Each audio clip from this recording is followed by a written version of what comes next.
like that because remember the colonial master didn't, once artwork was developed in the region, they didn't quite understand. We could be right there talking in front of their face and telling them, and they don't quite understand, you know. And they took resent, so we passed a lot of teach them a lesson, no? I was thinking in the legislation. The same thing that Ms. Eugenia in her work, I get the impression of Ome and so on, right? And all of these things were treated by legislation. What they could handle, you deal with by legislation. So a lot of these things are in the books, no? Still there. And just going back, you know, to the interview, and maybe something that we have missed. He mentioned that, you know, some members of the groups will use the opportunity to set up schools. So I think that's where, you know, some of the violence that, you know, It's a movie. The violence during the revolution. The genesis of my revolution, the police were sent to destroy the world. We had to look left and right when we come up. And there was heat of the platform movement and so on. And areas and introduction and navigation and so on. So drummers have to be a very problem. And then they But that's recent history.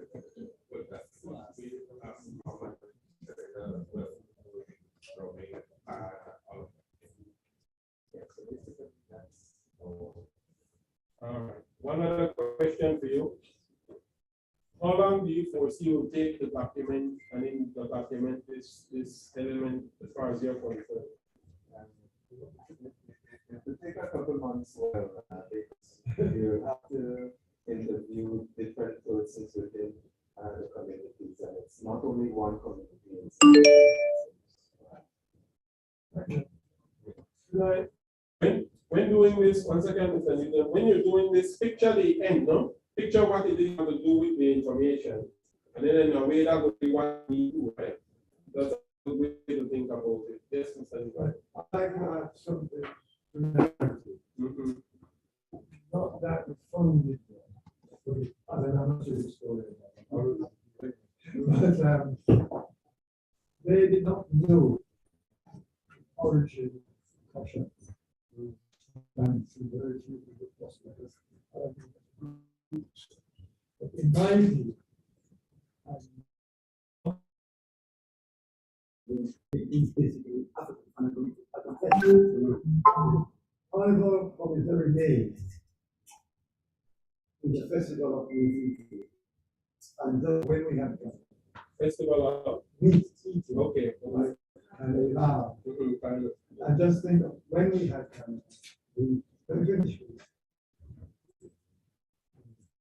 when we had Carnival was the 2 days before Ash Wednesday, when Catholics in particular will not eat meat for the Bull of Lent. And the Europeans usually have their mask off, as the dress, mask, and so forth. This is just my theory. I can't put no evidence. I would put myself that's coming.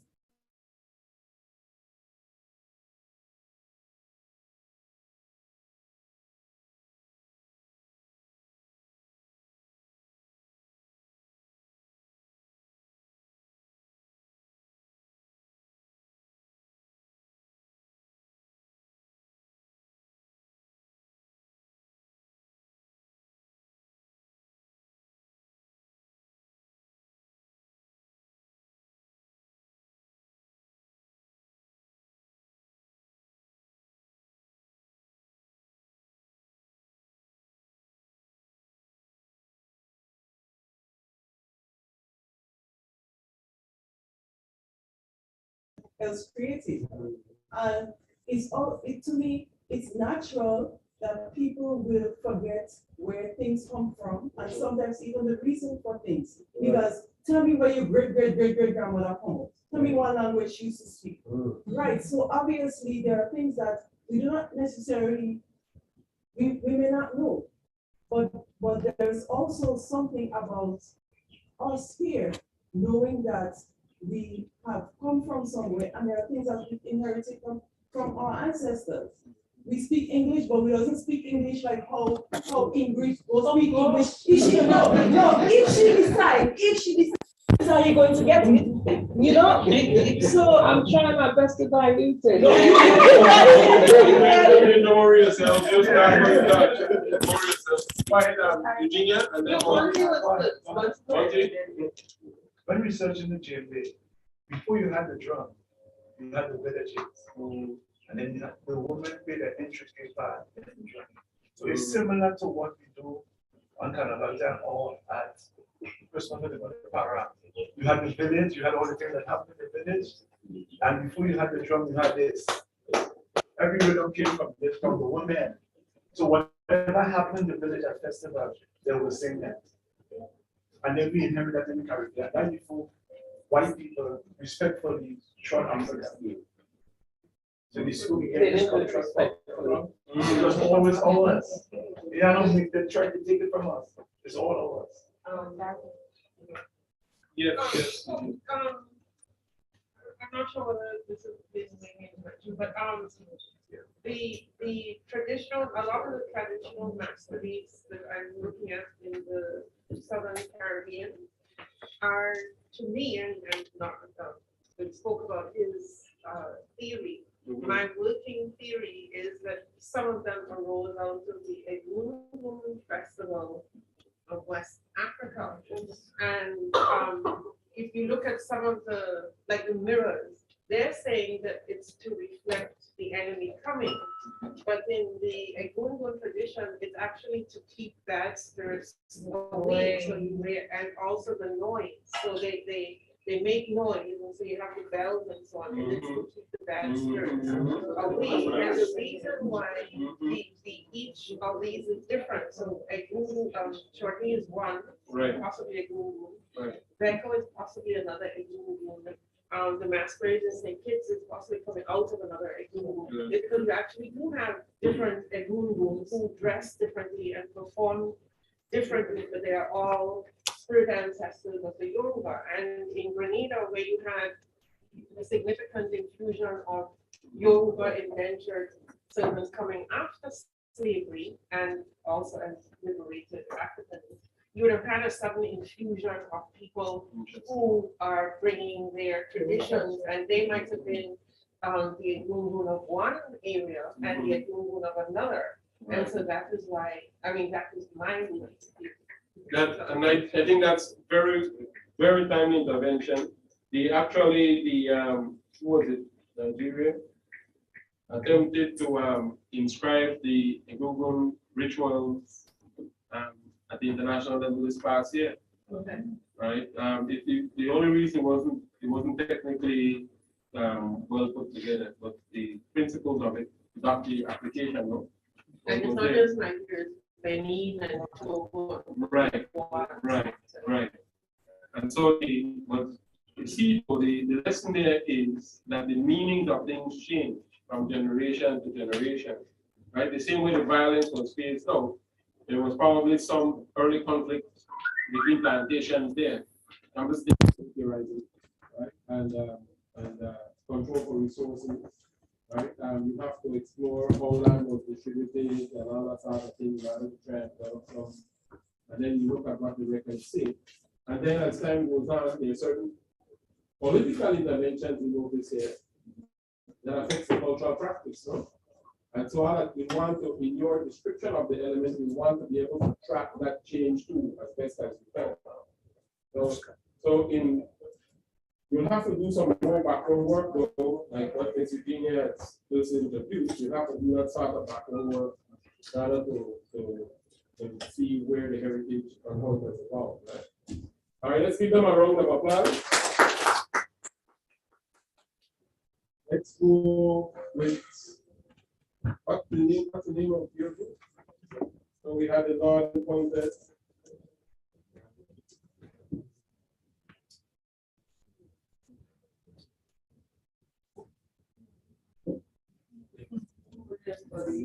This is the essential, those are the dance creative women. You're creating. All right.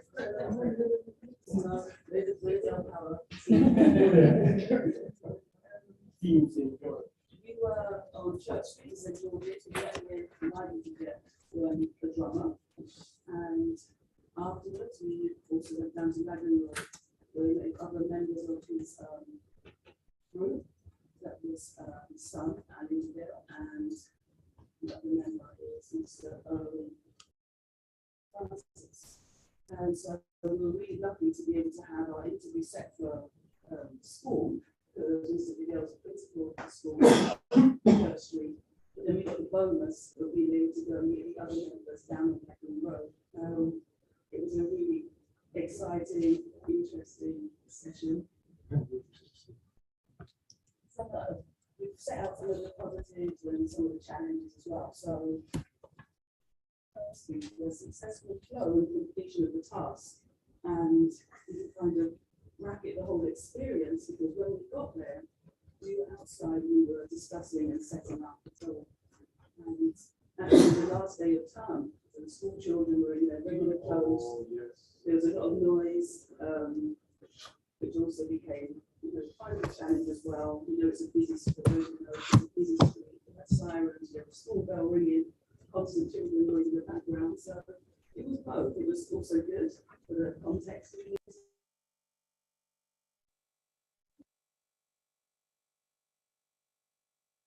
When the pupils were sort of hovering around, then he came along and wanted to approach me. Stay hearing your voice. Stay hearing your voice. Turn it off.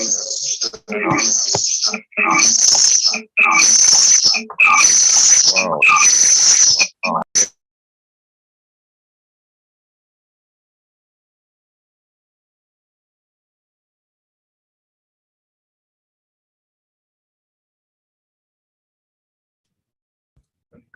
Yeah. Okay. Yeah. Mhm. So the young boy approached me and said, do you want to ask a question? And just to bring in another point, so the ICH and this whole inventory process really started from that point. Some of the issues that have come up, I thought back to what Nigel said about my accent, and I said, do you want to ask a question? Because he was hovering. Very shyly, he said, yes. I said, go on. And he said, I don't talk like you, something like that, right? He said, I said, that's okay. What do you want to ask? He was asking, what are we doing here? Why have we come to the school? So he explained the project, the Grenada National Trust, proud of my heritage. And he said, when this is done, we've come to see your principal, because he drums, doesn't he? Yes, yes. And when this is done, people all over will be able to click on a button and see some of the good things that happen in Grenada. I said, is that a good idea? He said, yeah, it's a good idea. So that's how we started. We went through an interview in the office, which went really very well. The execution of our different roles, we think, was a positive thing. We knew who was going to do what. That went well. Dion did a great job with her interview.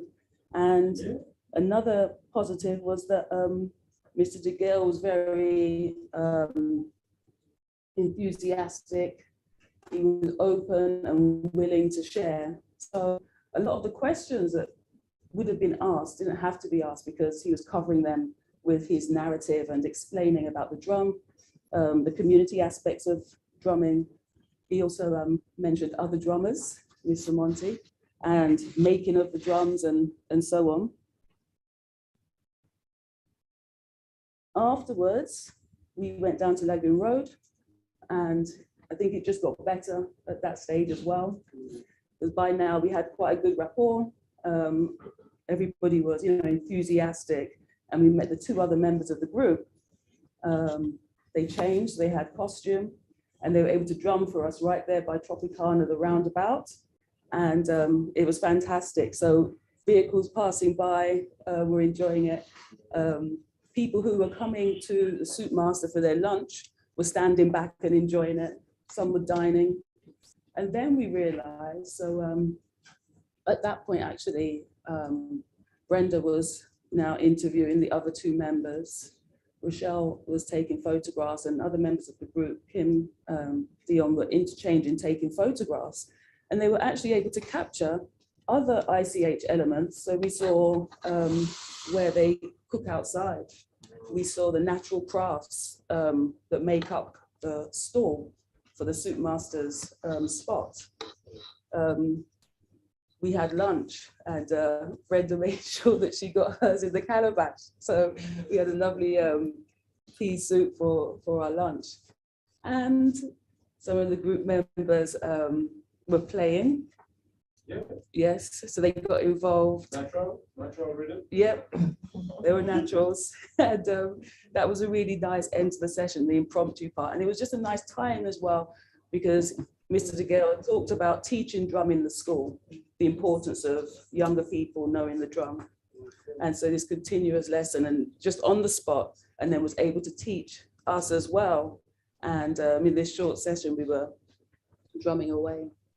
So a really great start, a really nice finish, because at Tropicana, so we started with the young boy giving his approval. So this idea of community buy into the project.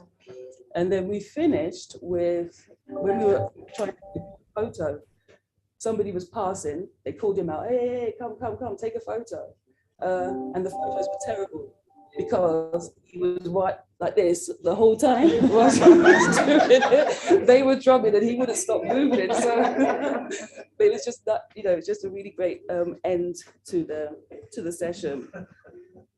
And just to check here. Some of the challenges that we had, however, well, the background noise was kind of, plus and minus. The weather, of course, was unpredictable. It was raining a lot yesterday morning. We have a query and a concern for a challenge doing this in the future, that the Dropbox capacity on the phones wasn't really enough. So everybody's storage was full. And there were so many things we could have wanted to capture in terms of video and, the pictures. And we weren't able to kind of offload them in the field. Yeah, so if we had another interview in the afternoon, for example, that would be a problem, because you'd have to maybe return to some base.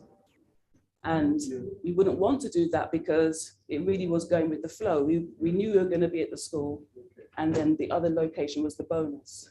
So we wouldn't want to interrupt that to say, oh, we just got to go back to clear our storage space. That's a bit of an insight there. One of the things you probably have to do in the future is to take a laptop with you and an external, and you just connect immediately, download, and then keep going, So while someone is using their piece of equipment, you download what's on the other one and you rotate it in. So that's an alternative in the field. Just want to add to that. The Unless anything you photograph or record on video or audio saved on the phone, uploading to Dropbox, that's the slow part. So you haven't lost the opportunity or the information. Still on your phone. It's just that somebody now in the trust will have to keep moving stuff from your Dropbox, transferring it over. All right. I think the issue was not having enough storage space to actually continue to capture. Or in the phone. No? Dropbox.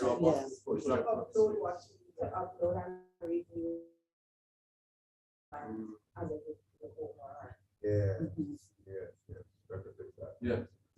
But I think what can be done is that you have the information on your phone, and before you upload it to the Dropbox, you can review it and edit it, and then upload it.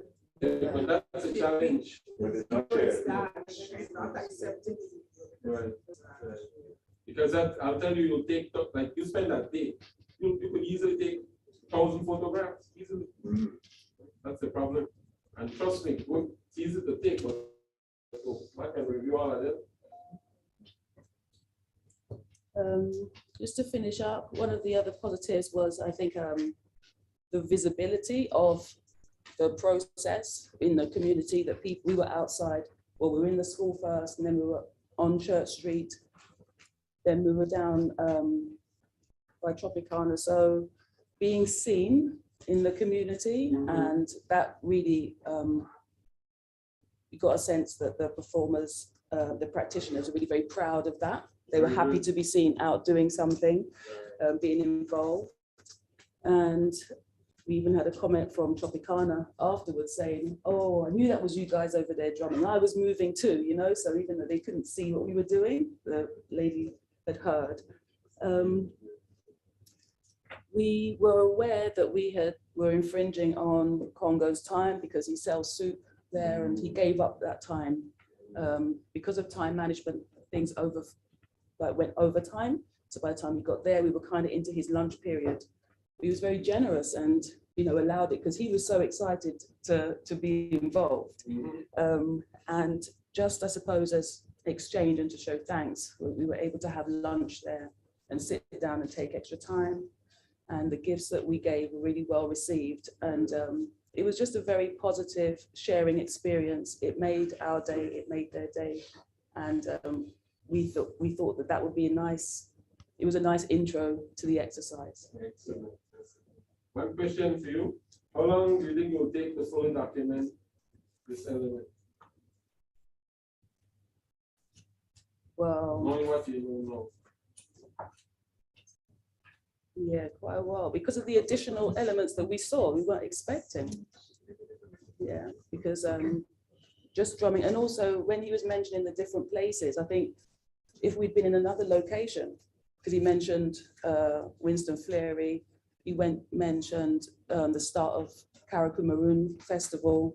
So if we were to document that group performing in Karakou at Maroon Festival, then again, it's different. So just with the elements that we identified, we could see already it's going to be quite a long process. And that's, with a group of 5. You know something, you even have to think about how you will organize that. Let's say you have a general description of drumming, then you have to develop profiles of the groups too in your descriptions. Is it a new one?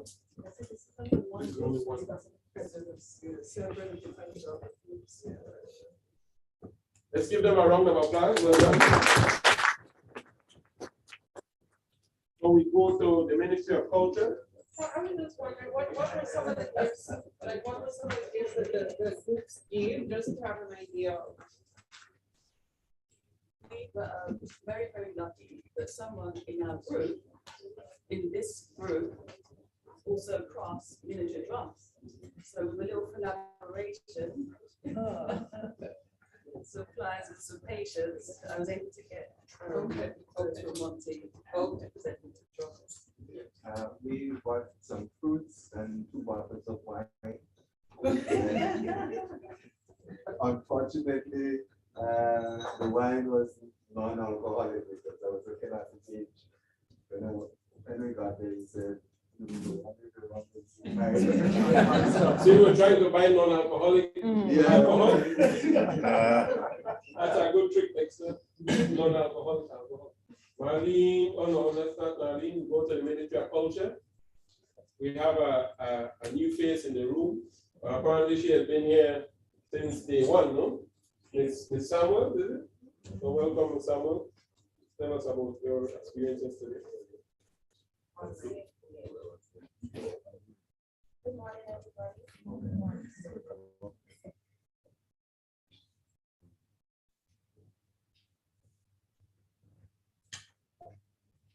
So we had the opportunity to visit one of Grenada's sea moss farm, which is located at the Breakwater Project in Surtees, St. Patrick's. The person in charge of the farm, his name is Mr. Ishmael Merriman, also known as Joe Pally, from Mount Craven, St. Patrick's. He has been dealing with sea moss for over 10 years, as per our interview yesterday. But he really got into the professional practice 14 months. He said he went over to Barbados and seeing all the sea moss coming into Grenada and the problems it was causing. he went over to Barbados to study more about how he can help or how it can be useful to the community or to the country. And he came back with the knowledge and he started the process or the farming. So he spoke about the process, how he started it, where he cut piece of sea moss and tie it onto a rope or a string.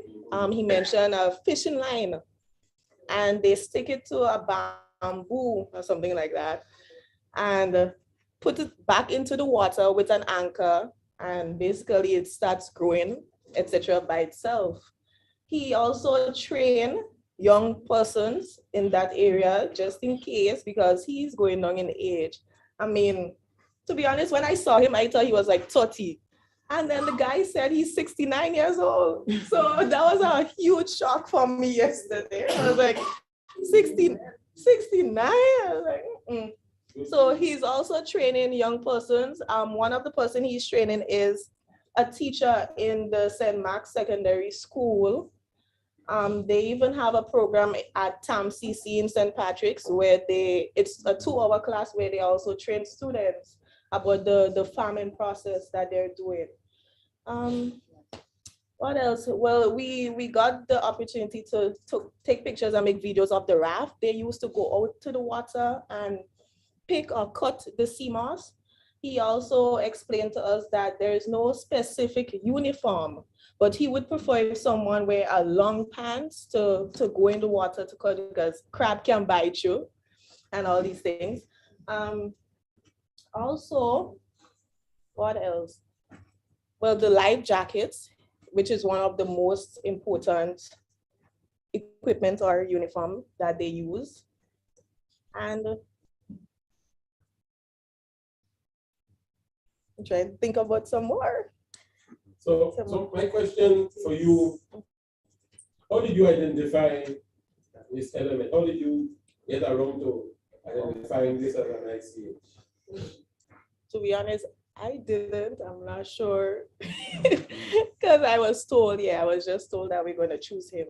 So Because we realize that CMOS is a big deal when it comes to St. Patrick's and Andrews, and nobody really points it out. And our ministry technically is culture, fisheries, and cooperatives. So we wanted to incorporate something with at least our ministry because it is a big deal. We deal with farming, we deal with fishing, and so much more. In addition to that, most of the people from that side would see when they were younger, it was fun for them, it was tradition with them, for them at least, to go out with their parents on the beach to collect sea moss and then put it to dry or harvest or sell it or ship out to different countries, stating that they would send in requests here because it was such a big, it was on high demand, basically. That is why we identified. Okay. Any questions for this group, for Ministry of Culture?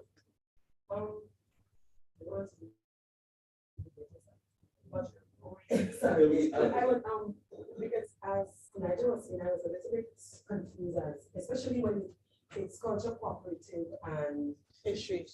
But if we know for culture, I would have seen an idea like with the traditional mass, traditional dance, folk songs, those things that can be embedded back within the schools easily and build more awareness. Because from what I'm seeing about the CMOS, for me, I'm seeing it as a business model that is actually growing. It's not something that maybe we don't know how it is done, but when you see, and I'm talking about being in St. George, it is a business now that is very prominent. You see a lot of people now selling the CMOS. So I thought when we're looking at the ICH element, is something that we're going to preserve so that future generation can learn about it and, and something that we can identify with that makes us as a unique nation. So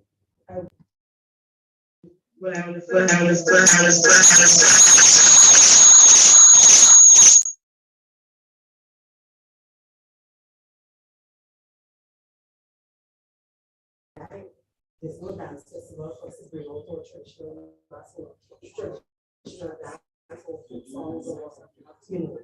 And so for culture, I would have thought it would have been something a little more prominent and something that we probably from. I guess the question with Heritage, right? Yeah. The question that Mr. Beg is asking, and I'm asking you, because I don't know, does it constitute intangible cultural heritage? Right? Is there, I'm asking Ms. Eugenia to, as I heard her reading the convention earlier, we could go back to Article 2, just to revisit that, just to see what that says. Because remember, the convention is not the end all either.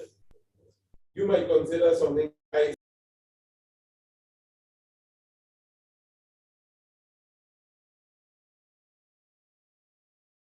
generation, I think 2.2 and 2.2.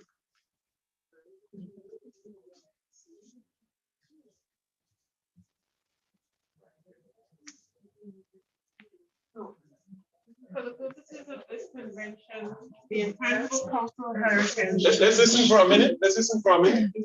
The intangible cultural heritage means the practices, representations, expressions, knowledge, skills, as well as the instruments, objects, artifacts, and cultural spaces associated therewith that communities, groups, and in some cases individuals recognize as part of their cultural heritage. This intangible cultural heritage, transmitted from generation to generation, is constantly recreated by communities and groups in response to their environment, their interaction with nature, and their history, and provides them with a sense of identity and continuity, thus promoting respect for cultural diversity and human creativity.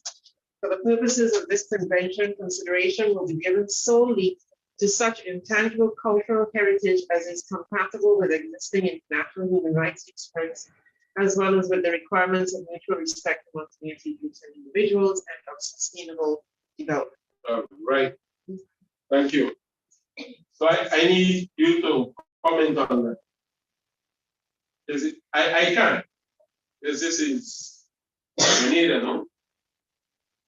I think it does fall under that thing because it was based on my knowledge of it. And even set up public farming, which has actually just started recently in Grenada as a practice.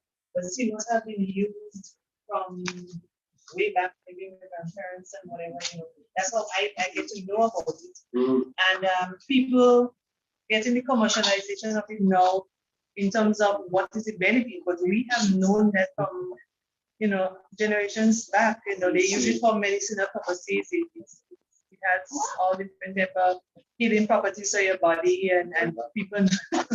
They say good for your back. I tell you that's a Caribbean thing, man. You go all the way to the east, good for your back. So I think it does have I see it. Good, you have a good commentary there. Anyone else? Anyone else? Yes, Ms. Andrea. Yeah, because you see what's going around. There's different people, different places that we say, oh, this is the good one. Congo had some selling in the back yesterday as well. And that whole preparation, drying to how you make it up to drink it, you know, say, I wanted to say Irish moss, and they say, oh, is that sea moss? Or so I think there's something. Gloria? Is it,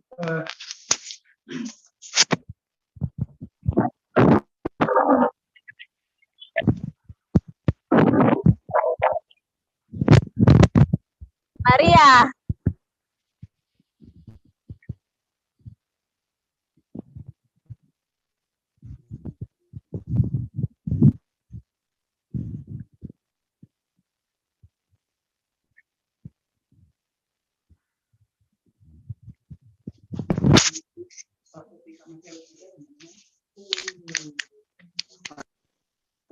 Comments go on and they entertain in different places and they pay for it.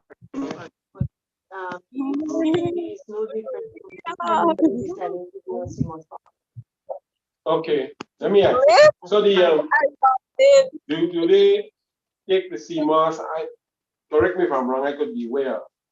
You boil it, and then you dry it, and then you you dry it, you boil it, and then you put milk and peanuts and raisin and rum and Has that been done for generation to generation? Some of us who don't home to go to class. And by the time class finished, I was so tired. Could you ask that question again? Listen to the question. Most CMOS is in the sea, but I can't go in the sea and grab some of the same CMOS. There's a process in the preparation, and you need to like rehydrate it and so on. That's knowledge. Okay. All right. So inside there, but Newton, Gloria, Dexter, then Adriana, and then Peter. Yes, sir. You had your hand up. So when we have that factor in mind, I'm trying to get at something. When you do the same thing with flying fish, I did that and it's simple. And I said, you know what, today was presentation.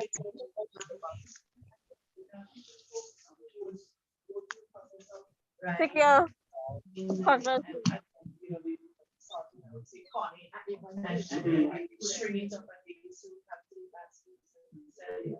No, we don't have as much.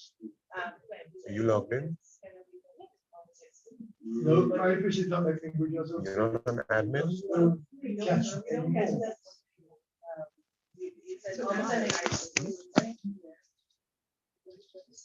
Gloria? So you want me to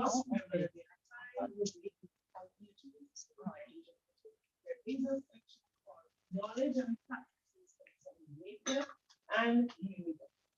And under that you have things like local foods, drinks, cuisine, among others. So that falls right there because it speaks to what, that's where oil down comes. That's where Babash, not Babash, managed waters coming. Well, Babash, right. So on, there are lots of, these are not maybe not dying, but needs to be recognized and preserved. Yeah, or else that's what. Okay, so what I think is happening here, you have chosen a good one, which is getting in more complex terms about how these things are. So you have to think about the knowledge and practices associated with CMOS in Grenada, right? And then you could identify Dexter and then Adrian. It was really, really, and then Adrian. yeah, it was really the same thing I wanted to highlight. They have to take a different approach at looking at the ICH because yesterday what they did is looking at the commercialization of it, which is the farming. But if they had looked at how we previously harvest CMOS, that will really know the true IC, you know. Got you. Julie? Yeah, because it got me thinking about the tradition of diving that exists, especially within some families who live in coastal areas. Interesting. There's a part of my family who have been diving for generations. So they catch CMOS for a long time. So I was just thinking about the meeting of the farming and the divers and even with like the cost of CMOS, like which one is things like that. All of these things will come up as yeah. Good, thank you, Adriana. I have people in Zoom, especially the Restream director, who's asking if they're the next to be to share the experience. Yes, they'll be last. Last. Yeah. And at the end, then it will be their presentation. Right. Okay. Right. Just to be sure. I remember this. I was just hoping that. All right. All right. Thank you. Good. Yes, Peter. Go ahead. I was thinking. So that helps to clarify that. Good discussion. I was thinking in terms of the art of CMOS making. The art of CMOS making in terms of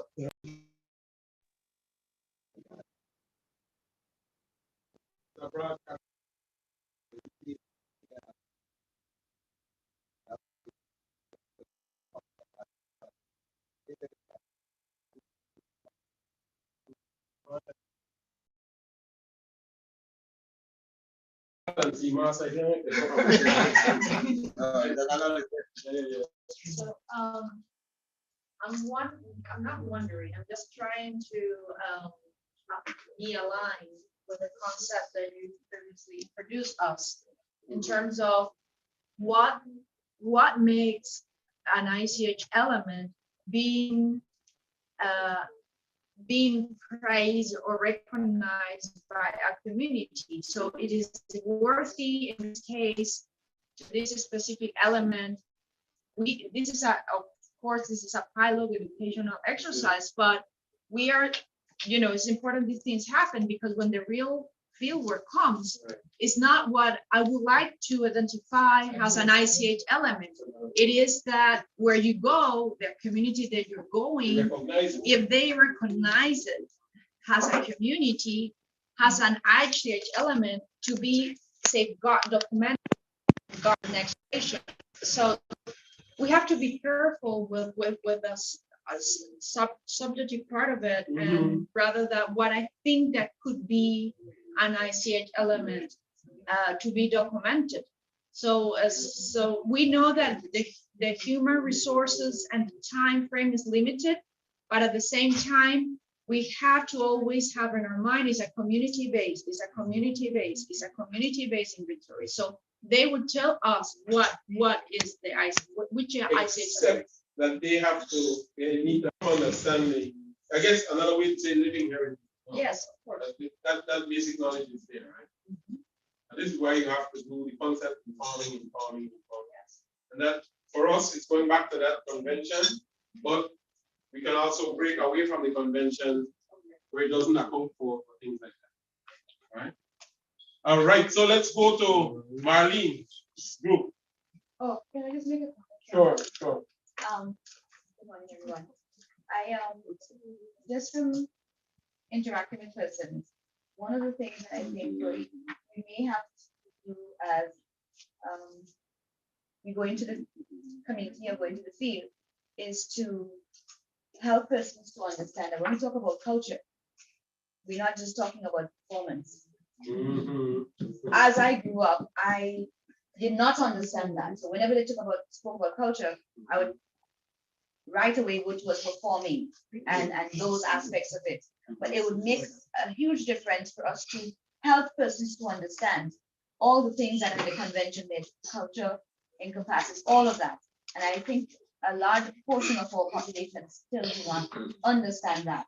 So when we're speaking about culture, they may say yes, those things that we're accustomed to, but we may help them to see, you know what, it also includes food, it also includes stories, all these different things as part of our culture. And maybe then they would think about, okay, what other things have we been doing that we value and has been passed on to me? So it's an awareness, apart from going there and finding out, is to help, I believe, communities to become aware of those other aspects of our culture that I don't readily think of as part of it. Beautiful comment. Which brings us then to Marlene's group. Marlene, does your group have a name? Cultural keepers. Cultural keepers. But it's going to be a terrible joke. I might have to run right now. But I fell asleep with Marlene last night.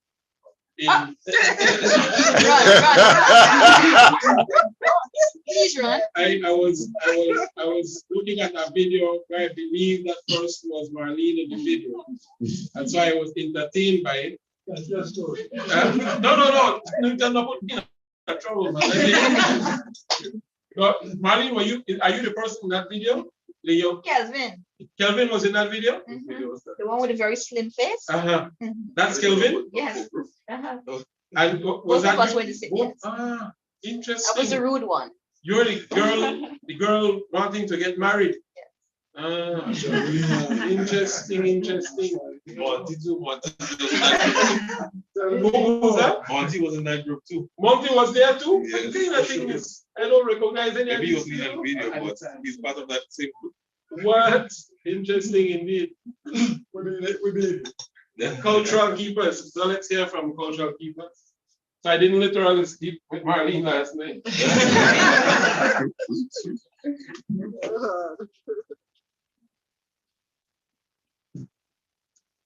morning, everyone. I just want to begin by saying, I'm going to rely on those of the group to help pitch in as we see fit. But we had the privilege of interviewing Lady Cheryl. Once you say Lady Cheryl, all Grenadians know who you're talking about. She is a cultural ambassador. We interviewed her specifically for two elements, but I kid you not, so many were revealed that it just made the whole thing more than worth going up to parole. So her name is Cheryl Ann Twine, and she was involved in Calypso, Tent, you name it. But the two things the two elements we interviewed her for were the she did something that is very unique, making furniture, almost a thing, household ornaments, even clothing, she said, from a product called La Oma. La Oma, that's a plant that grows in more mountainous areas in Grenada, pine that's used in traditional stuff. So she is a very crafty person. And it was amazing. She was really excited and brought some of her things to display, and this is beautiful. So those persons who are familiar with those chairs that you make, you will have seen probably in great houses and so beautifully woven together. She is one of the persons who can still do that. I know a number of persons can do the straw, but the weaving in that way is just beautiful. And I would just say for our group, preparation was important. And I'm just going to share with you some of the things we needed to do to prepare as we go into the field. Very late that Wednesday morning, one of our group members spoke about school students, because Lady Cheryl works at a school. And because we want to be working with her, it was important for her to demonstrate. And I said, okay, how can she demonstrate? And so she shared with us that she had a number of classes with the students and even the teachers, and showed some of the things that were made. And I thought it might have been a good thing to have the students be a part of at least one of the elements. So in preparation, I quickly called the school and asked Teacher Cassie, the principal of the school, to prepare some consent forms. And she was able to facilitate that. So the consent forms were sent home, and the children, they brought it back the next day. Some forgot it, of course. And others came and said, Mommy says yes, but we didn't get paper. So it was really, really lovely that so many students, and I'm saying to us again, do not write off the young people. We have no idea as to how excited they would share with you, other team members, they are to be a part of it. And what Teacher Patsy did was that after she sent out the paper, she said, there are these two students who don't normally take part in things. I would really want them to be a part of it. And those two students, was a boy and a girl, they just shone his. You know, they got it. Usually when I go to schools, it will take a little while, tying up the code is part of it, but they got it. By the end of that session, they really got it. So the consent forms, Mr. Jacob Pevin would have prepared some of the questions that he was going to ask, and we sent that to Lady Cheryl. So that helped her in terms of preparing. Then we had to do the lunch and then the room and things of that sort. So in going out there, quite a bit of preparation made it easier. Lady Cheryl is a storyteller. She's a natural storyteller. Very, very exciting to see and to communicate with. So she spoke about, let's do first with the craft. The challenge for her, and I'll talk about the challenge for her as she tries to preserve it and continue, is that farmers, many Grenadians are not aware that this particular plant is what she needs or what is used to make this craft. And so it is, she says sometimes she goes to the mountain and tries to get it, and she would just meet it chopped up and thrown about, you know. And there's a special way, a special timing for it to be cut. She says she knows because though the skill was passed on to her from her parents, from her mother in particular, and from her mother's mother, they did not investigate as much as she did. The timing she has discovered is dependent on the taste. So when it is in its sweet stage, it's not ready yet. But when it's in its bitter stage, it is ready. And that made sense because you're making furniture, you don't want, as she stated, woodens and those kind of things to eat it. So that was an eye-opening moment for me too. In the sweet stage, she would use it to make things for the kitchen. Like they made this, what do you call it, this sifter that they use to sift farina and so. And it's fine because you wash it and whatever else. So it was really interesting that she had that knowledge. And so it was used to make all kinds of things. And she's very creative. You can call it, she would make it out of that, you know? So the straw work was made from wild pine, and you would boil it depending on how the shade you want. So if you don't want a lighter shade, you don't boil it, use it just like that. But if you want it to be lighter, you would boil it and it gets to that. So, and the wild pine is more easily identifiable. People know more about that than the cane that we find up there. So she said it would help if persons are sensitized as this is what it is that we use. And I just right there saw an industry developing from that, you know, that farmers, apart from the other things that they preserve and plant, whatever, if they know that this has this value, you know. She even mentioned that sometimes she would go down to St. George's and tourists would come and they would buy it in its raw state because they knew, you know, not made from anything, they would see and they would understand the value. And so she pointed that out to us. So the weaving, she gave me a sample and I'm trying to do it myself right now, but she demonstrated right there for us how to do it. And I just thought that was lovely. Excellent, excellent team. I mean, I did not do as much, but we had to put different persons having their responsibilities, and it was a good team, a very good team. Yes. So after we did the craft part of it, it was story time, the maypole, and then she just lost. She couldn't even sit down. The craft she sat down and spoke and so, but with the story telling time was about the maypole, and we discovered quite a bit. I would just stop right now and ask maybe if a couple of our team members can share what it is that they would have gathered from that experience. Mr. Jacob, pointing to you right now. Always. Okay, the maypole is what was the one of her passion. Join me up here.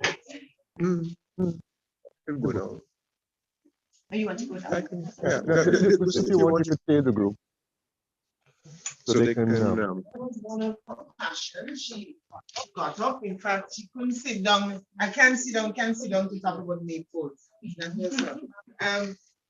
She gave a detailed account of what maypole is all about. It's a dance, it's a chant. She actually moved as she sang those songs that goes along with the movement of the maypole.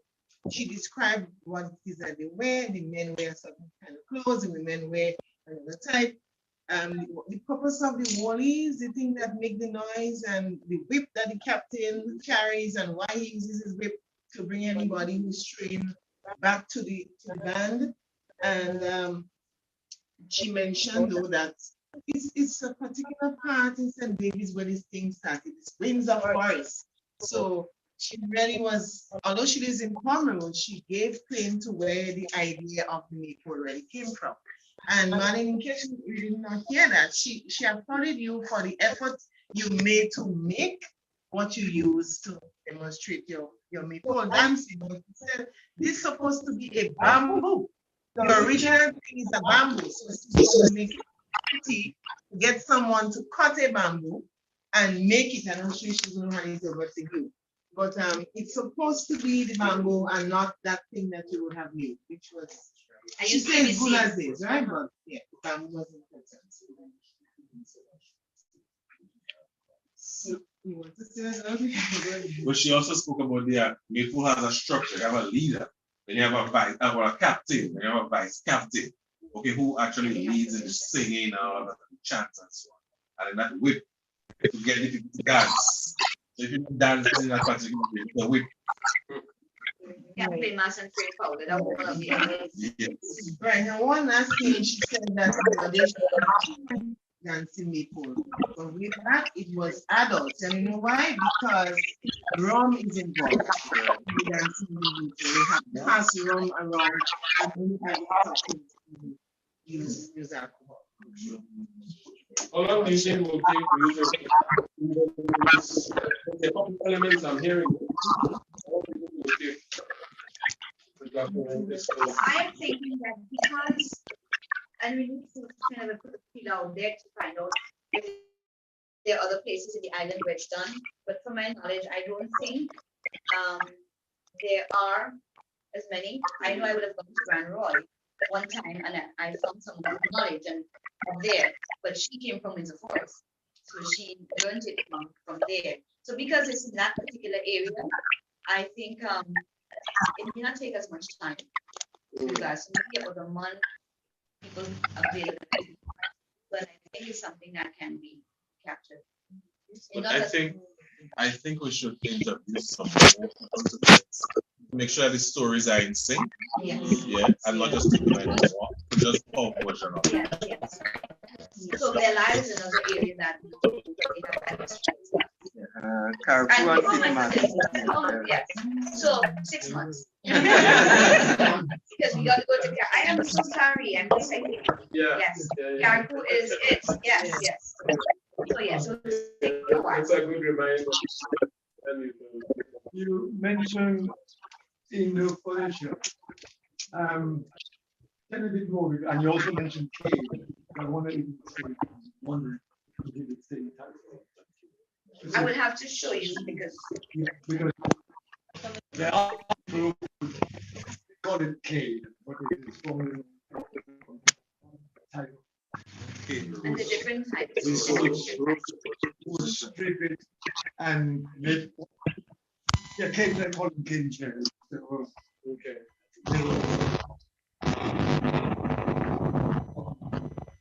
What is sure cane classic. That's what there was a fellow in right on the curve by the basketball court. He uses bamboo, but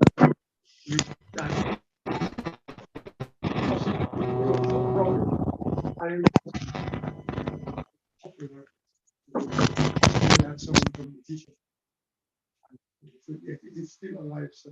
My hope is that, and I guess it's the purpose too, that as we highlight these things, same thing you saying right there, but she might be thinking, okay, I'm the only one who's doing it. I might be thinking, but as it's shared, person's memories will be stirred, and they would tell you this person, that person, so you can get different elements just one more point, what they did with that cane, the story, people only give it a little bit longer life, they find most of it was black and the color bamboo. As far as the music is concerned, I just she used an expression, road match. We hear road match all the time. And I found it very interesting. But as part of the preparation for playing mass, maypole as a mass, they would have, and she said, after Easter, you start practicing. And they would gather members for their band at nights. And that's one of the reasons my children weren't allowed. At night, they would go down from, say from police station in St. David's, they would go down to St. Paul's police station, and they would, the music and the singing and the chanting, and they would encourage persons to be a part of the band. And after that is done, they would come back to the yard, and that is where they would practice. So it was a whole, and I know that a number of elements. But I found that the whole road march, they actually march along the road with their chants and so, and then that. All right. Let's give Marlene a round of applause. Oh yes, the children. So we had the children come out, and we had the maypole made from PVC. The reason being is that the bamboo gets rotten and that kind of a thing, and it's big and long. So I invented this whole PVC thing where I could cut it in two and put it together after. It's easy to put one in my vehicle and just stop up everywhere. I call it community maple, and who wants to, they come, so it's just not to be disrespectful or anything, but it's maple, bamboo, effective, traditional, but improvising in that way. But the children really had a good time. And it was a wonderful experience. Yeah, the music and the drumming, I am curious, when you put together your presentation in the next hour or so, what does it look like? Because you cover a number of things, no? But that's fine. You did your work, right? We have to leave out some, we've got quite a bit of information. Yeah. Let's give her a round of applause because they wanted to keep everything over there. All right, so the best student yesterday, the best student yesterday. That's a setup. Come on. I was going to say, best because with the rest, no?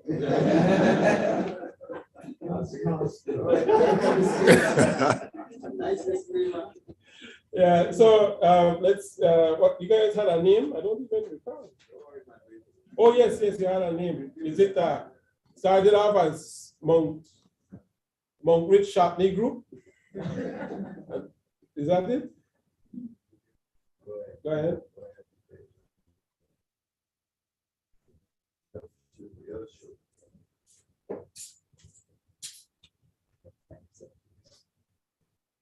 I can stand there, but let's come. Wherever you feel like just you're a teacher, right? Teachers. Well, good morning, everybody.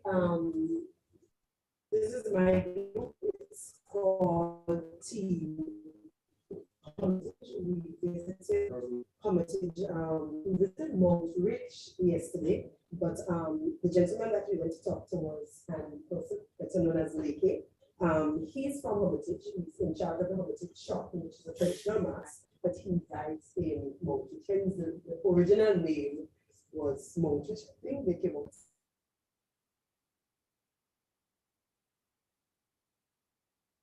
The experience was very heartwarming. He was very forthcoming his knowledge and his experiences.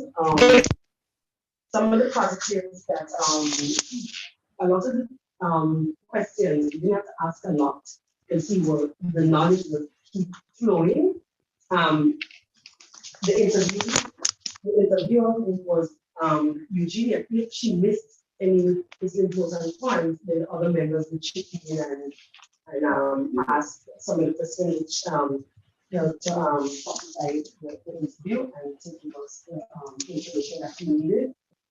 A few of the challenges that we encountered, because it was by the road, the buses were passing. When some of the villagers realized what was going on, some of them were actually members of the band. They came around because he had this little shop. People were coming in, and sometimes during the interview, they call out to somebody, call out the person inside of the shop. So that was probably maybe the little challenges that we had background noise and people coming in to get things bought at the shop. But other than that, it was rather interesting. We learned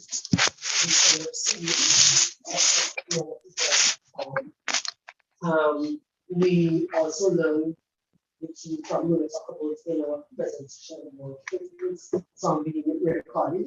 One of his compositions being recorded. When we had a chance, we looked at some of the movements because Shopee has a specific movement that that came out that they use when they chanting and stuff like that. One thing that we found that when we took the pictures with the camera, the quality of the color, it was rather very good. I could say that. Usually, when the pictures were a bit washed out, I found that the camera pictures and my phone pictures were different in terms of the saturation of the color. That was another problem that I had with this was afterwards was that I couldn't name. I don't know if Adriana or Dara might have noticed. I did send in a couple of pictures to the Dropbox, but I wasn't able to title that. When I click on the three little dots, it didn't give me the option to rename. The option to rename. You all had that experience? Yeah. Right. I went into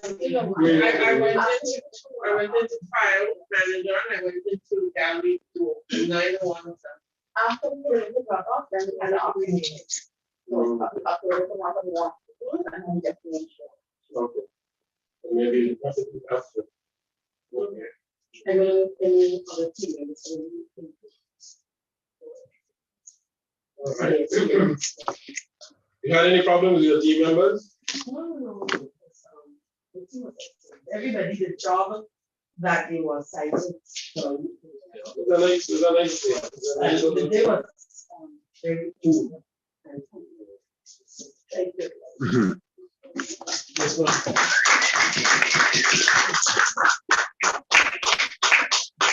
We have a couple of people on standby there in Carriacou, is that right? Yes.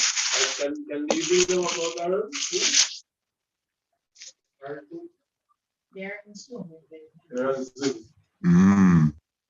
Come in, Carriacou, can you hear us? Yes, can you hear? Names? Can you hear Okay, me? then Can you hear me? All right, so what we could do, Can you hear we me? can, they will hear you if I put the speaker. Put you on speaker.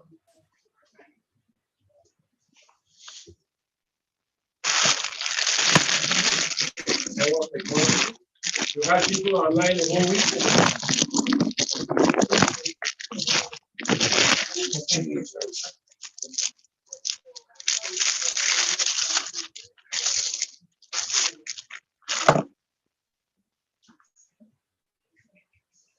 Remember, Nadina, I know if you can hear me, so it's a debriefing, no?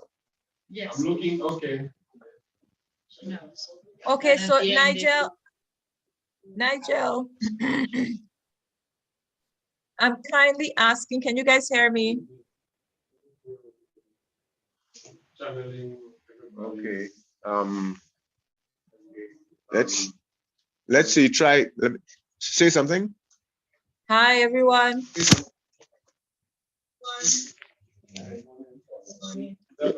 Yeah, we can hear you. Yeah, we can hear you. Yeah, we can hear you. All right, so I'm getting an echo. I don't know if another device is on, that's what's giving me the echo.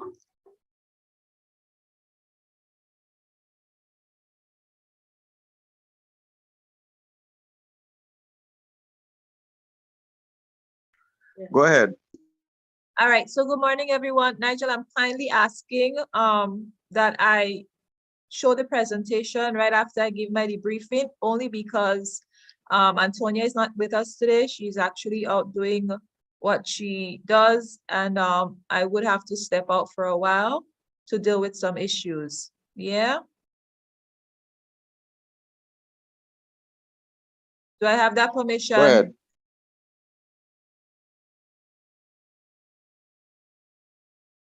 Go ahead. Alrighty, so for our experience, we were joined by Dario Sandrini, so it was the three of us who went out. With regards to our names, we thought that it was best we go with what we call CSF team.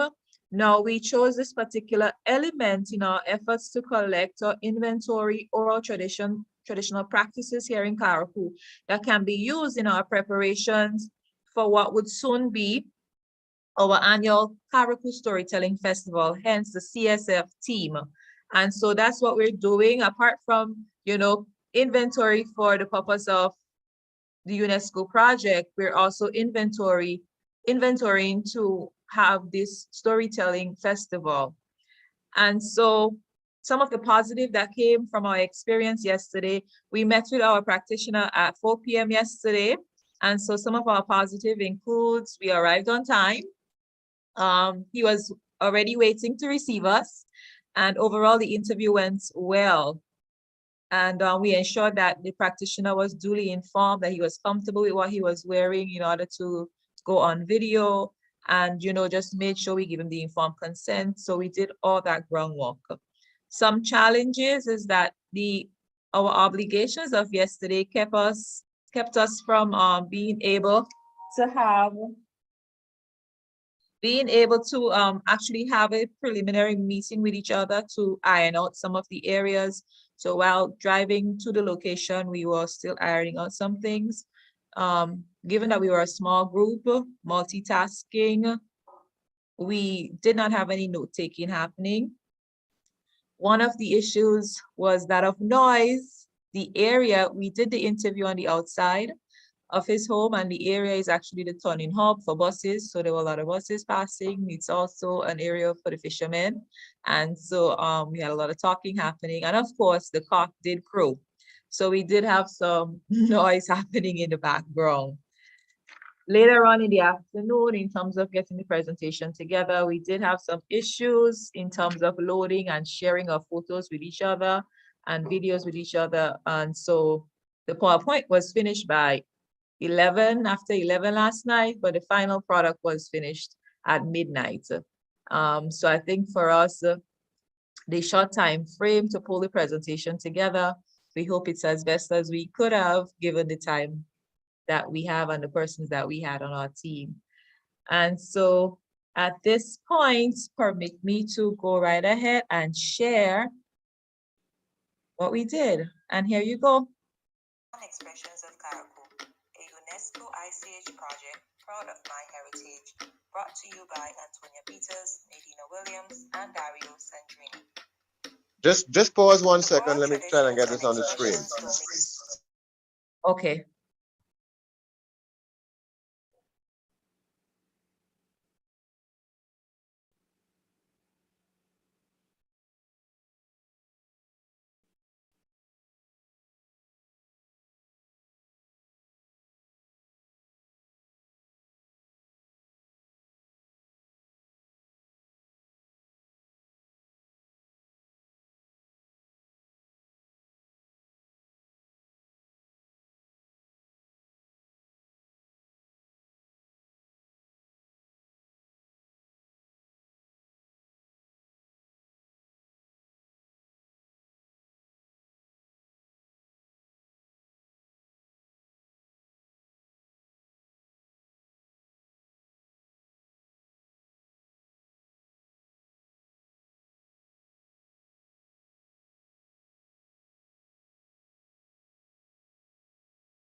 Okay, you can go ahead. Thanks.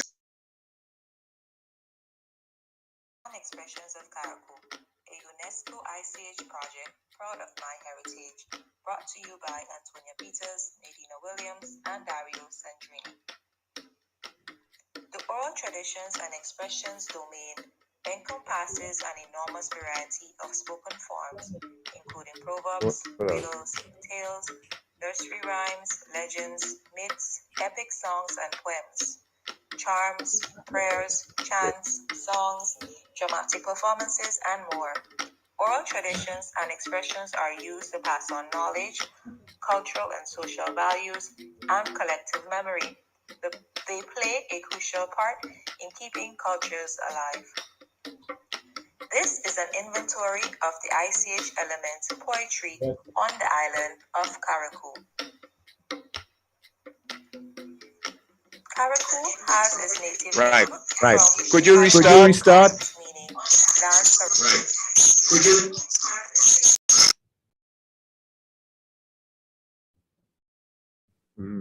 You want me to restart it?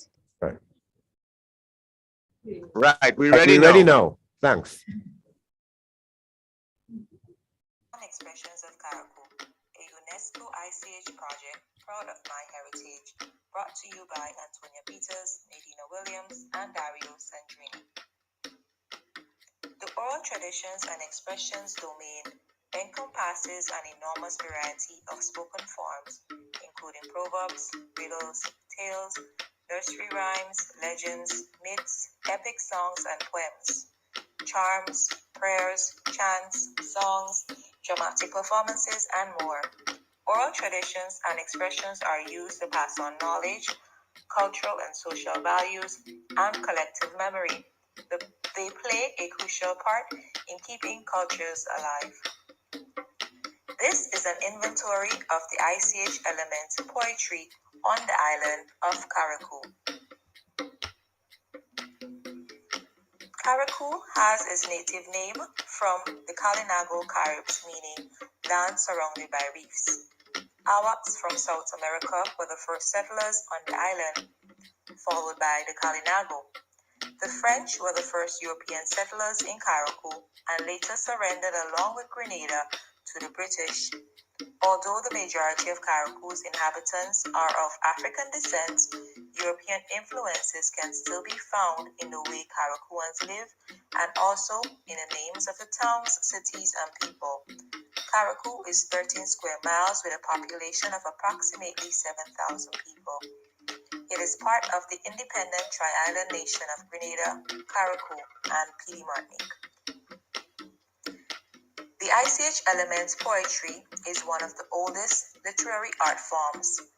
The earliest types of poems were often sung or recited to pass on oral histories, law, and ancestral information because the rhythmic and repetitive forms made accounts simpler to remember before the development of writing.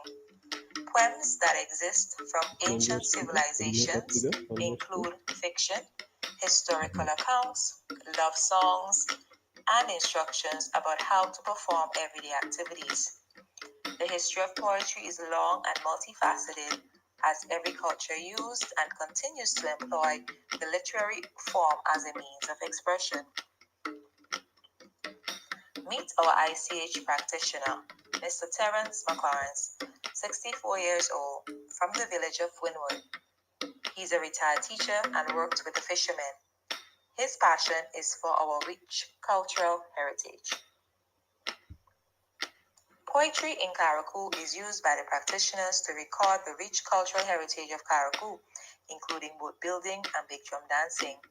Being instrumental in many of the cultural activities made giving an account of them in a poetic form facile. Before independence, poetry took on a colonial stance. However, after gaining independence in 1974, poetry in Karakou shifted to reflect the island's history and heritage. Poems are written in English, and while some adhere to the traditional metrical plan and rhyming patterns, others are written as free verse. Poems are performed, are shared with the community during local celebrations, and are sometimes accompanied by musical instruments such as drums or other props for illustrative use. Poetry has been used and continues to be used to pass on knowledge, cultural, and social values. Keeping the culture alive.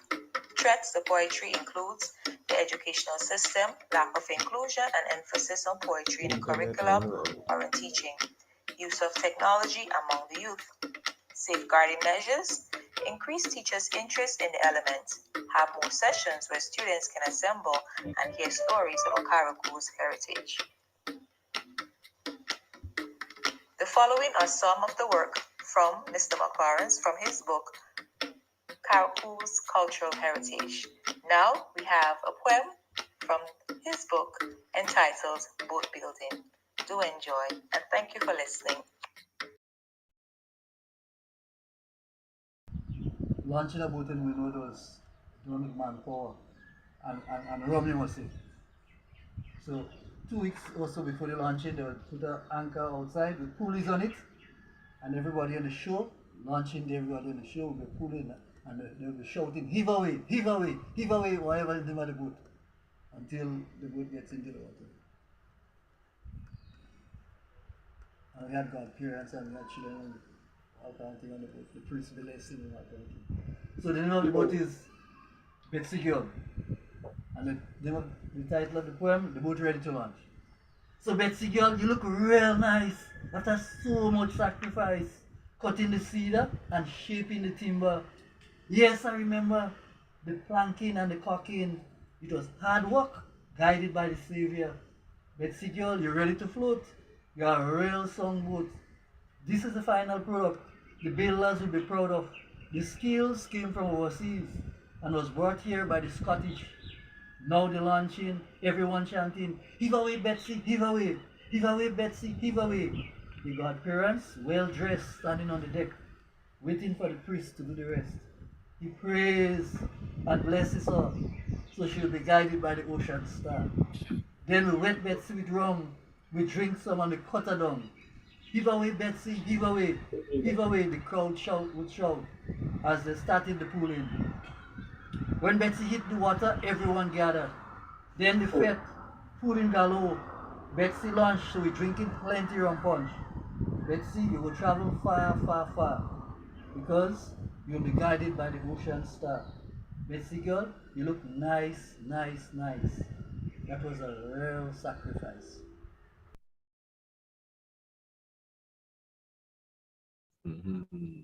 All right, so that's the end of our presentation. Nigel, that one was for you.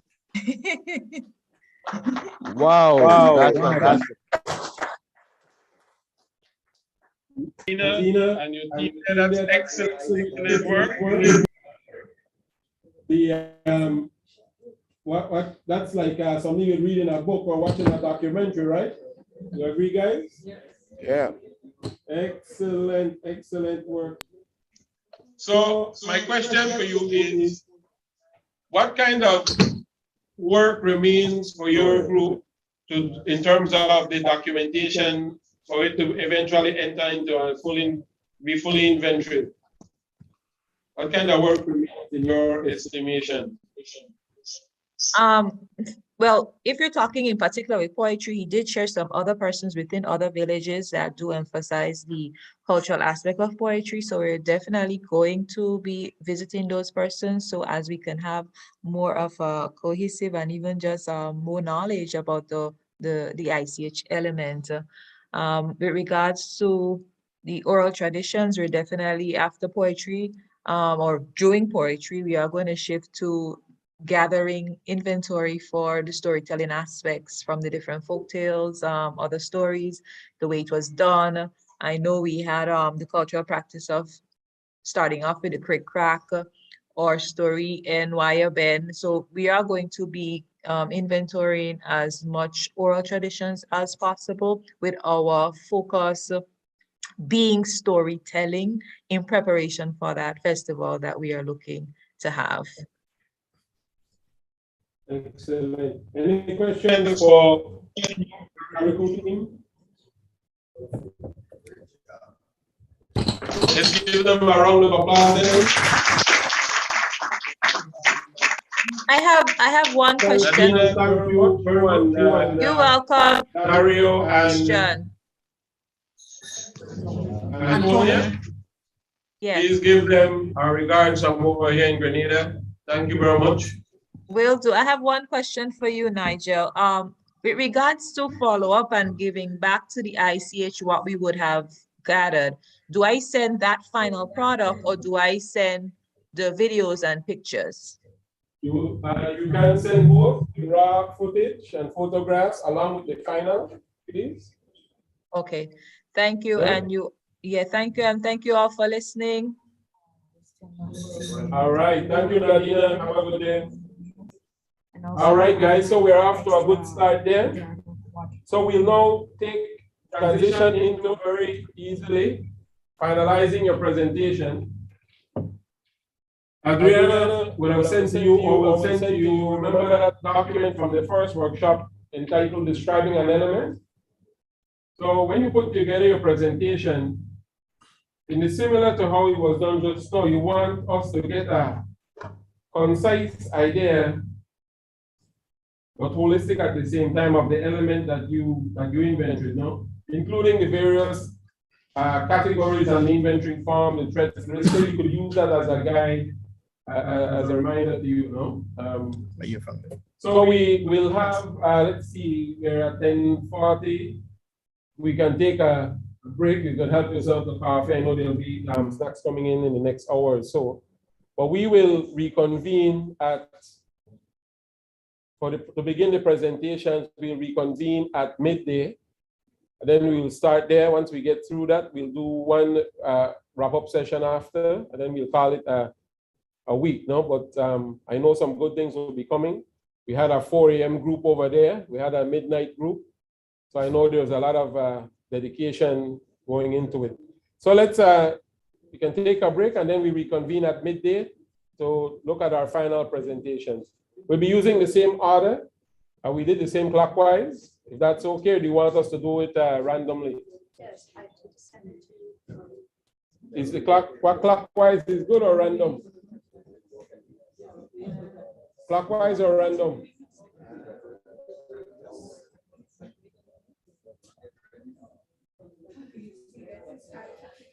Yes, you have until midday. All right.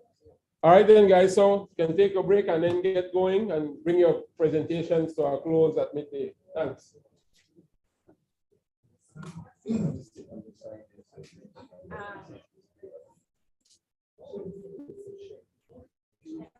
That was good.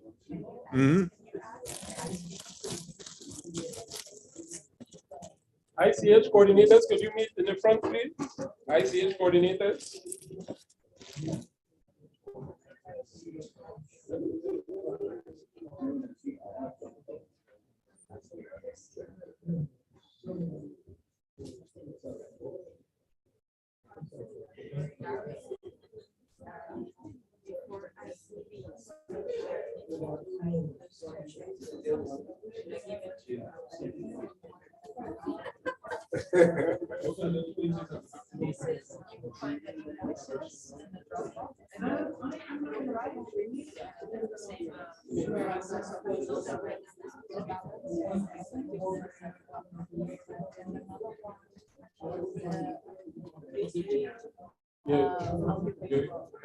Center of attention right now.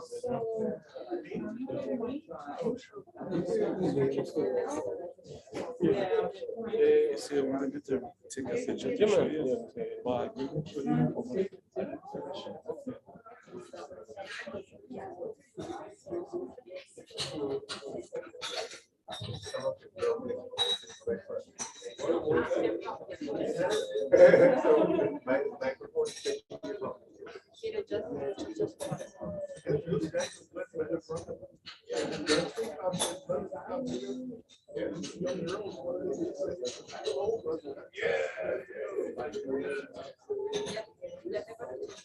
As long as it didn't spread out.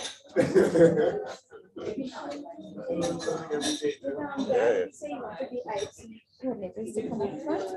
that what you said?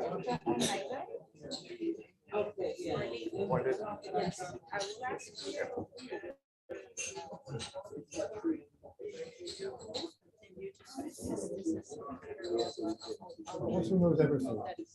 Have you got in your head telephone number for no grenades? Yes. But some time ago, not so very long ago, there was something on a building that was called Grenada. I looked for it and unshot me. Some fellow was lamenting the fact that I searched for it for a lot, but I couldn't find it. So we phoned them and asked them about it. Well, our publicity person now is Peter. So, and that's why he put us in touch with that fella Cullen. Yeah. So he's the best person to, he might be able to even remember it. Yeah. Yeah. Thank you for letting me. Mr. Dexter, I will ask you. I could ask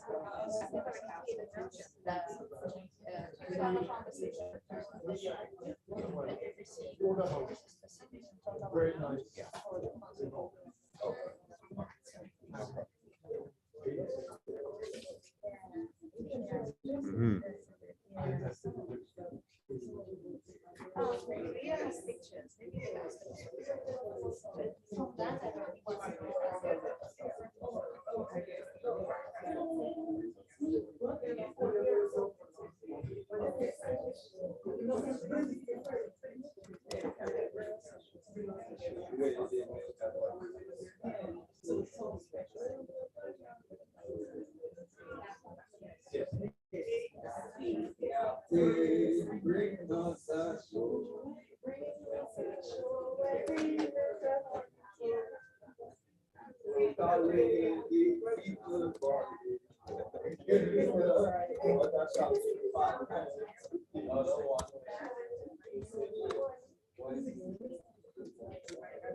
We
have problems with persons trying to get to connect to their computer to the Dropbox, and has there been attempting, the system blocked them.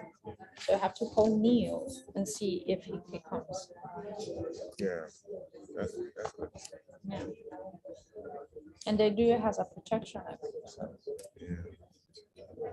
Because a new device. Yes, and another teacher saying that they might find it hard because they're not using their computer.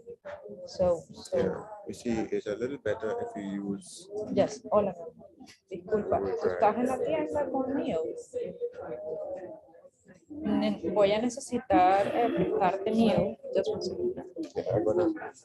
porque tengo la situación de que la gente está tratando de entrar a las cuentas de Dropbox en su computadora, y cuando como han intentado varias veces, le bloquean la cuenta de Dropbox. No sé cómo es eso.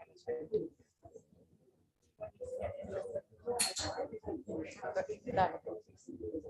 Y el cheque se los doy a también o algo. Pero, bueno,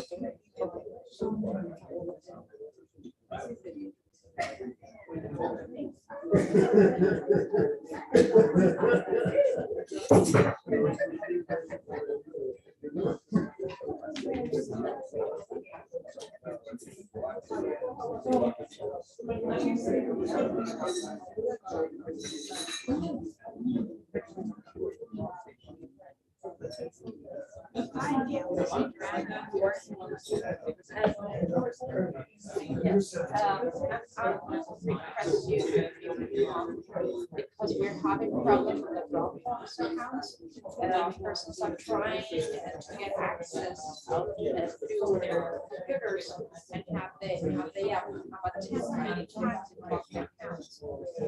Maybe because their technology is a different device. So maybe if you can help and others supposedly and other computers when they introduce their Gmail with the password that has been given, it doesn't recognize the password. So I don't know what's happening.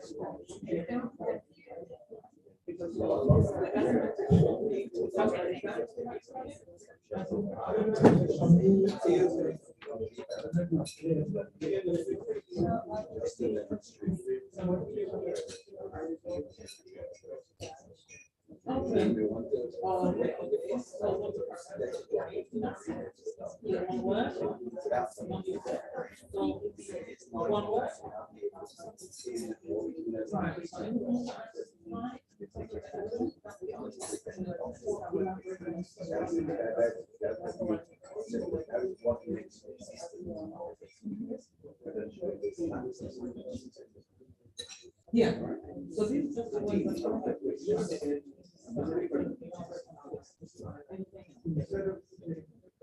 Okay.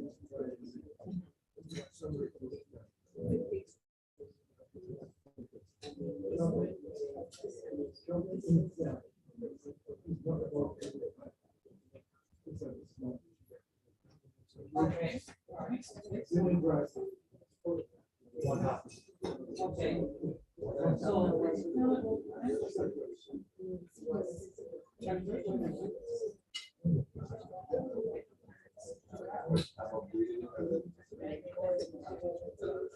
Okay, so the name of the element, once you have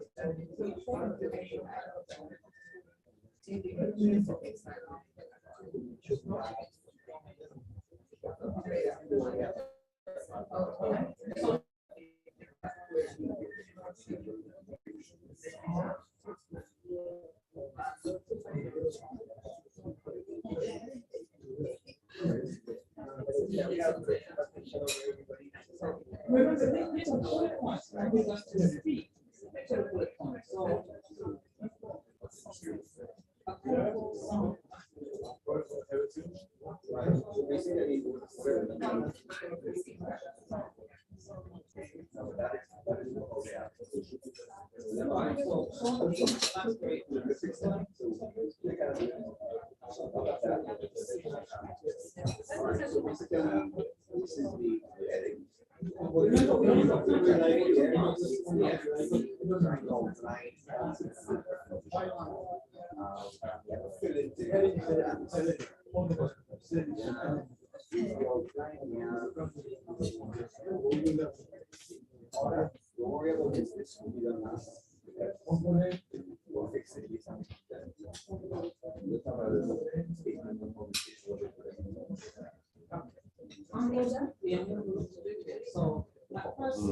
Might be prudent to go and get that inspection, that sticker.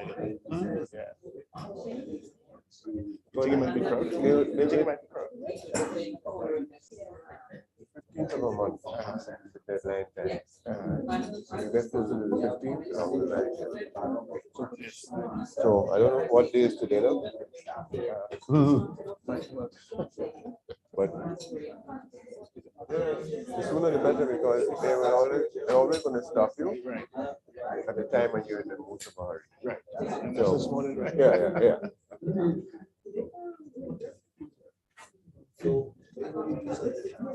And technically, once it stops, you have 48 hours to go to the fire station and show them that you.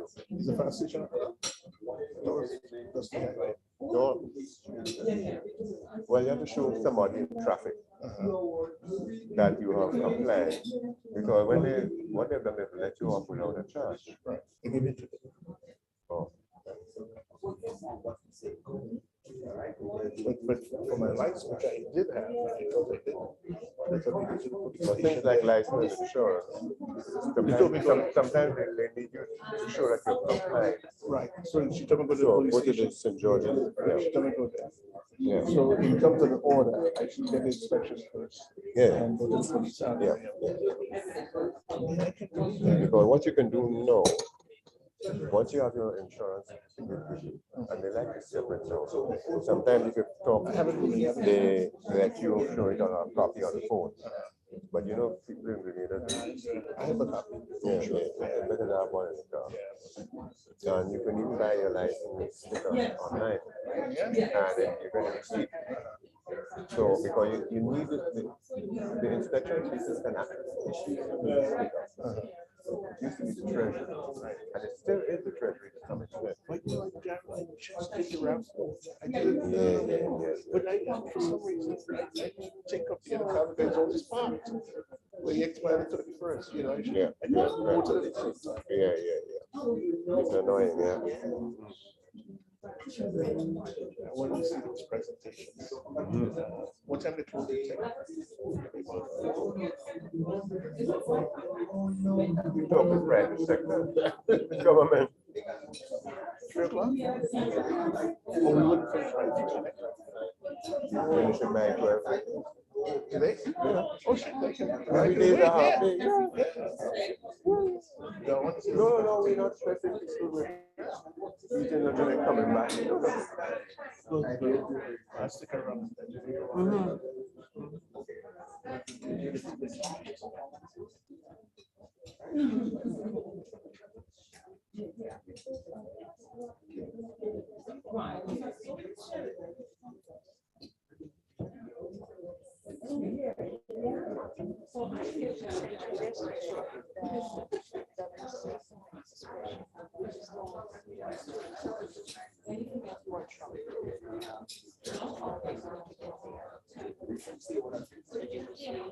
The first one, we have to say them.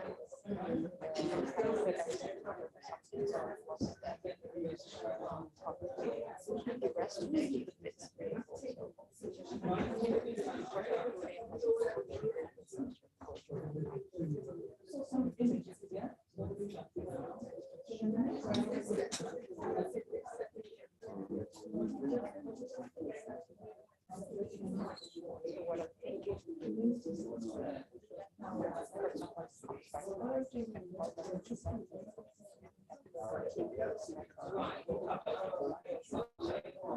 The ones that come in the high decks again, they might as well get a check. Yeah. Cash was just a convenience spot. You know? So example, study of different things, we have to constantly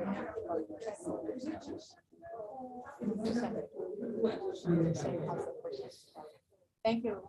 You're welcome. Just good time. Because the people in Canada, the understanding they have with the boatmen, they go to the caravan and give the boat captain, add some letters there for some prayer. Then they just go. When the boat comes into the dock, so that's the mail. So for the trust, but they have the captain doesn't have to know. But you have to tell Gary, well, okay, we're going to put it on the on-freezer out there. tell her that you are receiving him. And say, okay, give it to the captain, and it's okay. Or I prefer you give it to the captain or not, so he lives next door to me. Whatever. Yeah.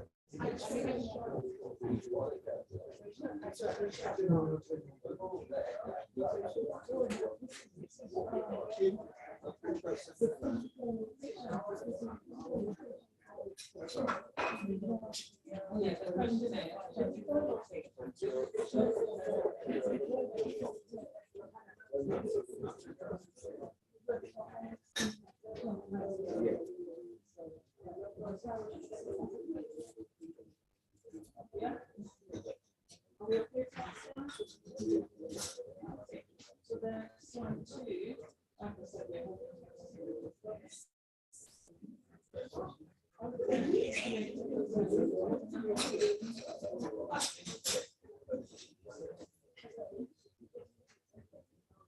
So then the next one was.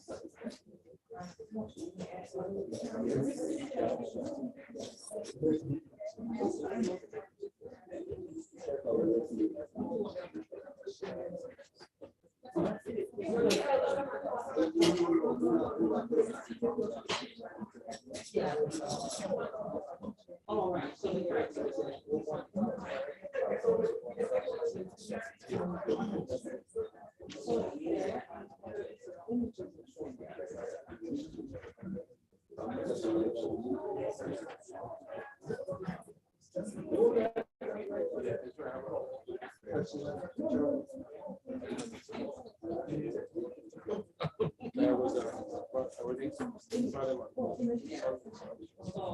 And I wasn't even sure if we were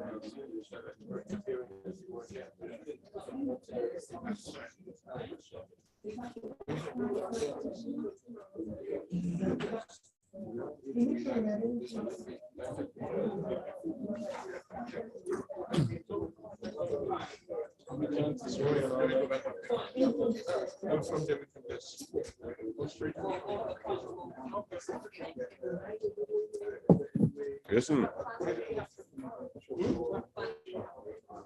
Just with Ezra, then I go down to yes. I have to get some of that stuff for my back. So let me be careful when you go. No. Yeah. Be careful. When you running with and tomorrow is that should be your money. Right. Well, there's a name that I will use if I run into trouble. My name is Darren. Darren Bradley, you don't remember me?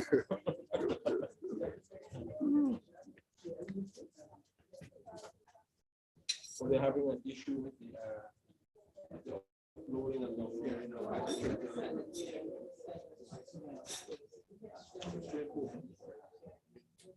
Everything else.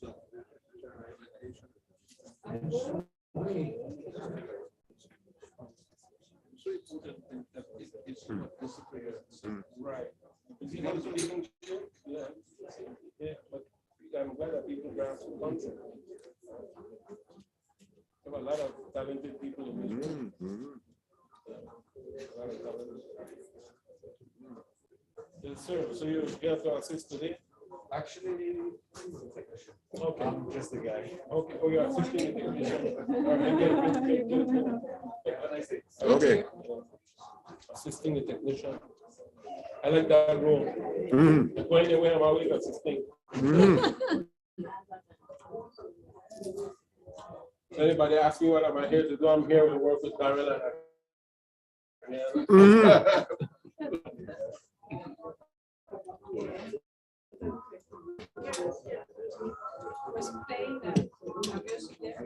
Adriana, you know something, you realize how much work it will take to document some of these things, right? That's what I'm saying. Yeah. But at the end of it, you'll have a book like that.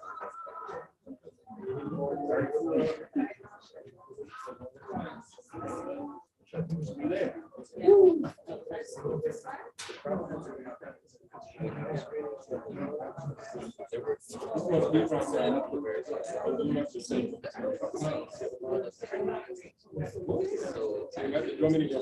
me play some stuff for them while I prepare. Darren, would you put up a video play for them while they're working?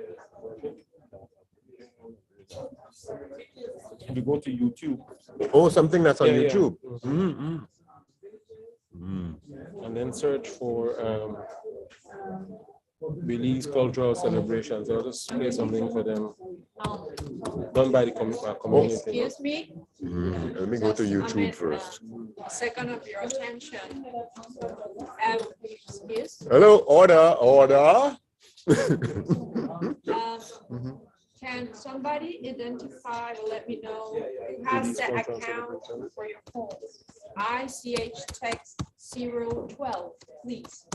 And if you own that, can you come here a minute, please? Which the ICH text 012.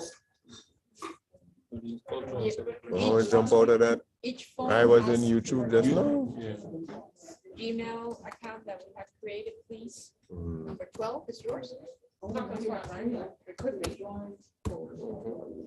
Doing too many. Yeah.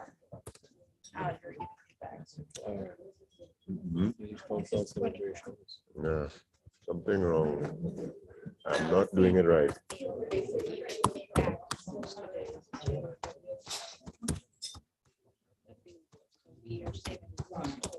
But there's one lady, okay. Sitting there. You could play that one.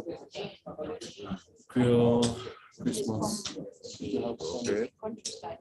Garifuna settlement? You could do anyone. You could do it like that one. Okay. That's like the Maroon community in Belize. Nobody with number 12?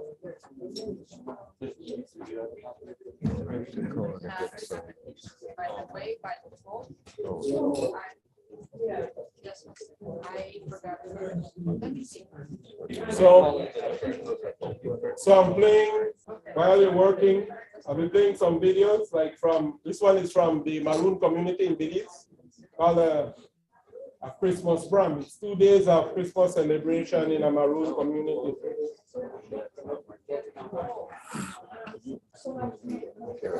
It's an introduction. The Yeah, introduction is long, right?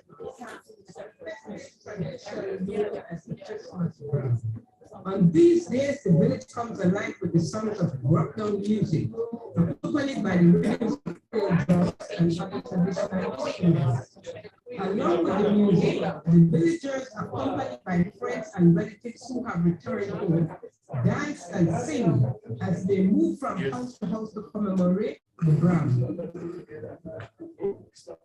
The history of Bram can be traced back to the early 1700s, when enslaved Africans were brought to extract lumber, mahogany, cedar, and other timber from Belize's forests. This often resulted in men being away from their families for most of the year. Over time, the Christmas season served as a great opportunity for communal recreation. Early accounts of celebrations similar to the Christmas Bram have been recorded in the 1826 Honduras Gazette and commercial advertising. Almost all slaves were during the whole of the holiday, neither labor nor participants in the labor whatsoever. But on the contrary, parades teach you the day and large parties, preceded by music and classes. In their progress, they walk in body, sang ceremony, into the halls of all merchants from respectable persons' houses, and commence dancing and singing. Brown, as these festivities came to be known, reunited family and friends through music, dancing, and feasting. Brown was once widely celebrated in Belize town, now Belize city, and villages along the Belize River Valley. Today it has survived in only a few communities. The village of Gilsport, Manatee has remained one of the best places to travel to experience Bram. Located on the stretch of the peninsula on the southern lagoon, Gilsport was established as a Maroon settlement by enslaved Africans who, in their quest for freedom, resorted to running away or revolting against the slave owners. The relative isolation of Gilsport has contributed to the continuity of traditions such as the Bram, which combine the Christmas tradition with African music and dance. In Malangui, as Gilsport is locally known, villagers gather at the northern end of the peninsula around mid-afternoon on Christmas Day. Friends and family, young and old, and even visitors stored in Bram, continue to stay in the evening.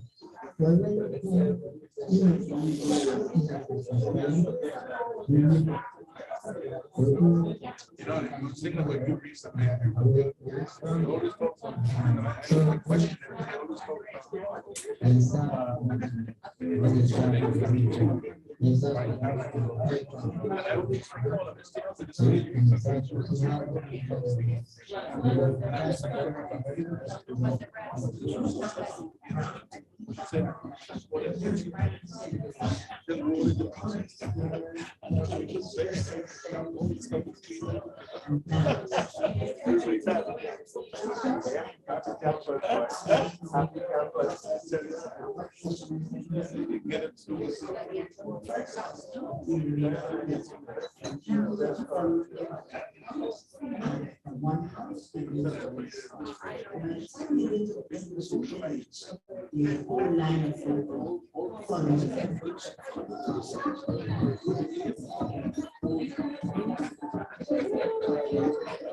That's what you did.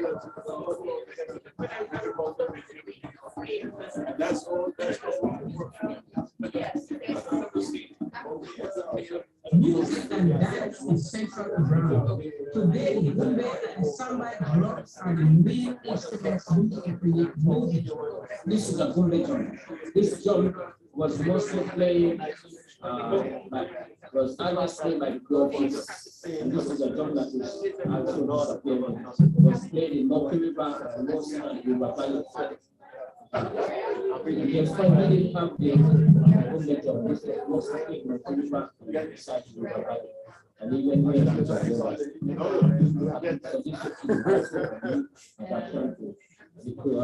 This guy is not a master drummer. Somebody The use of the gumbe in Belize is recorded from far back as 1700s.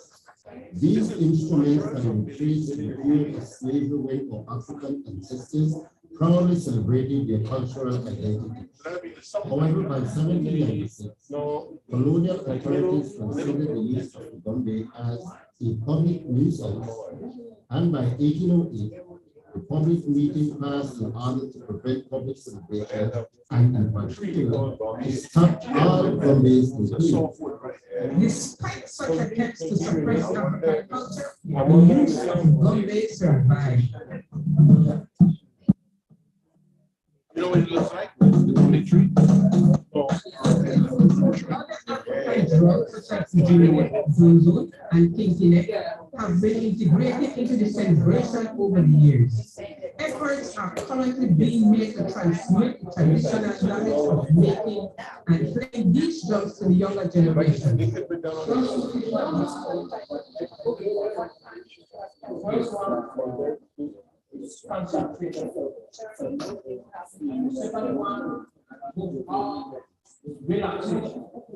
Organizations such as the National Institute of Culture and History, National Creole Culture of Belize, as well as groups like Drums Not Guns and the Maroon Creole Drum School have implemented Creole drum workshops.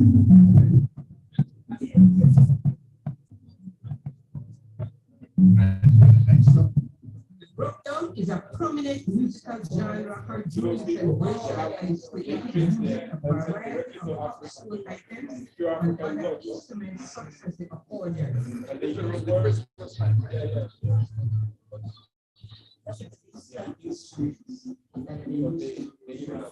Words in their songs that they don't even know what it means.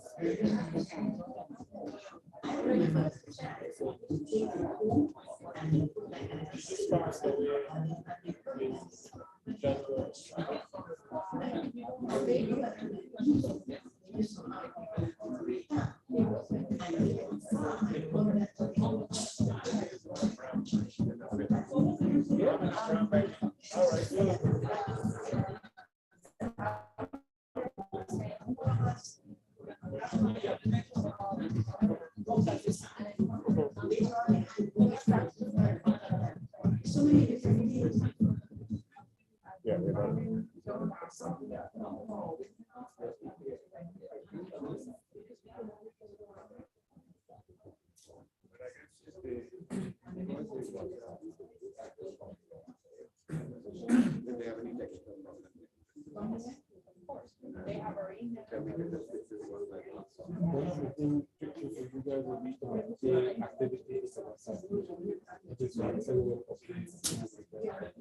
And I want to see them also.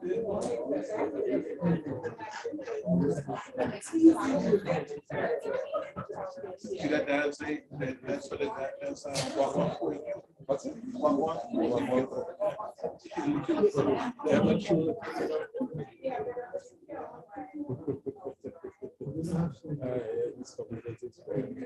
That's why I went to that lady's funeral. She's right there. So we're good friends. I went to her funeral. Stand outside. I went in there and we were dancing, and that's how I got to So the lady? No.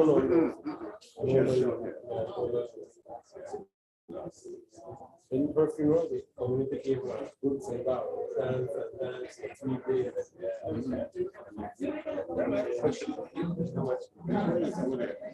really think this time that the guy figured that he was at the back. And he said, look, he was that.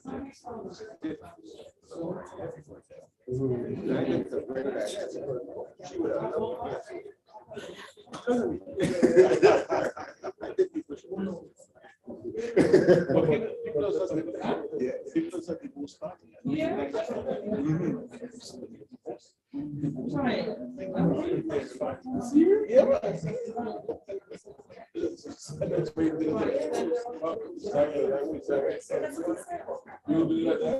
Don't give him any ideas. Paying for you because it's a 50-50 split, right? That's an ultimate motivation. Yeah, because not because of whatever. Study from that's if you do for things get toxic. After that, none of that. Just move away.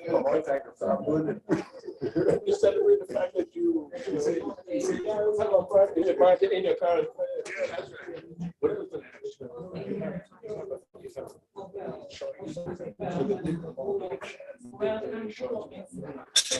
when you have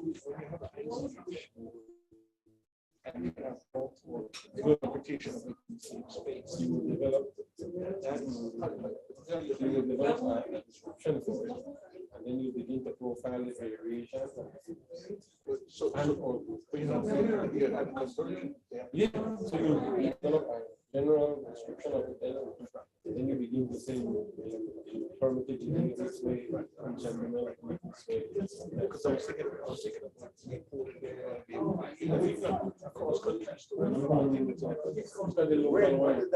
Local one. You know, we that's why I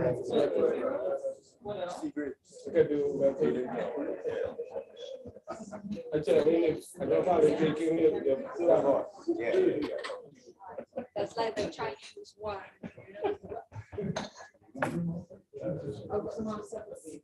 That village is like kind of strict. And when you see water there, and they dance up and down the strip.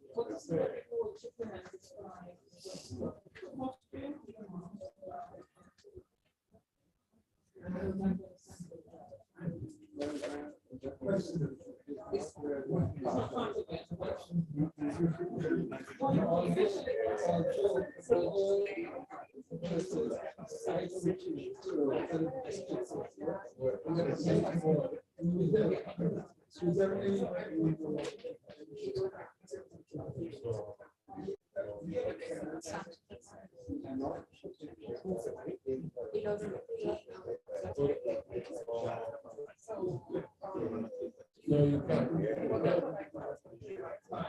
Because you have to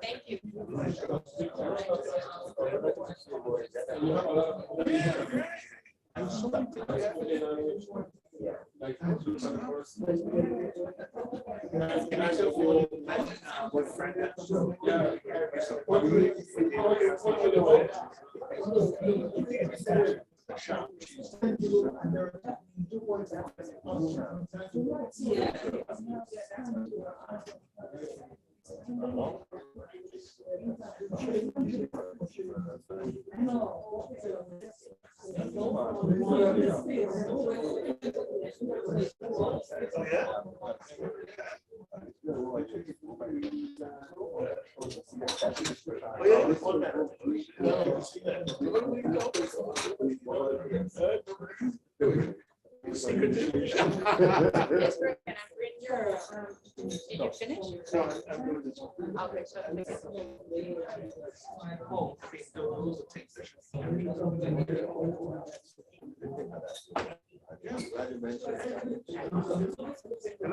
Tons of people using that.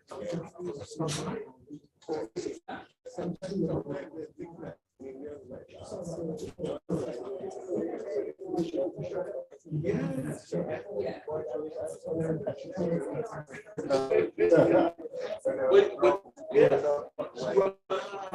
Because one time that same lady there, she pulled her hair over and she kept the power.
But when we lose fasting, if you look at MSN, so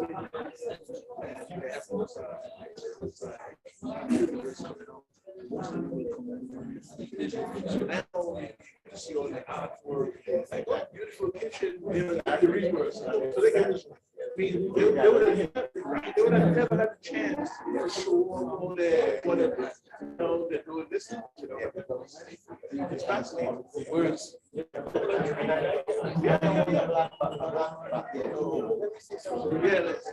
tell you who the person is.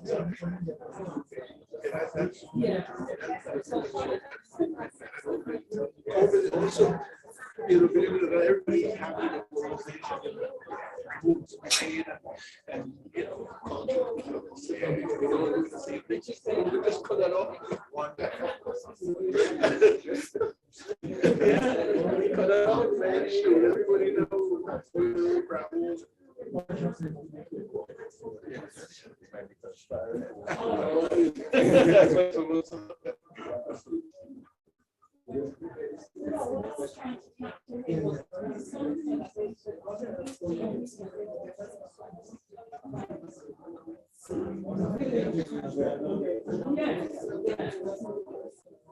Yes.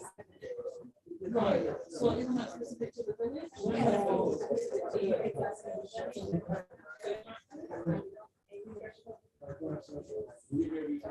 For those persons who want to return the phones and the boxes and everything, you might be able to do it whenever you want.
So which website you got my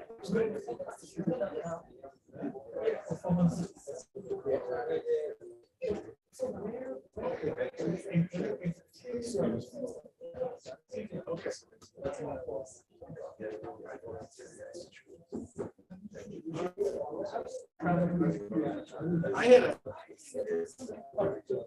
I didn't hear you. Yeah, I'm going to let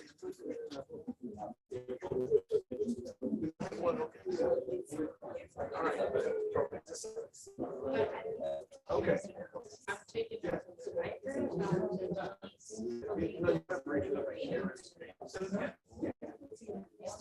Okay, got it. Okay.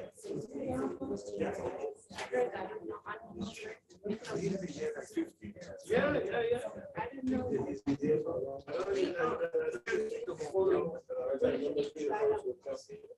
So that's not very good. I know you stay. Oh, that's for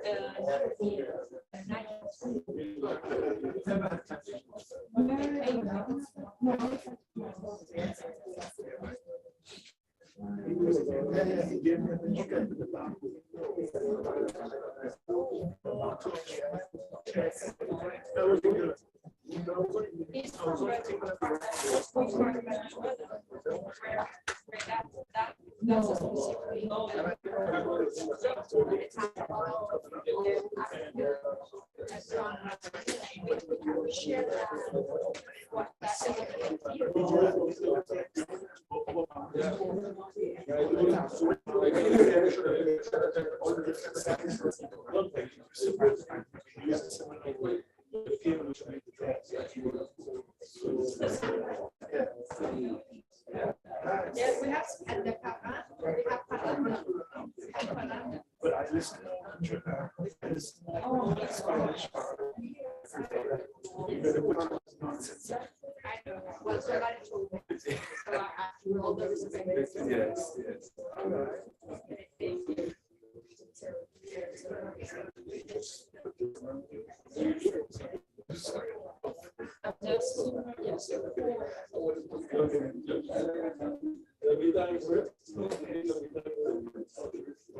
I believe, would you like me to?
So I'm trying to be there.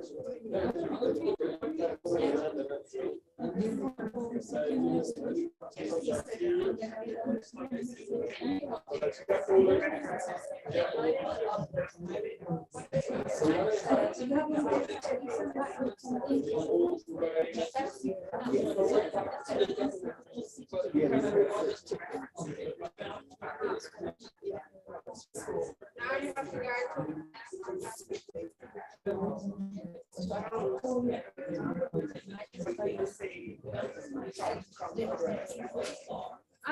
yeah. Oh, nice. What's up?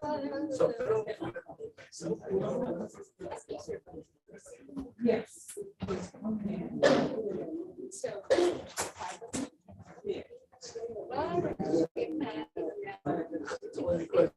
Why do they just into the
I guess the personal ways.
demands that the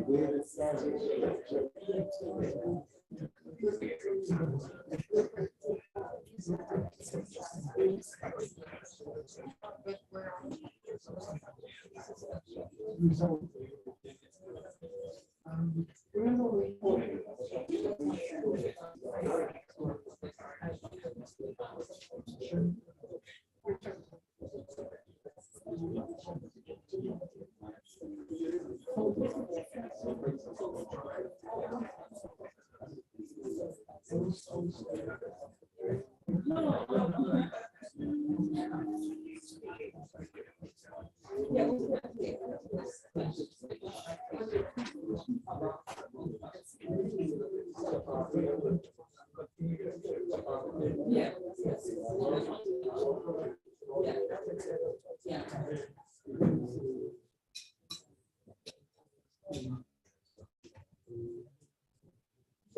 Yes, don't worry. I'll figure it out. We started, no more. They said because of copyright. I don't want to go to copyright. So it's all for it. Thank you.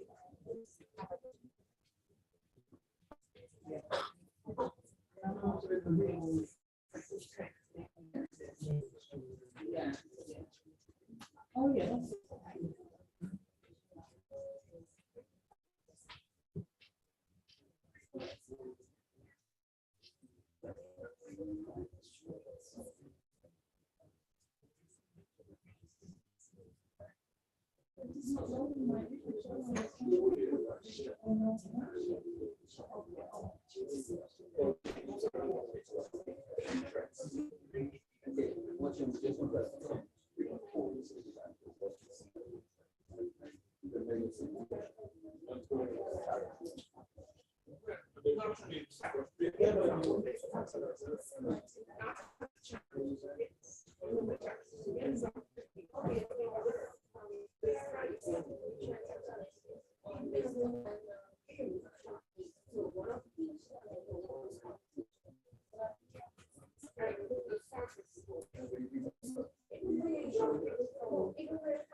That's why.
Alright, guys, take your time and hurry.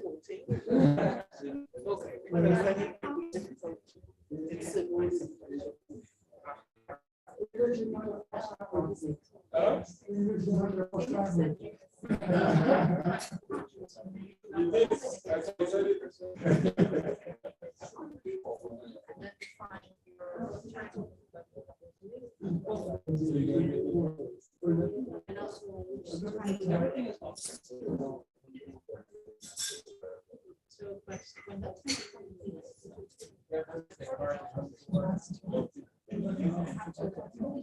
No,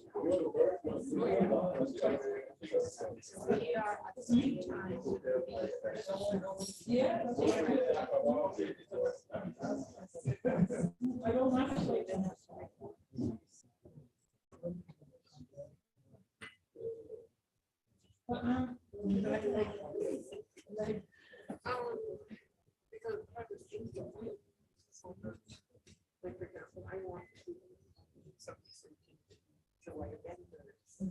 So if he's actually doing something like individually myself. Okay, so that's it, because that might be, you might become like the news coordinator yourself. Yes, yes, yes.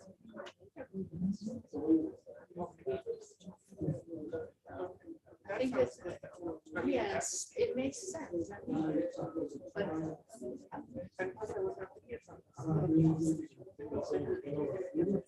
yes, of course. At the same time,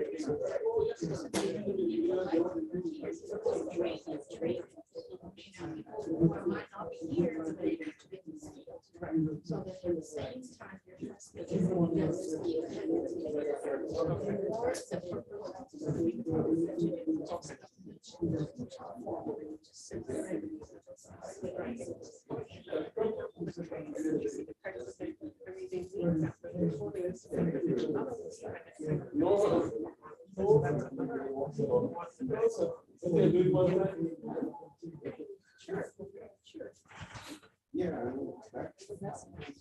I think maybe you could close that down.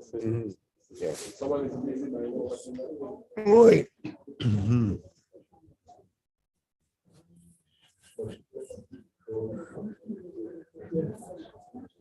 All right.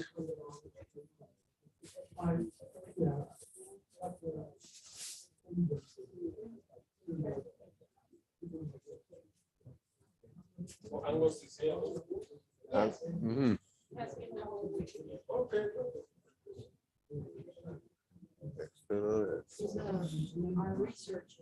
Okay, okay. Yeah, boy. Oh, that's what I thought. The same. This one's coming down. Oh, okay, yeah. Yeah, so you can take the next part. For the teachers training and also because we want to enroll the ICH. You know, the two groups of people want to get a proper teaching from us. Marlene and. Oh, that's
That's right, that's what the UN does.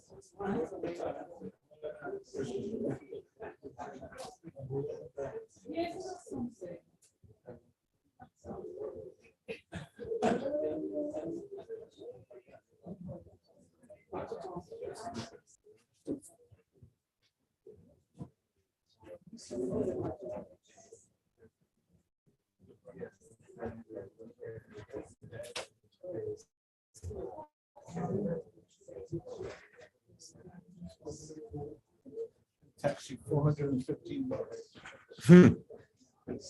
Mm-hmm.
Everyone, excuse me, we have extra 15 minutes after 12, so we're going to stop at 12:15 instead of 12. Oh, okay. We can do facilitation.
You want the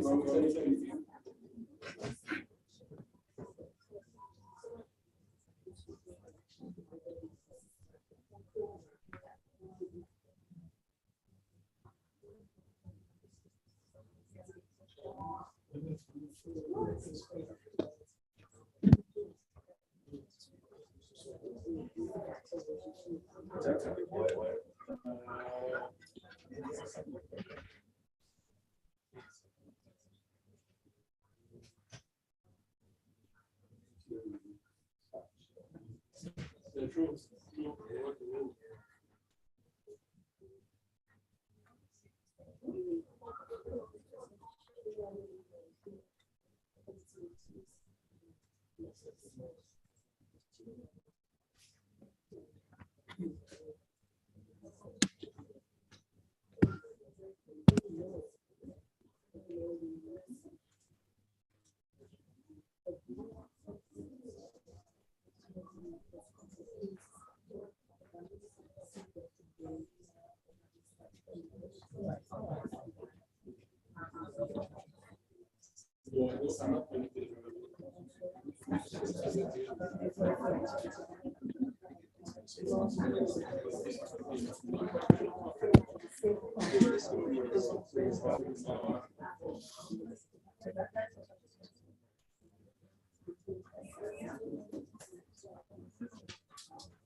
No, it's yes.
Here. Thank you.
I'm not sure what it is you're working on. PowerPoint presentation. Talk to Adriana. To display on the monitor. We sent it. Yes, arrange that with Matt because he has the main computer. So I don't know if you're using his computer and or you send it to him. Yes. Nigel, they're asking if they want to present the PowerPoint to him. You should send the PowerPoint to what address? All right. Admin or not or heritage. Admin. Put it like somewhere in a chat there, so they could see it. I could plug, yeah.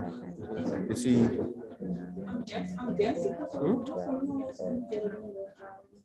Yeah, you have to email it to what email address you have, Heritage Grenada or admin@National Trust?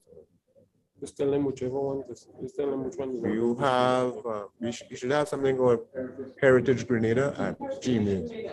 Right, so just email it there. Yeah, perfect. So please email your presentations to Heritage Grenada Act. I'm not sure. Which is it, Karen? Heritage Grenada at gmail.com. Yeah. The email presentation. 11, 12, 13, 14, 15, 16.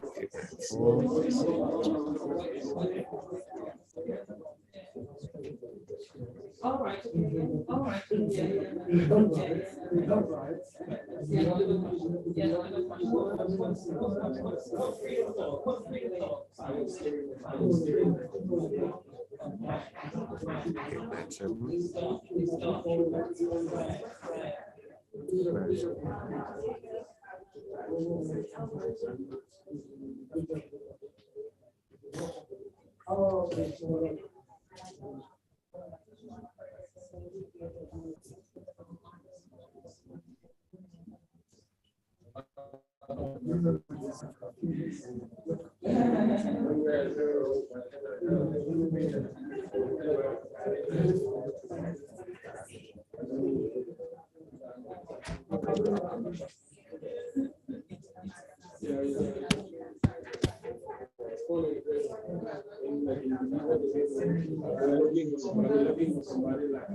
All right, guys, 10 minutes, 10 minutes, 10 minutes, 10 minutes.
Hola, ¿cómo vas?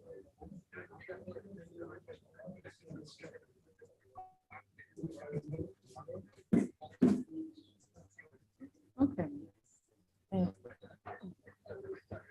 Sí, algo de revelar algo, pero no sé cuál es el error, se lo voy a revisar.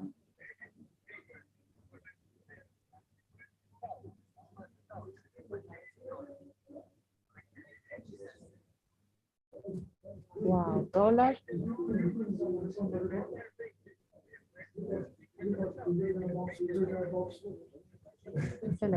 Ok, ok. Ok.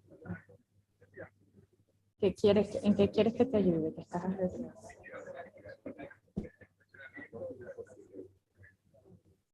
Bueno, dile que no puede. Si quieres llamar al colegio, dile que no.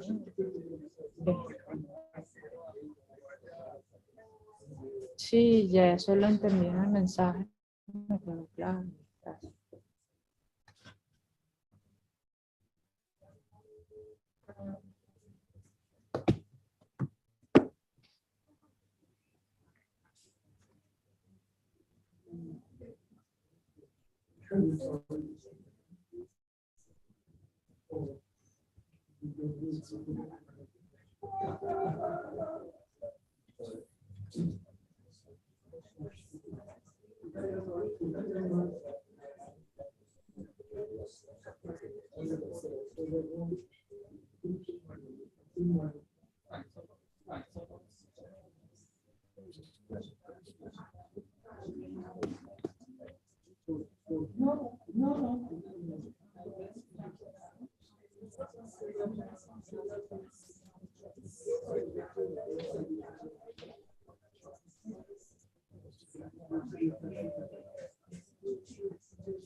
Jose is coming back because we supposedly we should write the check differently. So they need our sign, our initial letters for the amendment of the checks.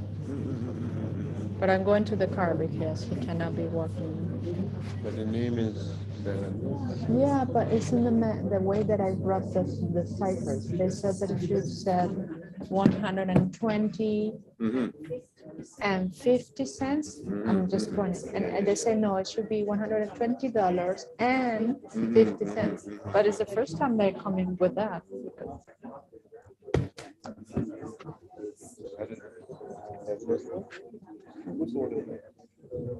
Hola. I think that. I haven't even seen the board. Let me see what this thing is. No, they open it, but you see, they're missing That's the second one who's missing the headphones. What's supposed to be there? Headphones. Amoy?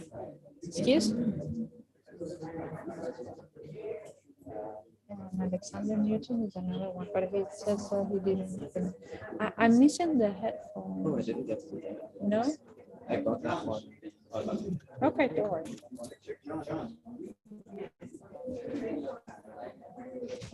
Which is this yours? Yeah. Okay. It's a blue one. Yes. I was the one. Okay. Thank you. That's, they're beautiful. They're large. Thank you. I put one up on the chest. Okay. Yes. He's returning the phone? Yes. So I'm putting. Because all of them are returning to the. all returning. Yeah, all of them are returning. And then I'm putting here in the same list of participant of the second workshop, which one is returning and known is because they didn't.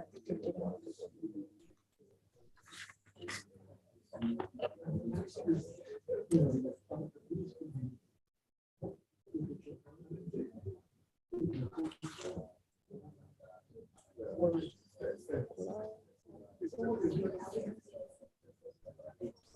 we're going to try as far as possible. But we don't know who the reports are going to next time. No. Not really. No, we hope that, yes, we have to have like this type of template that we have them sign that you are receiving a phone in a good condition box with this and this accessory. So this will not happen. I mean, I'm not sure if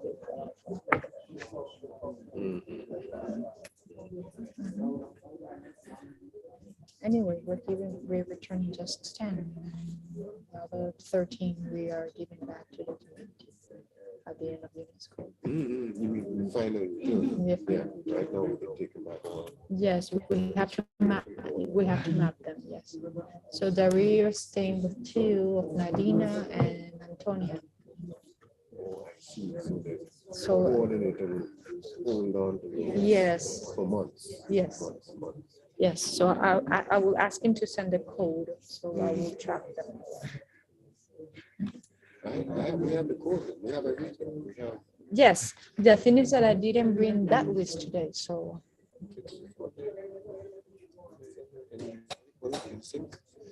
Yeah, but where did you put it? Yeah, I'll show you. Uh-huh. Go to it. It's in, there's something called IT, a folder. Oh. At the highest level called IT. Okay, let me go. In there, I have an Excel spreadsheet, everybody's name. I thought that we have to create it, so that's what I'm, IT. Yeah, double click there. You see inside here? This one. Yeah. Perfect. All the Yes. names, their personal phone number, as well as the. Okay. Oh.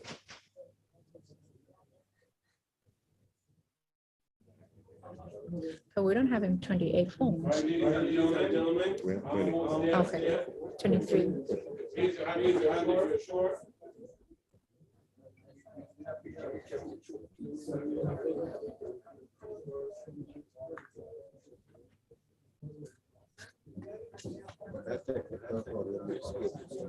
He's gonna try to solve it. Yeah. It's a surprise. I don't want to mention nothing,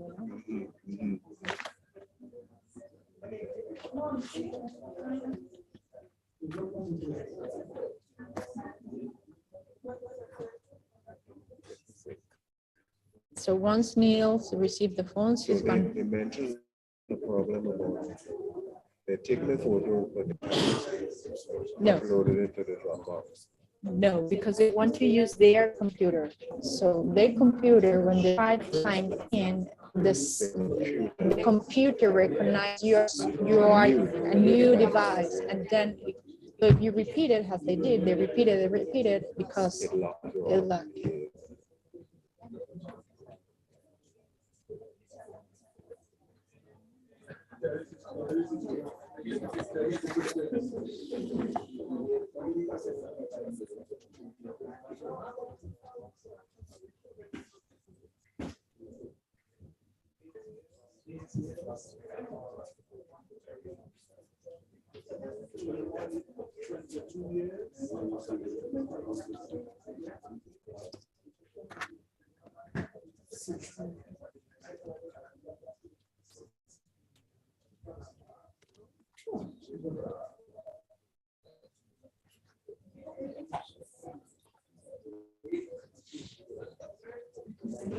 It's hot. It's hot, correct?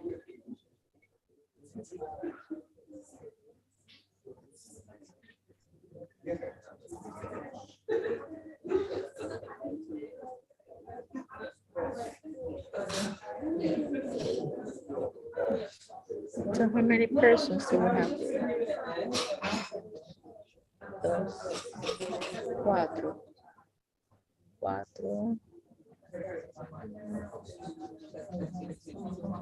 Seis, 9, 10, 11.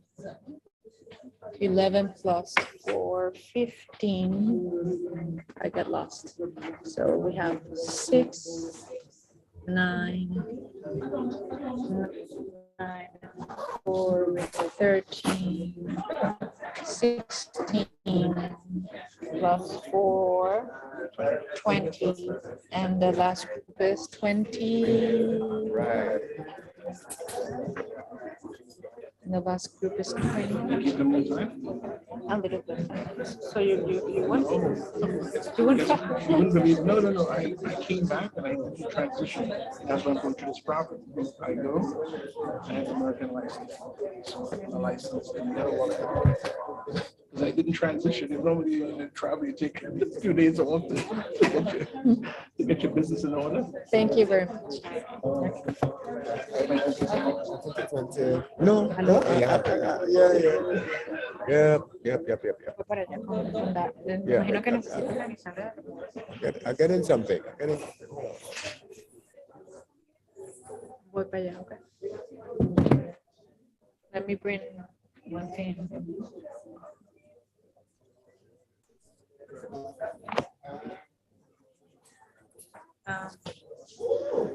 Do you have a pen? Me? No, no, I have it. We have it.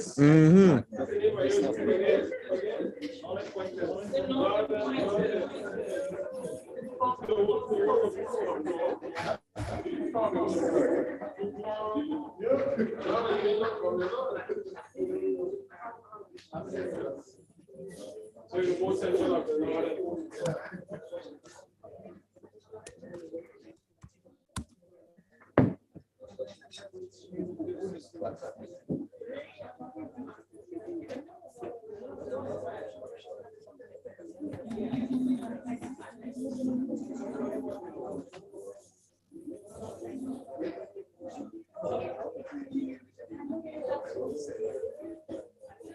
Wow, boy. The email is slow. It's downloading, it's downloading, it's downloading, it's downloading. What the hell? You see when you have so many people sharing. Woo-hoo. In fact, I wonder,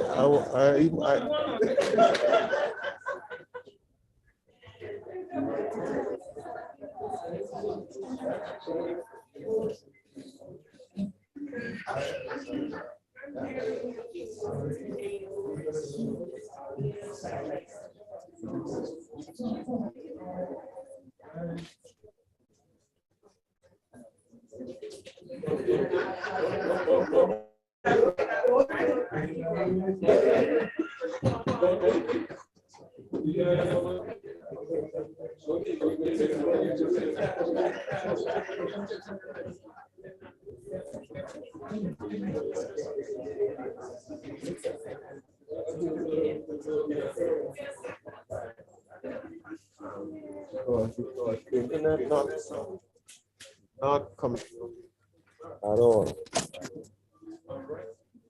Yeah, I had that problem. Yeah. So followed by team Hermitage. Wow. Yes, it's the Okay. first time, you know. No, but because the word dollar is already out there. Yes, but it's That's just why it's there. Because everything is $4. well, of course. But I have paid this way, and they haven't argued.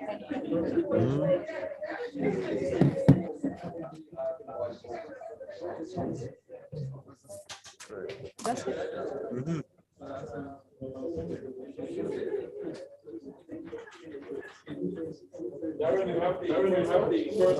No, I'm getting it manually because the internet is not.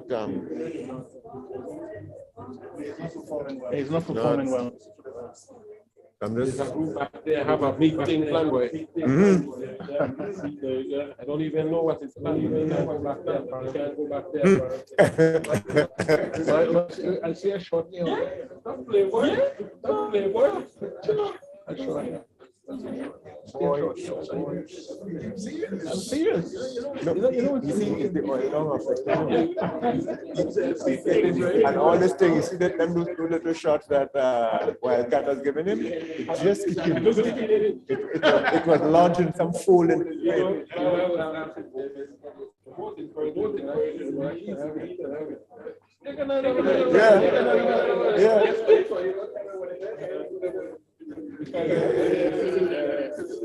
You know, something, you know, when the queen or any royals in this, and then you need to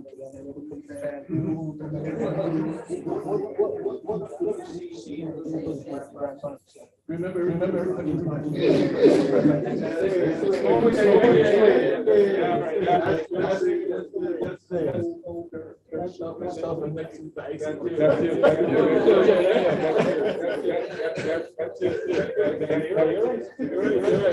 He's supposed to be.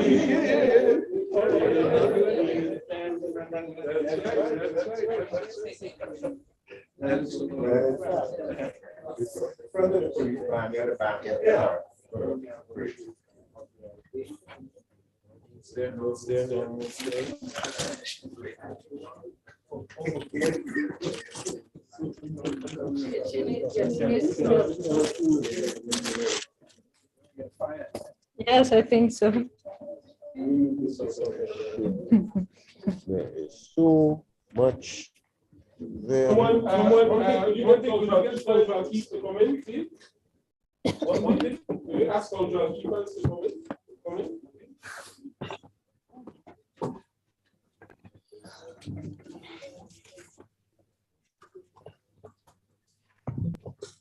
This must Ministry of Culture, correct? Yeah, that's all.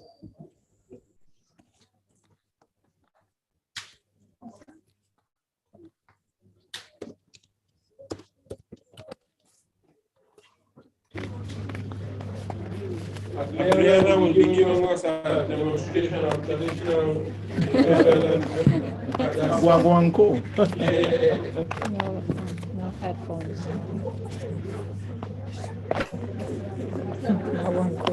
Accompanied by Darren.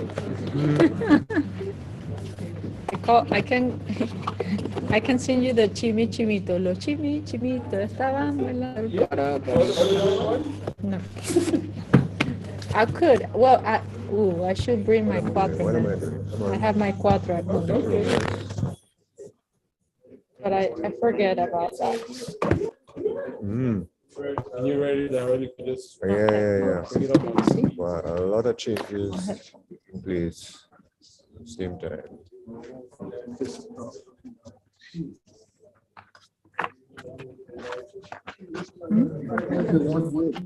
I'm just worried now if I don't make it today. I look at the chat. Oh, extra day or whatever. We'll see.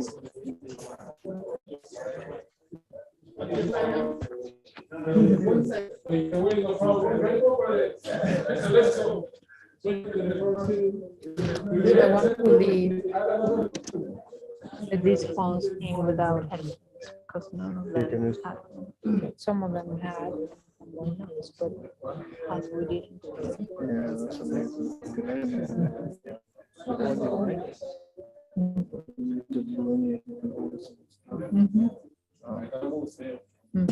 You see, ladies and gentlemen, my liability. Please take a seat. So those of you who are sitting, please stand, and those of you.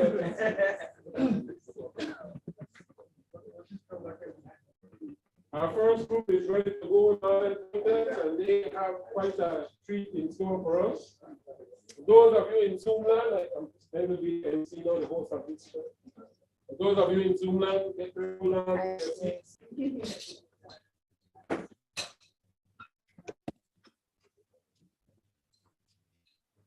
So who's introducing? Is it Declan? Ingrid?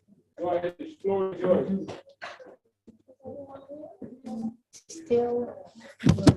He's still installing or he's checking with the.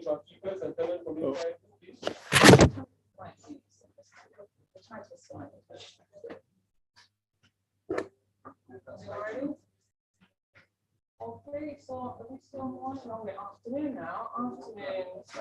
He's using.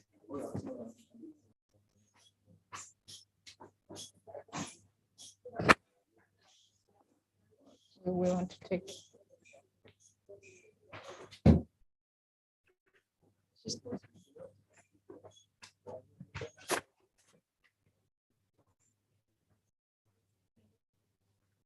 He hasn't returned to him yet, the guy who said he would on the stuff. Captain, bring us ashore. Bring us ashore.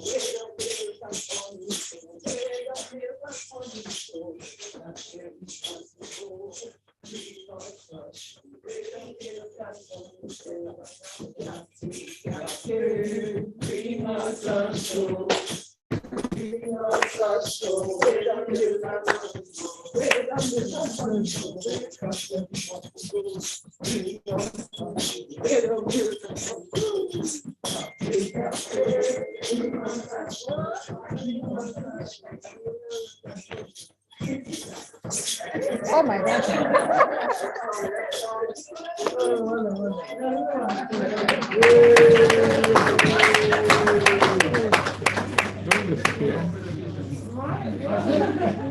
Good afternoon, group members. We couldn't have asked for a better introduction than the one Julie has just given us. So as the title slide says, we are proud of our heritage. We are Team Northern Pointers. The head of our team, the ICH coordinator, is Dexter.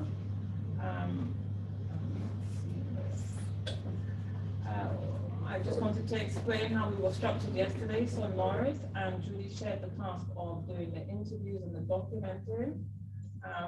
Mr. Newton was also a documenter, and I did the videography and photographs. Next slide, please. Right, so the first question that we had to address was to understand what the ICH element is that we were dealing with. So we went to see a gentleman in Chantanal, who in his history told us about the Shortney tradition from his perspective and his experience.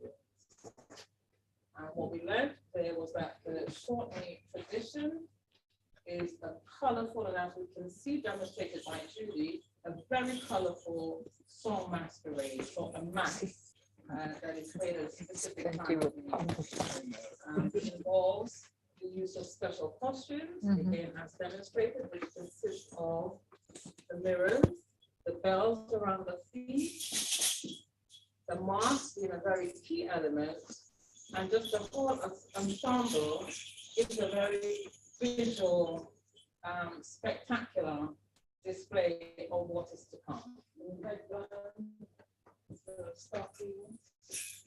The white, what is usually a white towel or what they call the sheep head, and sometimes a head kerchief at the top, which is different and usually made of like a black fabric that has been starched so it stands up to any kind of shape.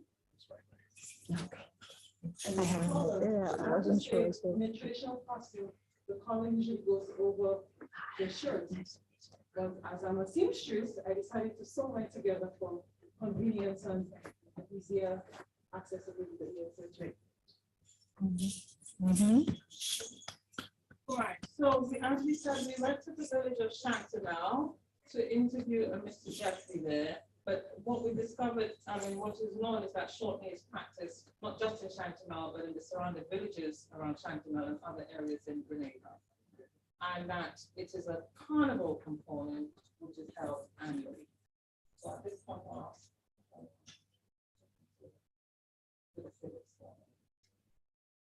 Yes, do you have anything else to say there? Right.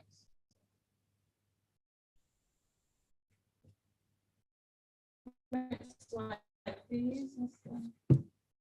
Right. Again, we have on screen and we have in live an image of Shortney. So if you've not seen it before, your introduction, this is what it looks like.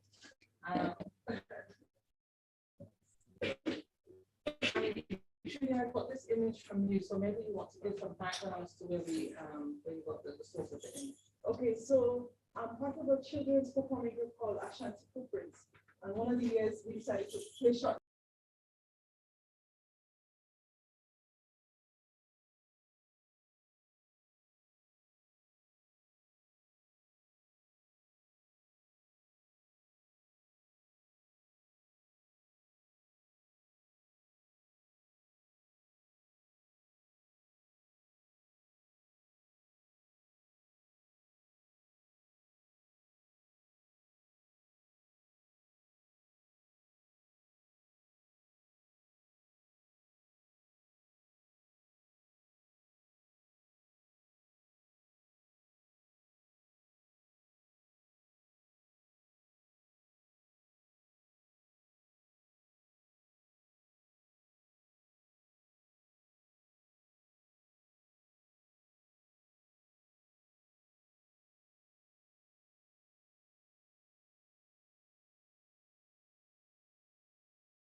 I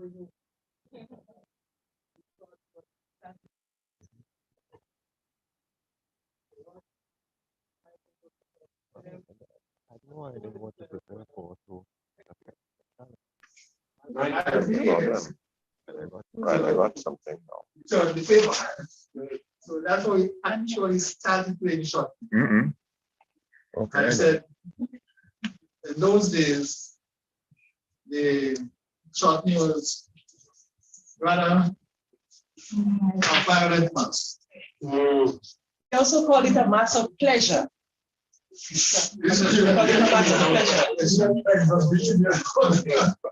But it wasn't always about beating someone, because beating people up, because the songs that are sung, there are some songs, the songs are different.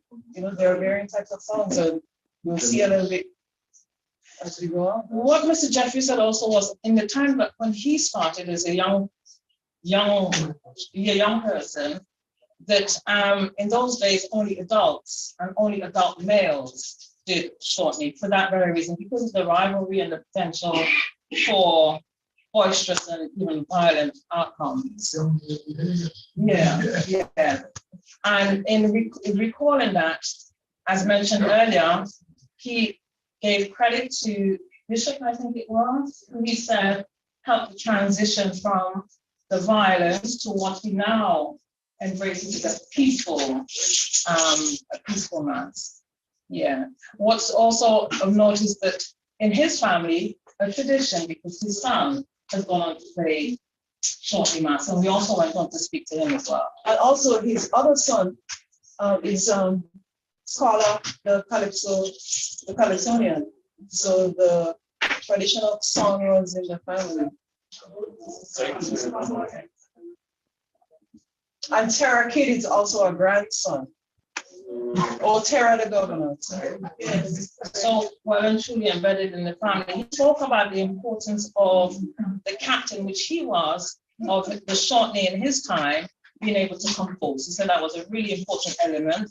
And he lamented about the fact that he doesn't see any evidence of that now. You know, he talked about how much it's changed from those days where it was a key element to be able to compose your song, to lead your band, to where now songs are not being composed. In fact, what he sees happening is more what he called road march type songs, you know, leading back to the days when it was a little bit more violent. But I think it was around at this point that we were trying to get him to record songs, which he later went on to do. He also stated that in his time, every year, he played with a new suit. Oh, yes. But he said what they do now is after the play, they wash it and put it away. He said that never happened in his time. You have to find the money and, you know. Yeah. Forward, back. Right. Just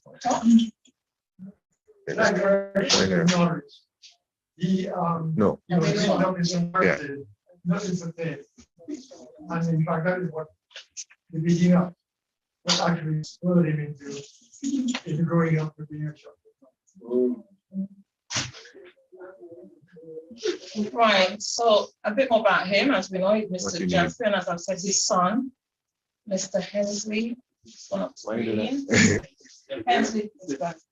Hensley Jeffrey is also a practitioner. Mr. Jeffrey Sr., 85 years old, and his son is about 55, you say. His job in his younger days before retirement, he was a farmer. Judy knows more about that, because Judy was the one who actually introduced us to the family, and we had a really welcoming, a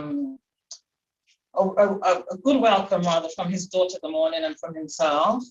And Mr. Jeffrey, like I've said already, he was the captain of his, I'm not sure what it's called, whether it's a band, yeah. He was the captain of his band, and consequently the composer for many of the songs that were played out. Beside captain, we have in brackets Chantuel.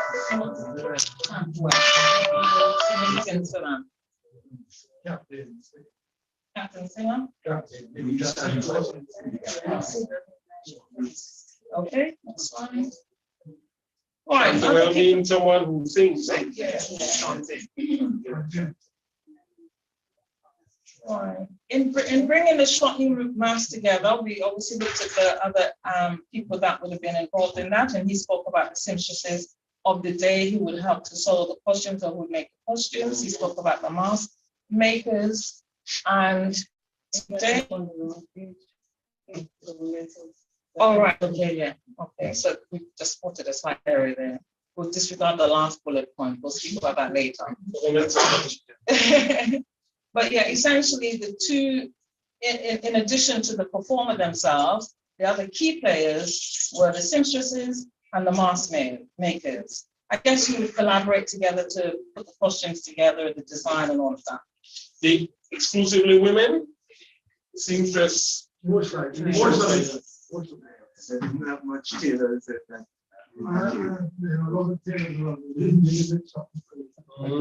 Okay. Because I found out that one of my great aunts used to sew the costumes for Mr. Jeffrey's band. And then her sister went to England, and in England, she used to sew costumes for a band in England. Just a little bit more information, but quite or elegant. As there were very little opportunity, employment opportunity for young people. Going either work on conditions or you were in sewing. Really? Yes, I often say, yeah, Simpsons, or Simpsons, but made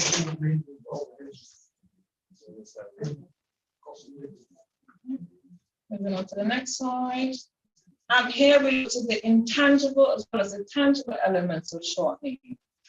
And so, as you can see the list there, reading out the costumes involving on Julie's the mirrors, the headpiece, the mask, which is eloquently modeled, the powder, yes, and the intangible elements were, you couldn't escape the fact that what Mr. Jeffrey was explaining to us to begin with was the rivalry between the villages with the shortening mask, that it was used as a way to tell stories that were happening within the villages. It was used as a way to settle disputes you might have with people. A carnival season was over. That was the end of that. People got back. Very key component, as I mentioned, that he composed a lot of the bells on the feet, the costumes to make because what they didn't have, apart from the songs, they didn't have musical instruments. That's key to know. They didn't use banjos or anything else that you might find in other types of masks. And they made their own music with the sound of the bells and the chanting and the stomping of the feet to create the rhythm, to build a memento for either a potential conflict, potential battle, or potential. And that they used a coded language. So he was careful to say that you wouldn't, I mean, he was something, you wouldn't address another shortly by their name, because that would identify them, that they would use coded language. Even down to the shoe that they were wearing, they would be careful not to wear shoes that would identify them by other people. There's a throwback from that as well. The songs is the narrative we have today is extemporizing, because songs are mainly innuendos and music. Who is going to anybody's house to the back door? Or who is putting water in the himself? I was shocked, you don't shop, and so it's going to teach you. So all those sort of stories of building and shopping songs. Let me ask that part of it. Is it a part of social control, maybe? Yes. Don't know. Yes. I really don't know how to say that. It is like the coding language.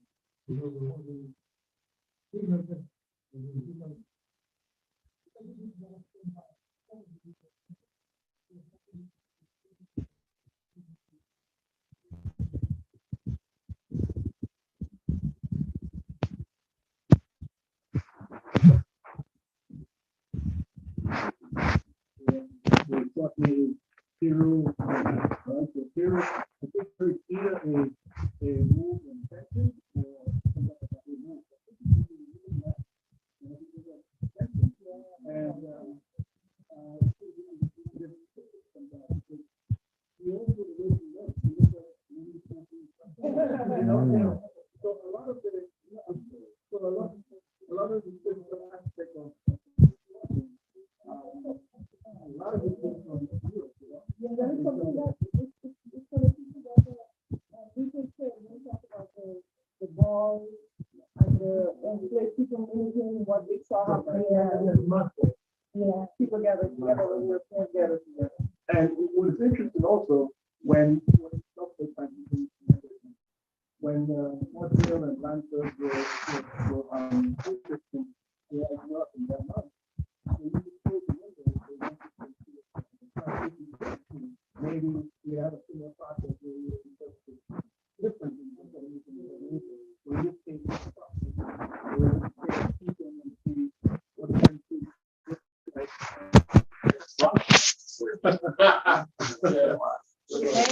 The next slide.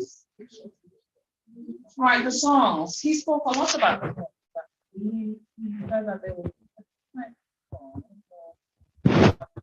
The road march was used for when you were moving into that rival position. But of late, and maybe just before he exited the hall or he retired during the shortly masquerade, he spoke about moving towards more gentle types of songs. He talked about singing in relation to, I don't know, more religious type of songs involving God and that sort of thing. Yeah. The songs. Yeah, the road march, the song that I saw, Captain, bring us ashore, where the milk and honey flow. So where the milk and honey flows is a beautiful place, and we want to get there. So if we're coming down hill, as we meet another, a band is coming up, our captain has to lead us to battle because we have to show that we're the conquerors. And now we may not fight, but when we meet the other band, then we sing. We sing and we jump and we chant and call up. They did part of the road march. There is one second before you hit the it's also letting people know you are coming and you are coming to us. So voicing the way, cannot do it. So synchronized voice, synchronized movement. Yes. And harmony, lots of harmony. As has already been mentioned, that the storytelling element was usually about either, as we've said there, anyway though, so, but current affairs, anyway, like an oral media outlet. Yeah. So the songs that I sing are primarily from Prometheus Shortly, which Peter and Tahira and Eugenia and John and JD's group interviewed. So the songs that I know are from that band because that's who I play with. And one of the first songs I learned went like this. Santiago, don't cry no more, Damian hands too fast. He go dead down in Lhasa. He go dead down in Lhasa. He go dead like a jack. So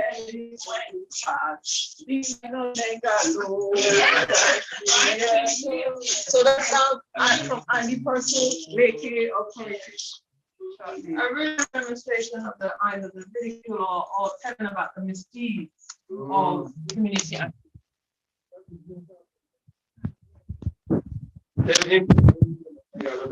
Yes.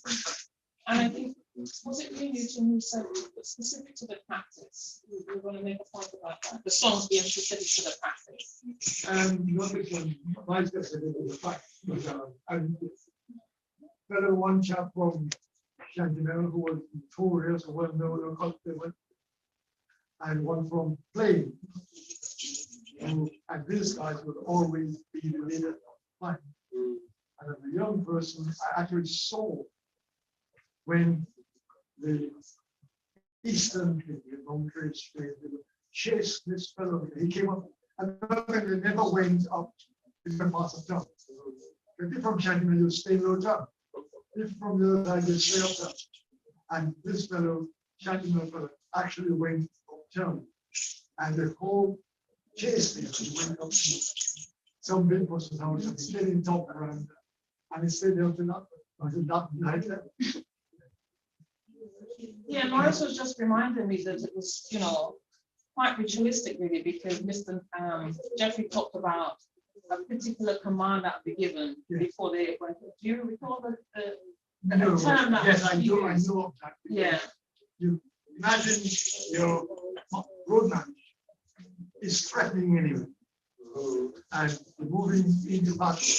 So the captain is going to give his signal, and you go up and they run for the son of a quite often the rest.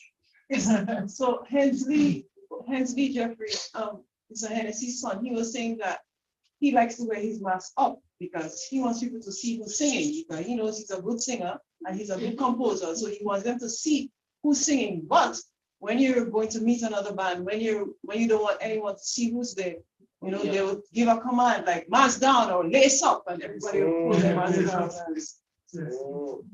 That's it. Adriana has a question. I have a question. In this particular case, if a specific ICH, they are documented right now, this year, should they, so what is the perspective of the history? I mean, now and then, so because maybe now there's some variation, so do we have to start telling since how it was before? Not necessarily, but it would be the preferred. I'll tell you why. So that you can explain the transmission part of it from generation to generation, right? So the purpose of indenting and documentation is that as you do it over time, you will determine how often to document this thing. You will be able to track change over time, no? And what are the risks and threats to the element as it goes from generation to generation, right? So that's the advantage of doing that. Yes, because as I understood previously, it was generally performed by men. So now the woman is part of it. Right. So when it start that and why? So that's my curiosity. Right. Well, an important thing from a technical standpoint, always your description of the element always describe the role of men and women in it, no? Just as a standard practice, okay? So you'll say before it wasn't, but due to particular changes, now women are more involved, more young people are involved, and so on. Before you used to peep through window, that sort of thing, it was a prohibited behavior or practice. Those things that would go into a description, okay? Go ahead. Okay, next slide. So what's the state of the ICH element? So as Mr. Jeffrey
Along with the Grenada, we got together. And we have got 6 pillars more efficient. We get into this time and start within dinner and maybe more enjoyable. And so much so that also led to the transition that more females taking part and younger children, well, that's you know now, carnival includes all ages and also, and this is around the time you have the change. All right. Okay, so there is this is an interesting element because this thing keeps coming back about how political influence has affected this particular ICH, no? That's important to document. And he also said like the political parties in Grenada, like there's a kind of rivalry between people belonging to especially NNP and NDC. So if the leader of a band is NDC, people who are NNP who want to play might not play with that band. They might even leave the village and go somewhere else to play.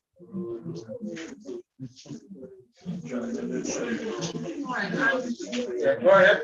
Yeah, Mr. Commissioner, you spoke to the last point about it being more inclusive now, where when he started, it was male dominated, but now everyone, so both genders and other genders, as the word is straight genders. Both genders are now involved as well as children. So with the violence being removed, it gave the opportunity for it to be more of a family event. Yeah. And that's it. Thank you.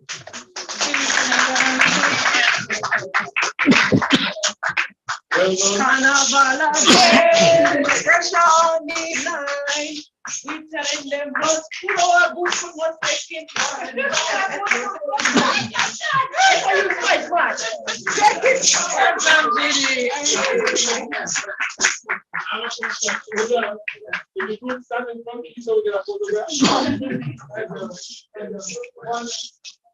I have a question for them. So that I know there's two groups in church.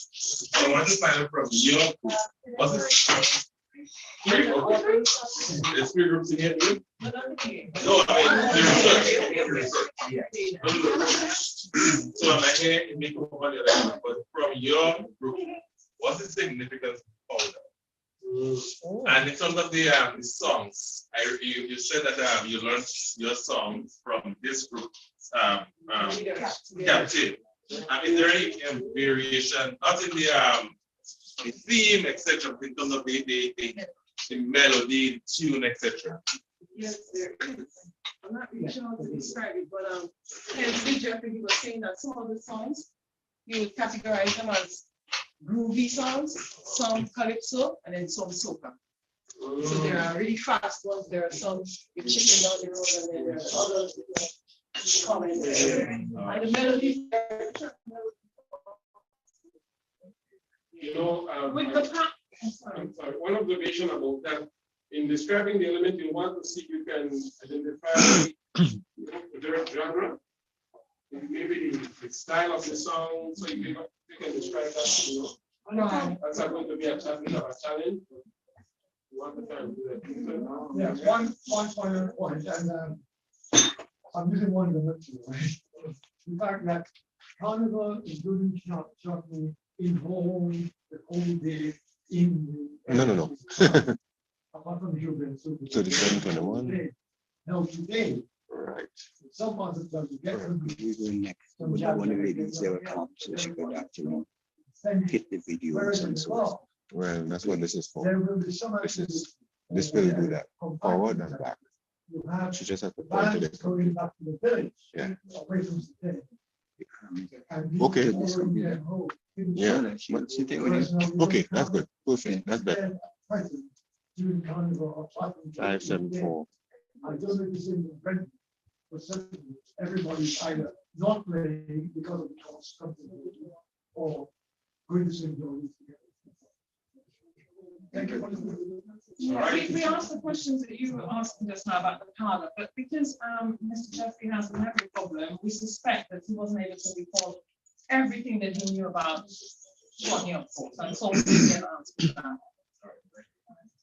Okay, so let's have them stand in the front, take a picture of them.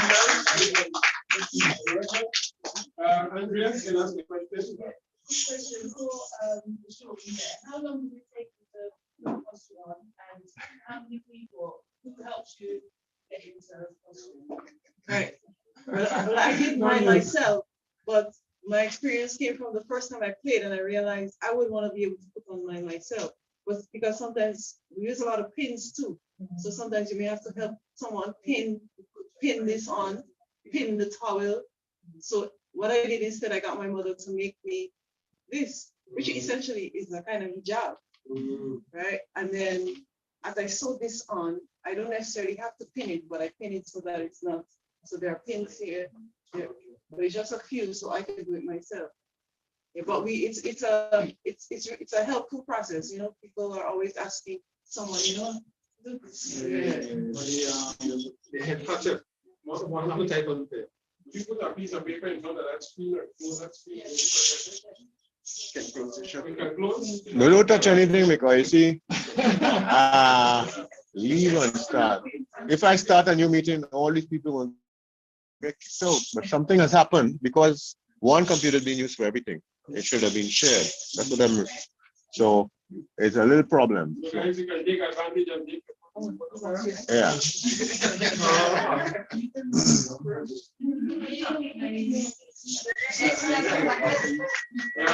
Yeah, while they're doing that, let's sing with them. Yeah, bring us a show, bring us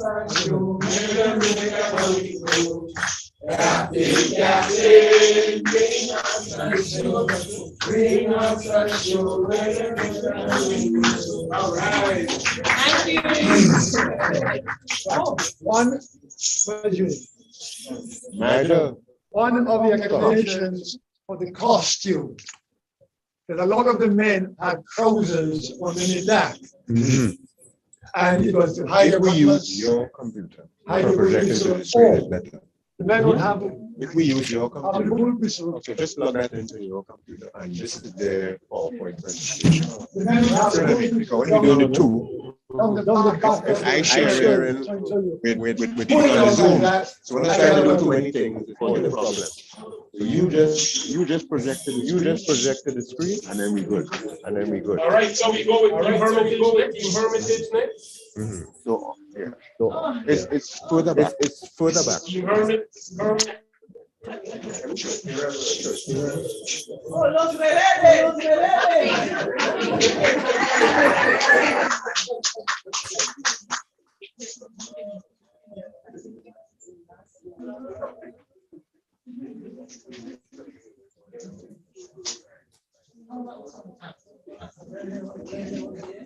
So they have a similar thing, so we'll get to compare in a second.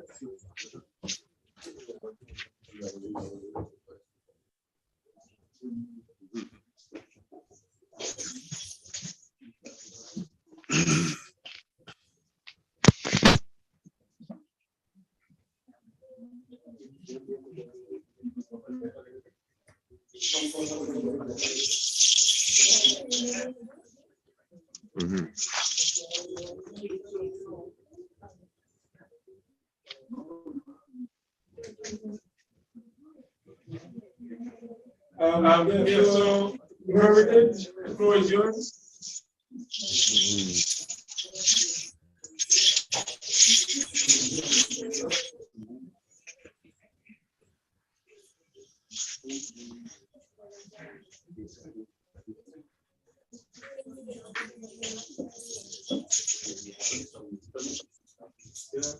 Oh, right.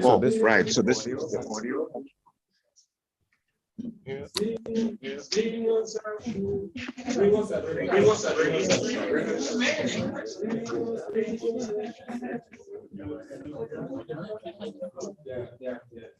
Promise land.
Everybody, can you give us a few minutes, please? We have a little technical difficulty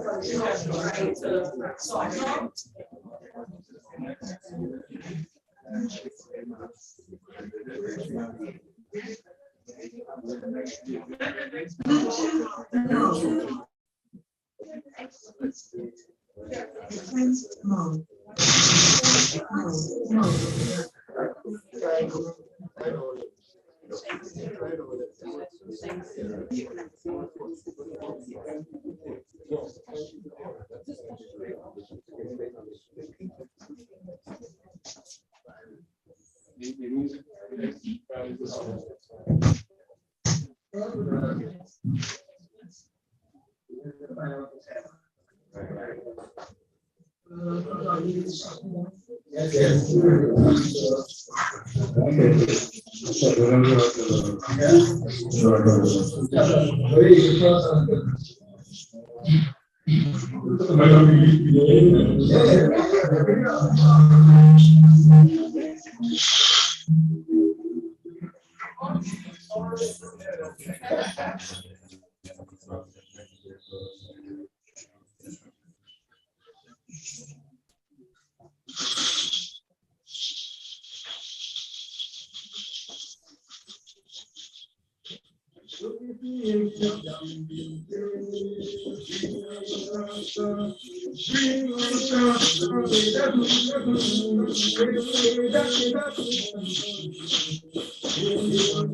Good afternoon, everybody. So, as we started originally, from our little briefing, we went to interview Annie Purcell.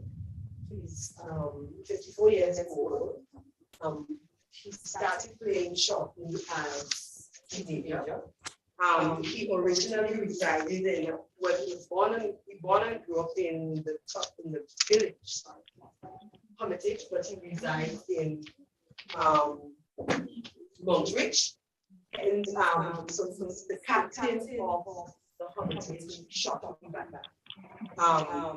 The band told us has one of the members, the children made and women. He's presently the captain.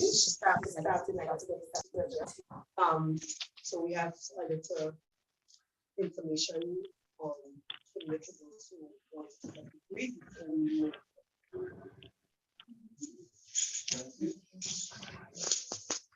Right, so his siblings.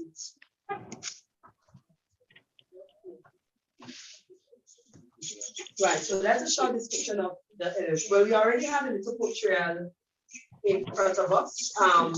One of the things that the key elements, you have the bells, which is called the willows.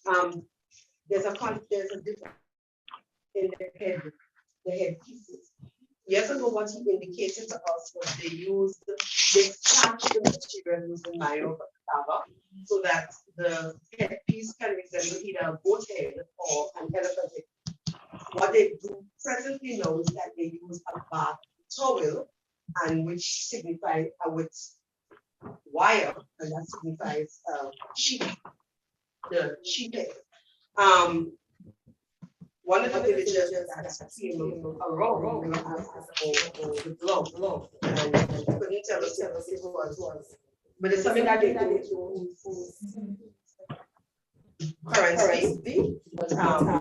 There's a little give and take whether it was previous when it's shot. He indicated to us that from the shot originated from West Africa.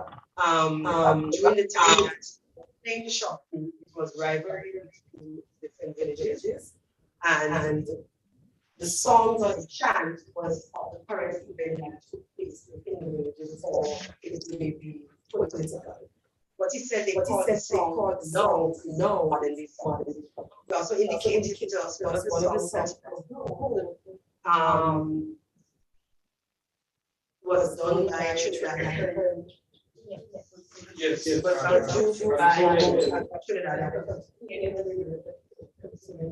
And it was in reference to the death of Ariel Muller, and the name of that song was Injustice.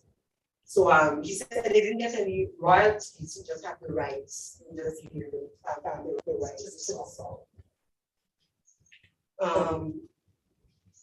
So yes, as we have before and after, and then indicating us what the secret that members, and the husband was a big was playing shop. And I guess it came about because of wanted to set a school. So if John into last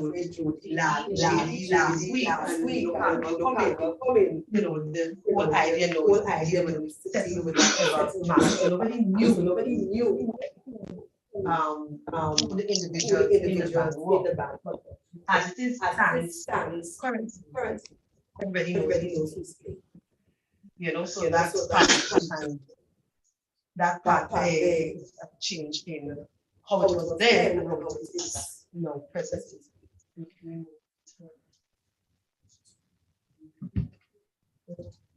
Right. So I think it's recently. Maybe about a year, two or 3 years back, it was awarded by Cultural Foundation, and as you have indicated, some of the trophies that he won from traditional mass, which takes place in St. Mark's, and then Carnival, which said they won the Parade of the Band, which is on Tuesday. It also indicated that chant. When parading and chant is a little bit all the match. So you have a faster chant when they're going into competition. Also into competition, they have displays. And for instance, on the day of pageant, you have lead singer, and then you will on the stage, you will have to display, showing off the movement. And we had a video where he was showing us some of the movements that they would see, that you can see when I'm in the shop. But coming down, he said coming down the hill, like they are coming down in the movement might be a little bit more intense, the chant and the movement, as opposed to just chipping and what he said about their back is that before they pageant on Monday, try to reach through the villages. Then they assemble down to pageant, so and then they come back up on the western side of the island, you would stop, you go over and then do a little display again, and then back. On Tuesday, they come down, they will do the village. So they have, because they have members now, not just from Hermitage, but they also have members from Lafayette in Grenada. So they would go over to Grenada, do a little shipping, a little display, and then they come down to town on Tuesday for the purpose. They also indicated what they do, they pass on the eastern side, they will stop at 7 hours, and they will ship from 7 hours all the way down to wherever the competition is by with spice mass. Okay, so can we go to right? So he indicated some of the major challenges that the band face is that one is lack of sponsorship,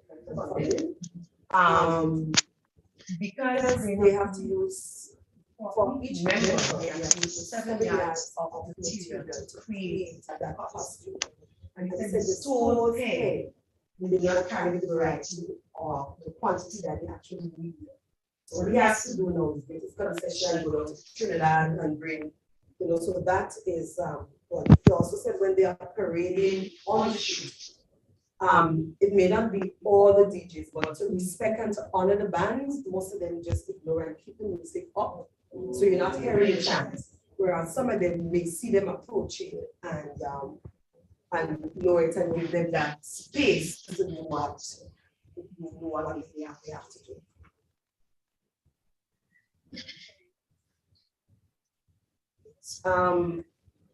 He said that one of the protocols that they do as a band is that they collect their costume on a Sunday, whereas before the people used to order the costumes and they come together and dress. They give the costumes and they go to come back to the house that they would assemble in, food will be cooked.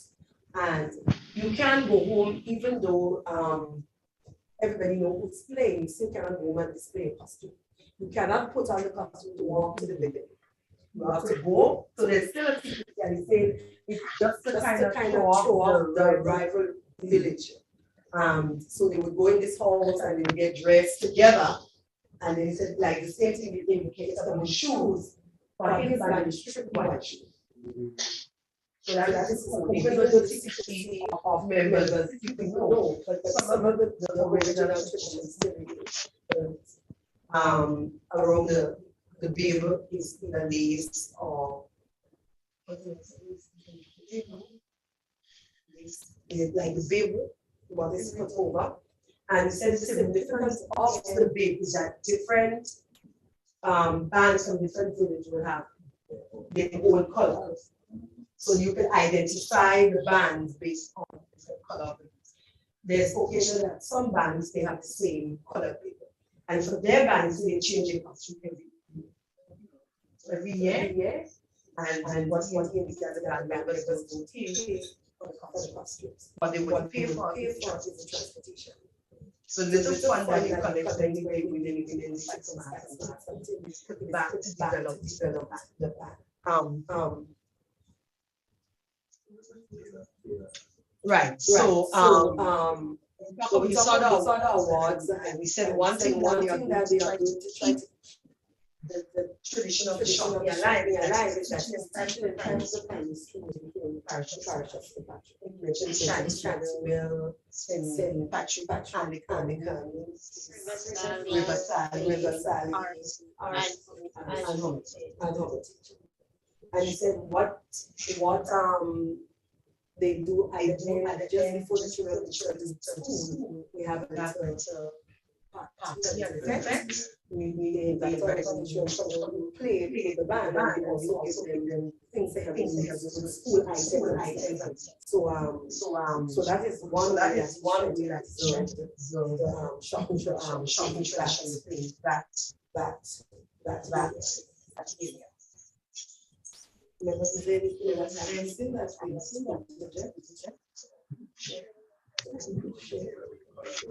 Oh yes, and he also indicated that what Taylor would do is that he would put out if this year they're using orange for the bib, put the red piece of material in the window. In case some of the band parties or when the continue to play so that's still, even though the secrecy of the members are, not there, but it's a certain element that is still keep that level of. So to him, no, they want that element of surprise. So they kind of try to show all the things, and so they try to say, oh well, okay, committed using red, but it's just a decor. Just let it secret.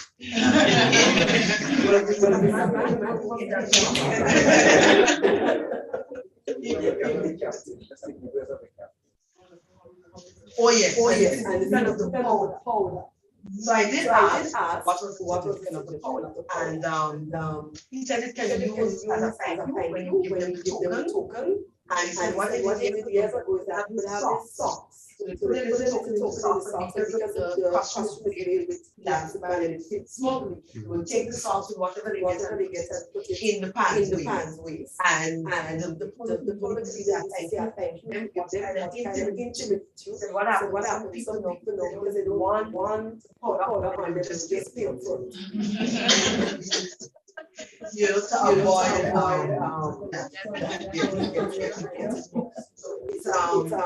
and mirrors as so helps you what the right band will be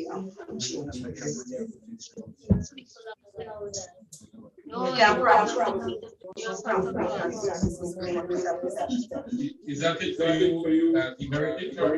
Yeah, don't let anybody ask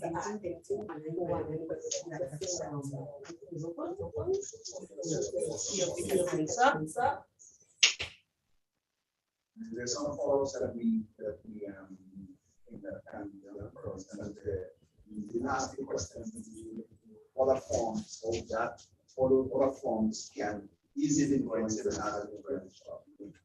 Give us an understanding of the other types of masks that have disappeared from the community.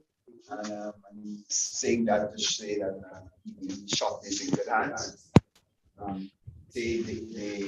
We also have to, in terms of recording, we have to the possibility of going back there to actually be embedded in the culture to see how they practice, how they prepare, and so on.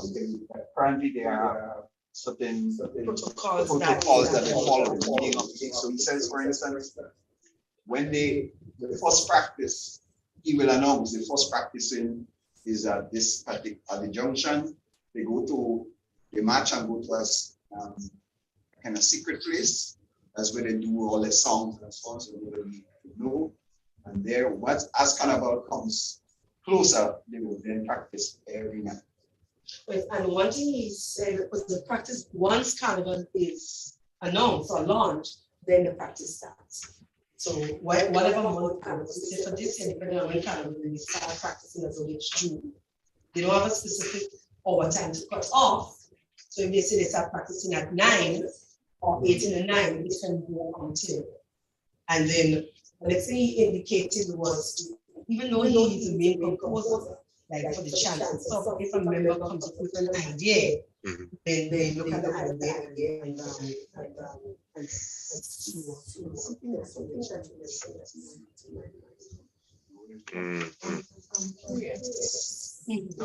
I'm wondering what happens to the costume from this year?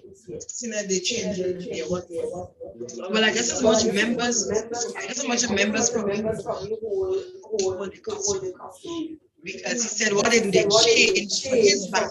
Every year they have a new costume. So, yeah, because it said 7 yards. All right. To answer this question, I know back then, what we used to do, we used to send to Grenada to ask for his costume.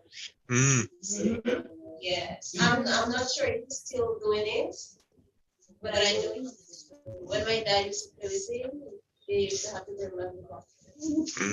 Because people want to be because people want to be I'm not thinking I donate it to them. I donate it to them. I don't know. Right. Just like making it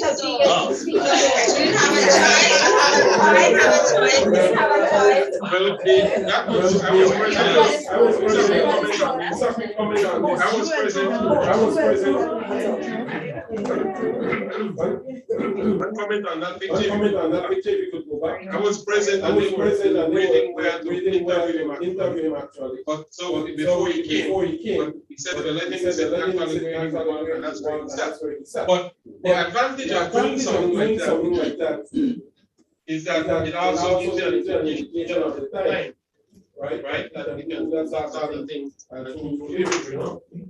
Right. I want to ask you something. Did you notice how the different distinction? What would you recommend in terms of being able to put together a reasonable document and inventory of this particular element, given what we don't know just from these two groups? How would you recommend doing those? I would say merging the information together so that you could come up with it. Right. Not definitive, but rather maybe more holistic or collaborating to see what else And as mentioned, we did ask about traditional math. We did mention while India and Apache jam. And his take on it was because leadership that most that traditional math in the area. Another should also point out this, that maybe by doing that kind of thing, taking part of a public documentation process, but also be developmental if the practitioner bring harm for them. The whole that's one layer. You know what I mean? No?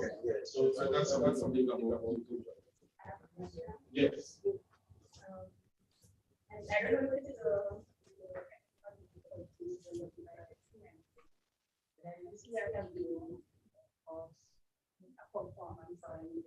so did you learn anything like a chant or dance from your inventory yesterday that you can share with us? Well, that's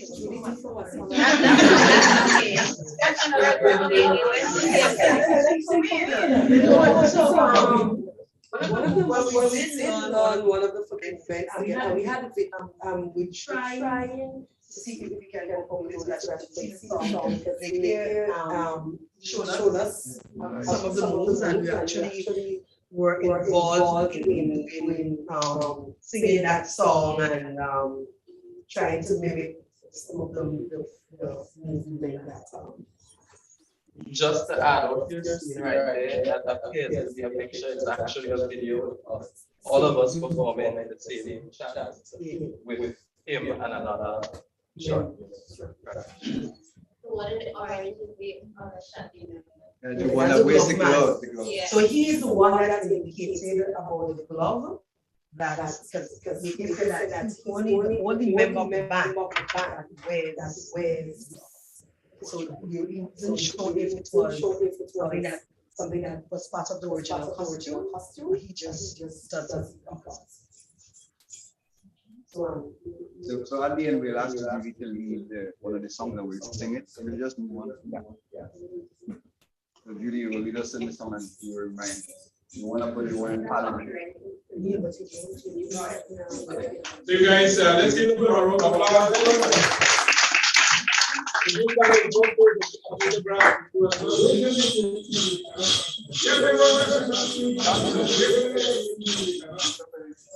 They want a shot in Parliament.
Different songs for different occasions. So they will play at weddings, and occasions like those. And there is also a song specific for lamenting.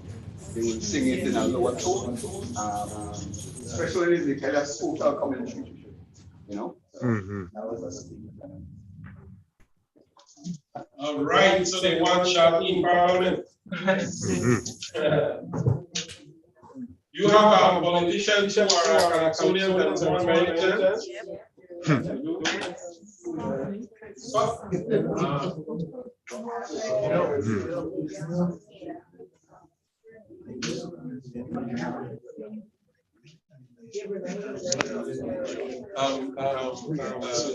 Daryl, which one is it? I don't know.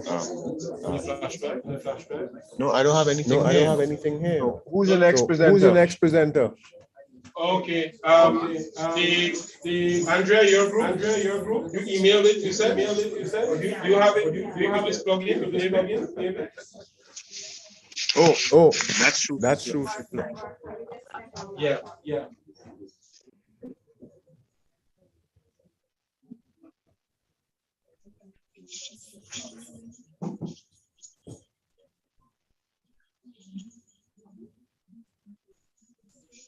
Wait. If you could sit. Well, you could sit here. If you, no, I don't want to move this. It's just a matter of over by Nigel's. Yeah. She's talking. Yeah. Okay. I know all the cables. Plenty cable there.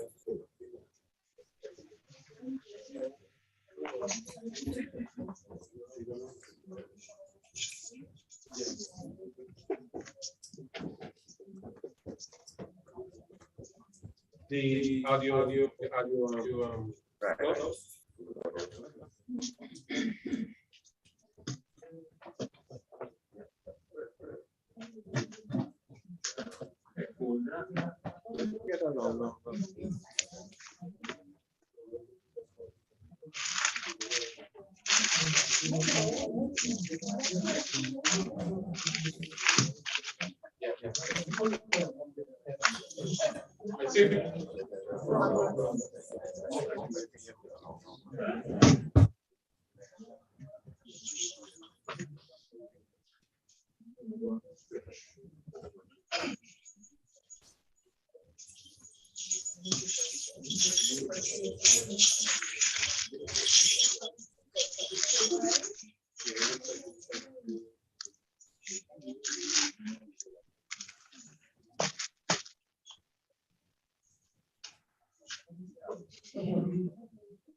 No HDMI equipment.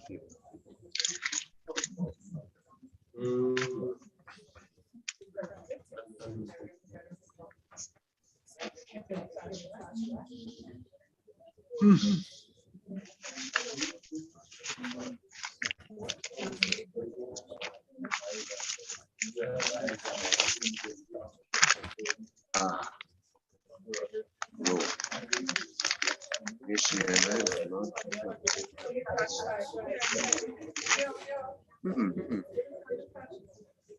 Yeah, yeah.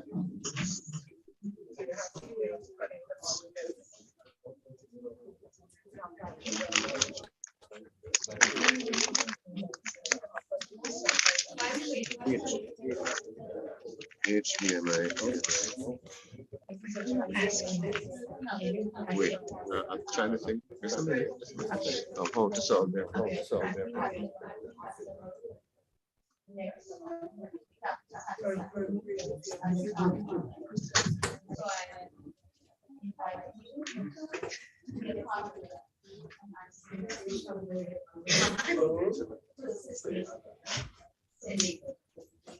So please let me know if you would have the time to indulge in this traditional activity. Than theory.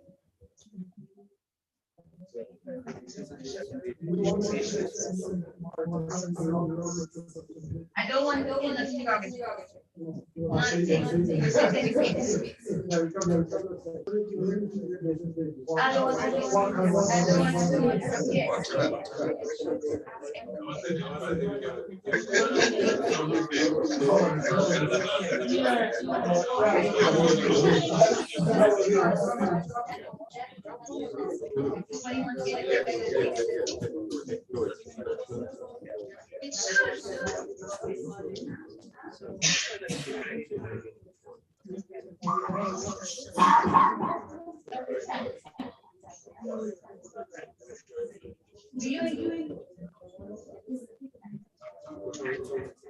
Did you check the volume? Let me see.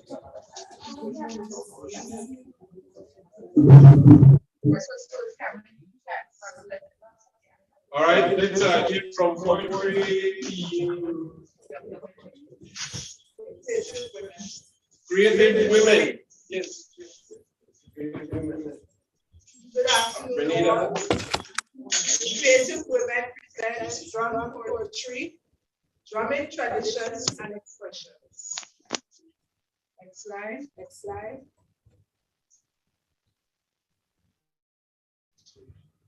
It's lagging.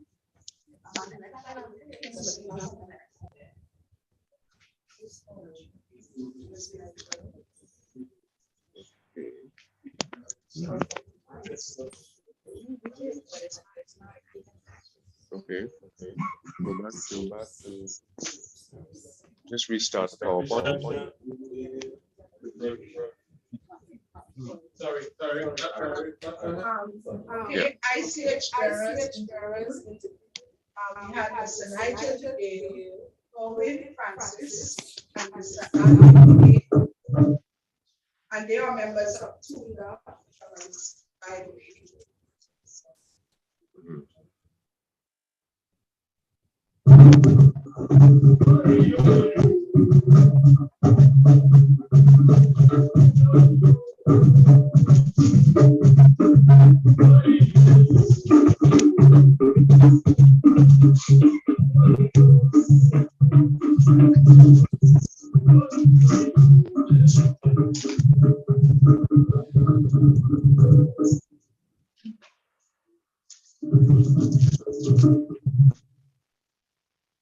Okay, so drums are spiritual. Drum is not culture, drum is religion. And that's what we do to spread the word. And that's a quote from Mr. Gail Nigel himself. Yes, we have a copy on this point. Nigel Arjun, Miss Joyce Bond. My mother was Joyce Carolita Blossom, and my father was Papa George. Like George, my father. I was born in 1966.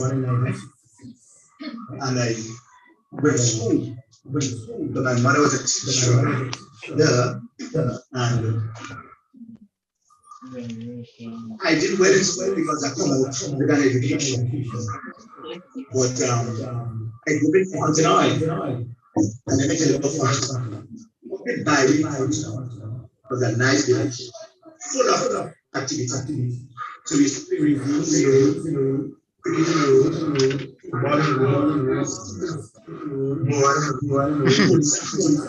islands, right? But our house was in the middle of houses. To the north was Frederick and Cecilia, who we are not as your grandmother. To the south was Miss Mary Washington. To the east, we had Miss Melvina Prime. And to the other side, we had Miss E. and Miss you want future. So we were surrounded by this Caribou demand. And the culture was deep. But behind the house was Tanti. That was the landlord of the students. And Tanti was a black and was so I can't get them like but I was going to shoot from my spirit. So I think I something. I shot what I would. Wrong. And I thought it beating the blood and chicken. I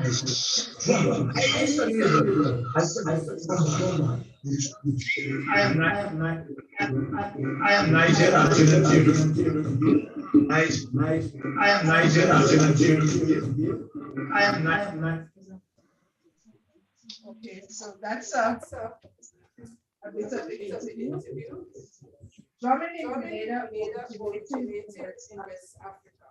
Came to Grenada via different tribes through slavery, transatlantic slavery trade.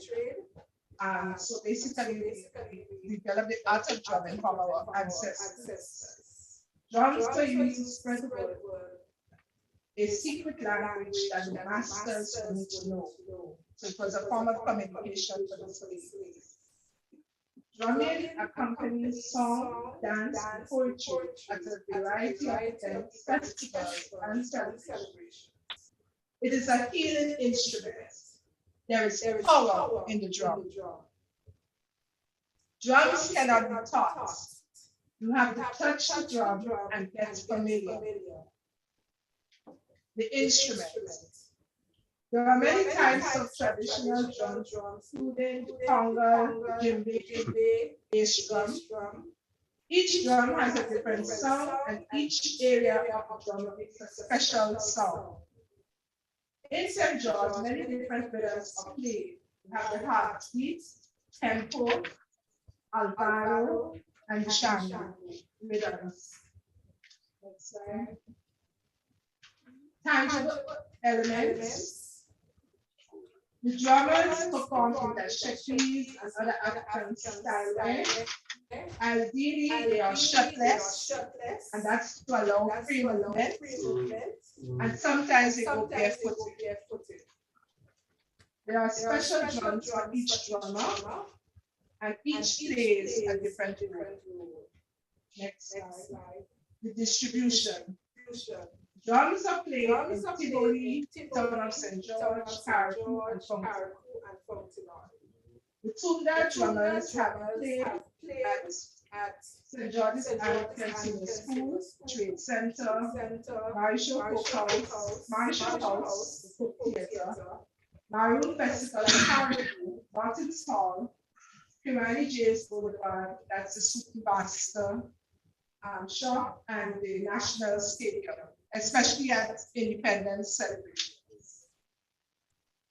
Safeguarding drum poetry, education, history, playing, students in schools, for example, the St. George's School, performance and display, Caribou Maroon Festival, Tivoli Drum Festival, craftsmanship, local practitioners make drums for themselves and others. Threats to drum poetry, lack of raw materials for making the drums, lack of craftsmen, lack of financial support, lack of respect, acknowledgement, and remuneration of the practitioners. For the practitioners. Next slide. In the moment, I'm just going to share again with you. This is Team Creative Women in Action.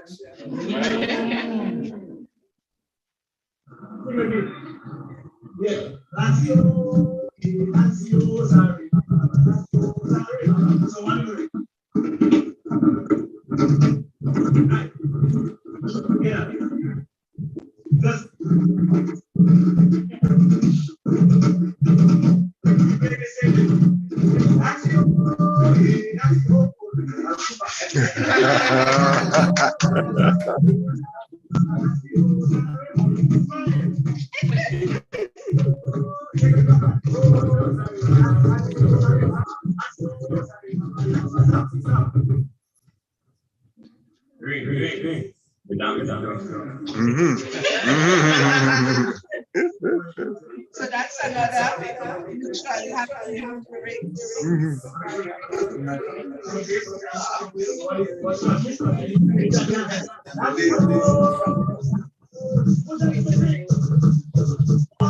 So here we see that the tambourine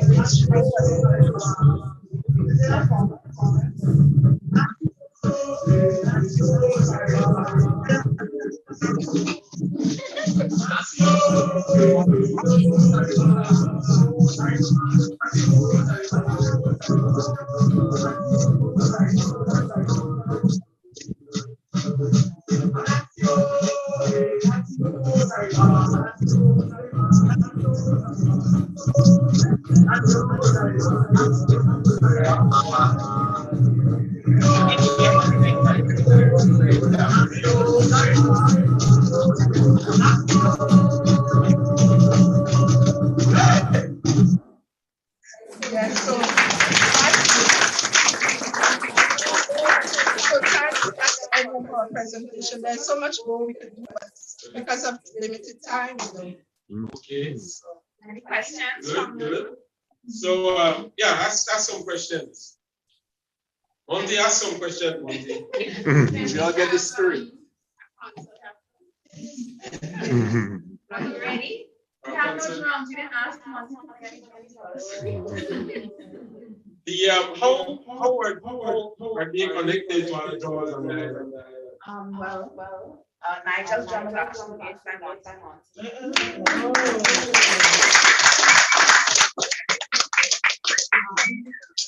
They one experience they did share with us that when there was a competition, it was a competition for established drum groups, and Gil said he took his students from Hindley and he entered them in the competition. And they won the competition against all of the established groups, and he had only been teaching them for a very short time. And the little kids came in with their fresh drums, and they beat all of the established groups. Okay. And as a short piece, good faith, he did suggest that maybe they just do a little show, just for fun. Because after beating them, let's just do this together. Yeah. What ended up happening was that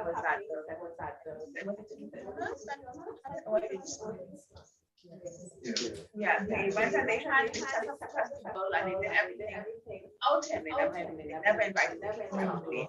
So in terms of he doesn't say much with other people or interact with other people. Yeah, it's not a bit surprising. Do you think there's a what's the source of this? You think? Well, I'm not sure because they also talk with festival and I did give them and he's never been invited. Yeah, that's one of that festival used to take place the weekend of Easter. So they would bring, well, they would have dancing, they would have drumming, they would. I know, like from experience going to the festival, they would have drummers from different islands. Sometimes would come over to do like drumming. Glad that the drums are getting out there, people are playing it. It was cool. He feels a little bit that we never invited him, but Another thing I want to add,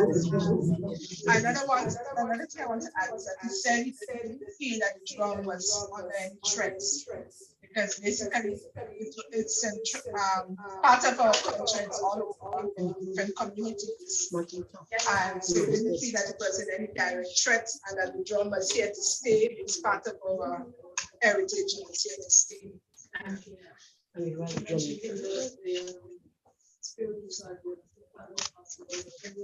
oh yeah, there is the ritual element where they have said that you don't pass over your drum. You don't stand up and walk over it. Yeah, you walk around the drum and you don't touch the drum as well. And some persons, their drum is very personal to them, so they don't want to really share it with other people, have other people touch it like you. Yeah. I mean, he had a drum. He was like, "Dog, my drum," and we're only women in our group. So I guess we're not playing. But historically speaking, it was only one group from West Africa. It's in recent years there are a lot of women, but generally was the blacks. But also in everything there was always rivalry with drummers, especially like in Africa. There were special herbs used that drummers would be with to protect themselves from other drummers. So they had that tribalism. Because some drummers would feel, well, I'm better than you, or I'm this day, I'm that. But drummers in the Caribbean have different influences. Because, as we said, the Baptists, and then you have the Shango, and then people learn drum otherwise. Yeah, so you have to look, if you listen to certain drummers, you'll know exactly what their background is drumming. Where they learned it from, you know? Let's give them a round of applause. Come a little bit more central so Adriana can get creative drummers, I think we should call them.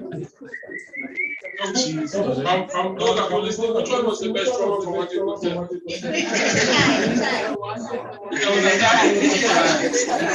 I personally prefer the Marine band.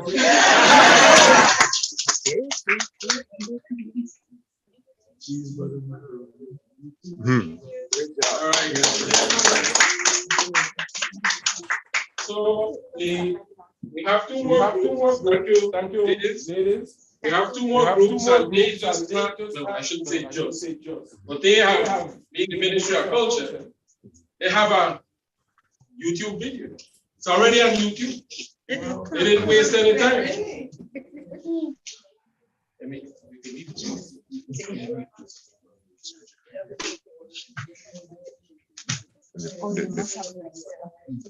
The feed for the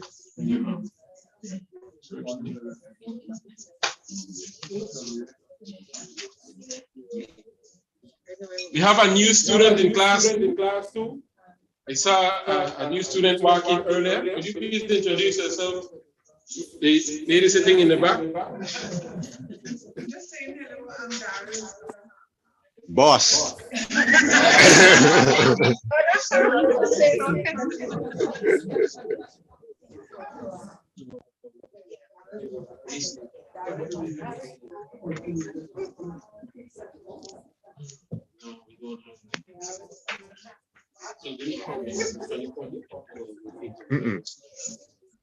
Any way to transfer?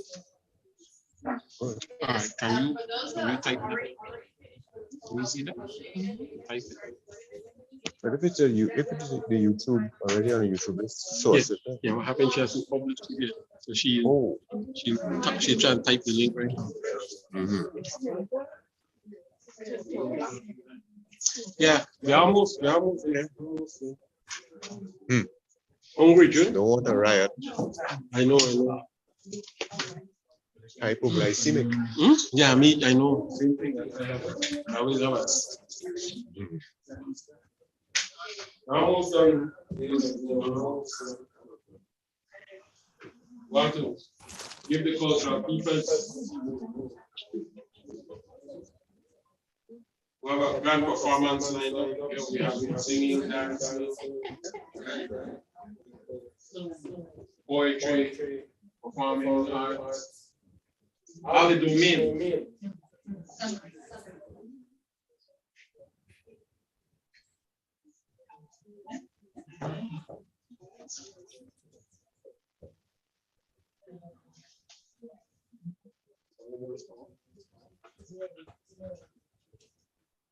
See what happened? They have it. Yeah, that post. Would you open the email here? Your email? It's in your email apparently. No, it was sent as an email. I could just send the email to you, Nigel. All right.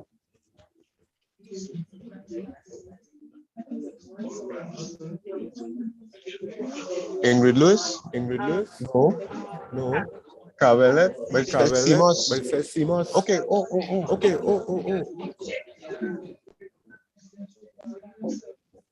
Nigel. Oh, shucks.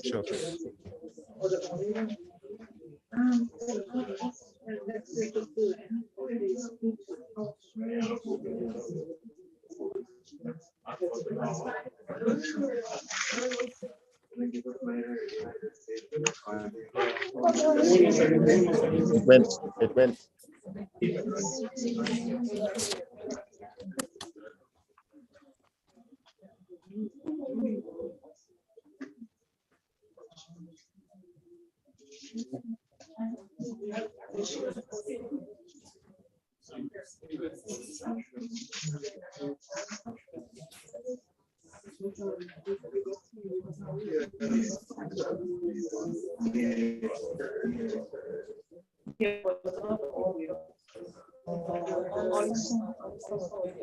Yeah. Okay. You got an email?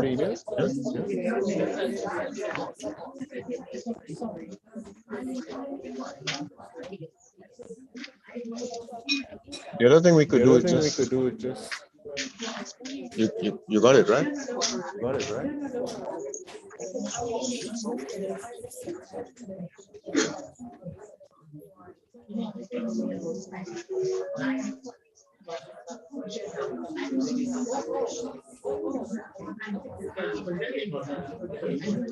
Right.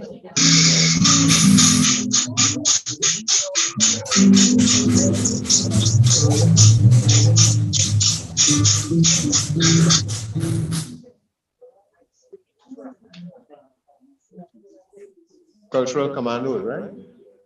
Yeah. Yep. Cultural commando. Yeah. Hit play.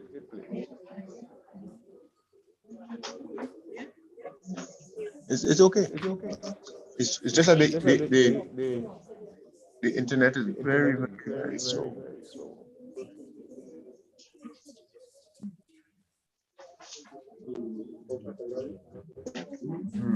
So the culture commandos. Good afternoon. And we were given this wonderful view, and so we just ran it. So I hope you have your I add this video. And so my team and I, you get to know a little bit about us a little bit. And the questions you have, we'll be able to answer for the end. Thank you. Thank you. All right.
Okay.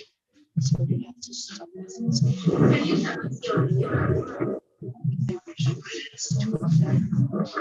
Yeah. And I think they would all respect each other. They would say, okay, come back after lunch. Yes.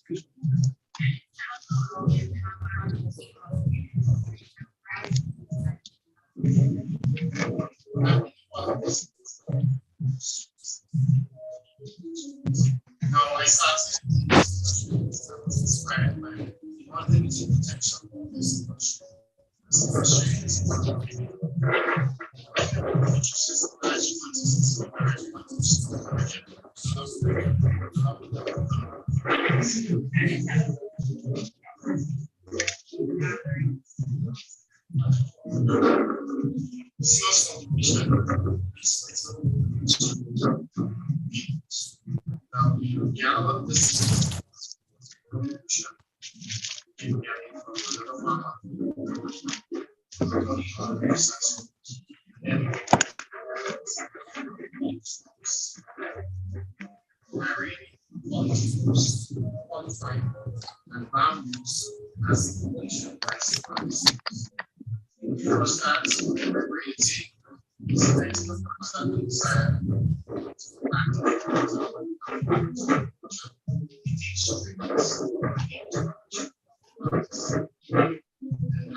All right, let's give him a round of applause.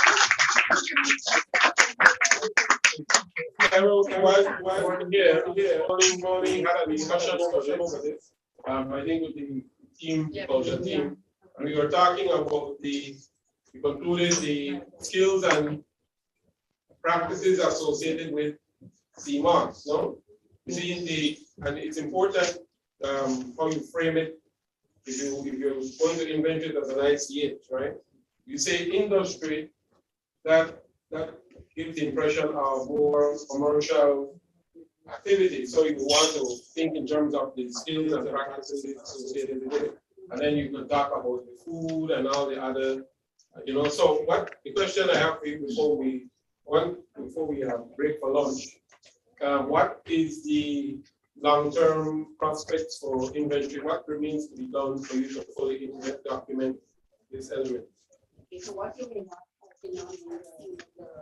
the video is that there were actual charts that were really taught that happens, and so they will be educated in terms of how to harvest, how to plant, how to grow, and so as time goes on, you have more persons being involved.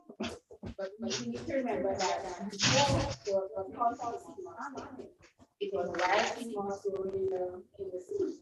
You go in the sea and you just stop. CMOS somewhere you get it. After a while, what happens is that you have over harvesting. Once you over harvest it, you don't have any more to just walk in the sea and collect.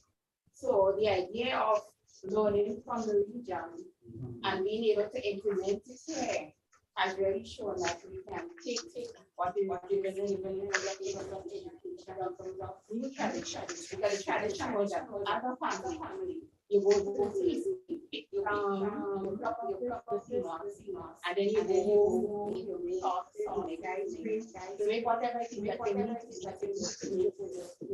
and you can say CMOS right? But I don't get today that CMOS is good. I am very happy that I learned something. So what I want you to know, take a look at this. Pass it around. Most of you saw it already. Take a feel of it. You realize that it's bigger and the normal but what I learned from research is that take 8 weeks to mature. So what they're doing is now 28 days. And so every 28 days they can make 2,000 pounds of dried CMOS. It's flavor, but I am sorry to interrupt. What happened? They just informed us that the closing has been a third. But out of respect, I would have wanted us to know that it won't be possible. So out of respect for the last group, we just will have long back because they are worth their own. Then we so we can see the last and wrap up for the week. Be so kind. So let's do lunch in half hour, maximum. Yeah. We'll be back at 4:03. Okay, sorry, but I have to. Yeah.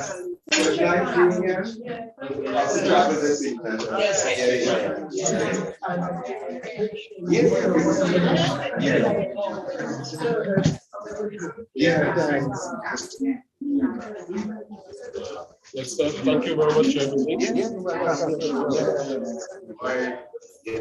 So I can still be in touch with you anyway.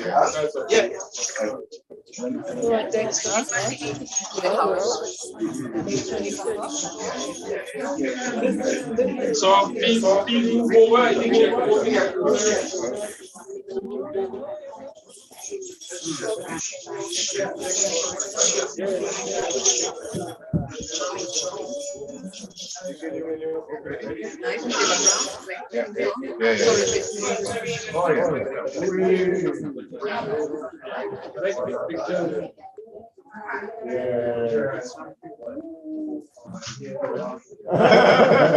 Now you're talking. One of my rebels. One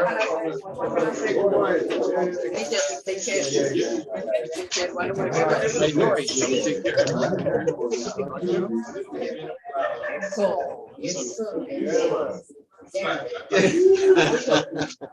Well, can't go back now. You're in trouble. When you reach the headline of the national paper. Come. Who's joining in? All right. Huh? Oh, you joining. One more. Yes. I will go along in a minute. Judy, thanks for bringing us home. Judy, make me to play your lemon. Yeah. Okay. We'll talk afterwards. One more. You know, see, you have back knee. Good to go. All right. My new friend. Okay. My new friend. Want to get a nice background, right?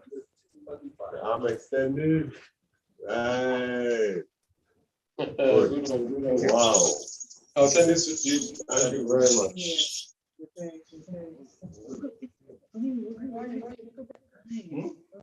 When your eyes align with the eyes of the What happened to the last one? Oh, okay. That's Scary.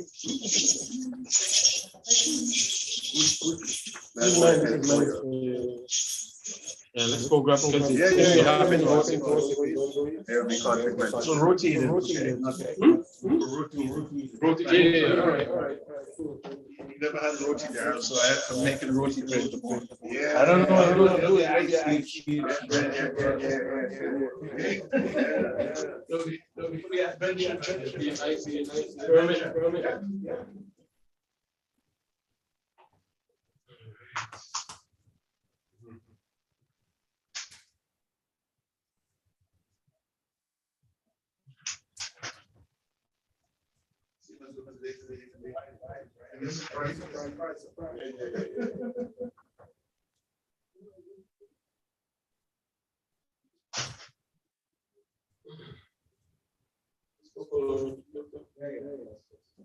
Very good. We had a happen.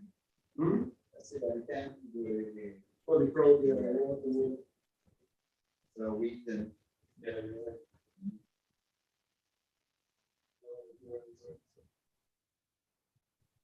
When you read in,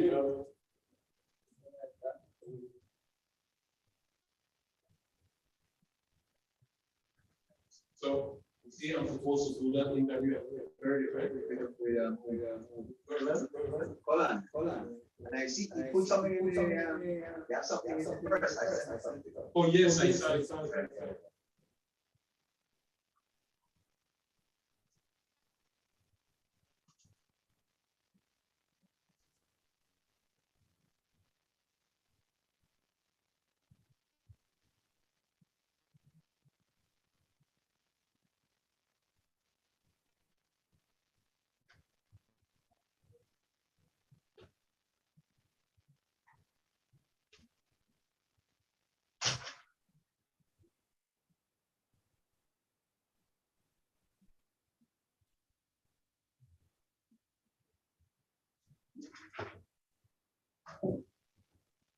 If you do me a favor, let me go over there because I have to do this interview. If you do me a favor and ask them to put something for me now. I'll talk you back. You want some other thing? Just something basic, only vegetables, all of the vegetables, carrots, all the stuff.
Right in front of the banner. So do it in front of the banner.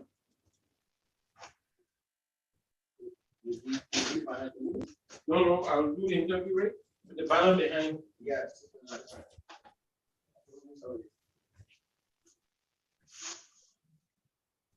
Oh, all right.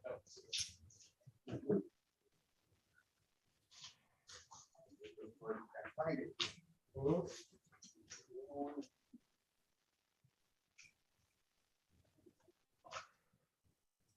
So you thought we did pretty good.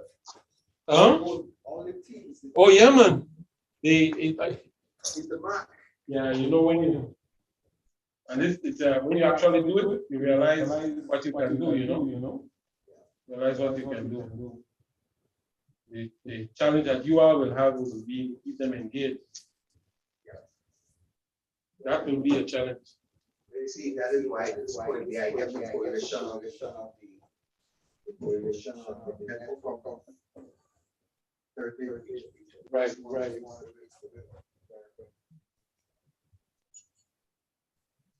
That's the challenge right there, sir. You don't want to too much time to pass. And they're not seeing you.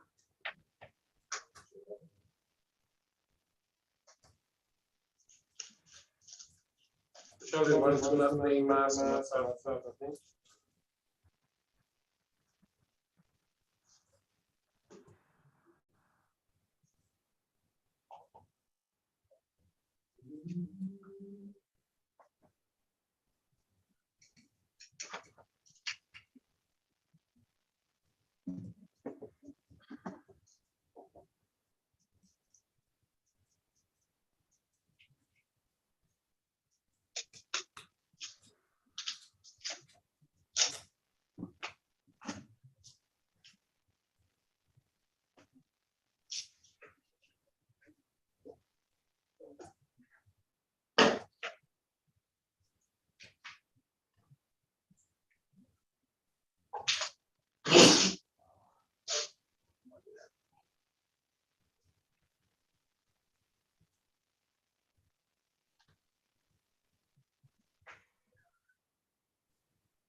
New meeting.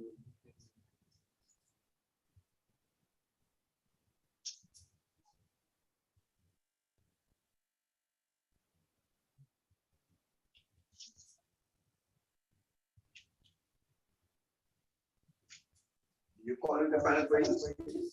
No, the Zoom. You have to come logging in. Okay. All right. Yeah.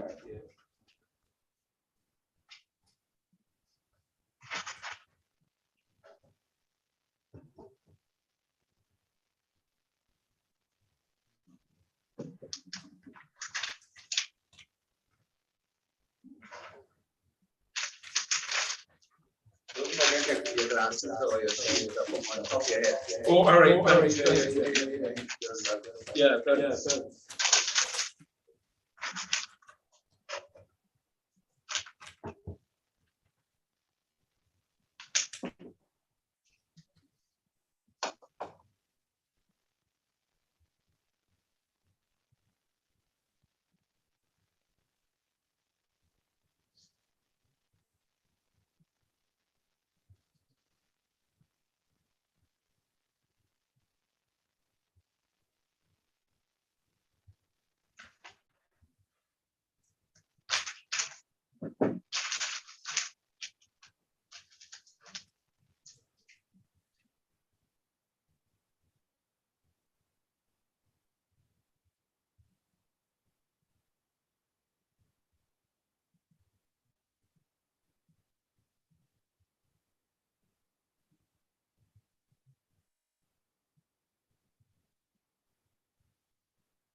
Hello, Vernon. Well, am I upside down? All right, good. 1 second. Let me adjust this. 1 second.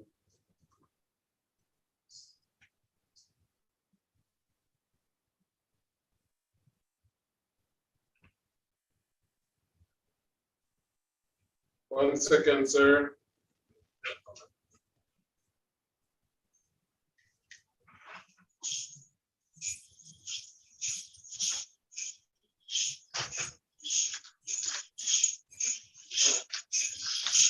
Oh, no. All right. Okay, good. All right, sure.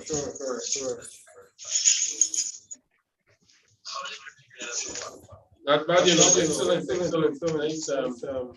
Nice place, good weather, beautiful people, Nice experience so far.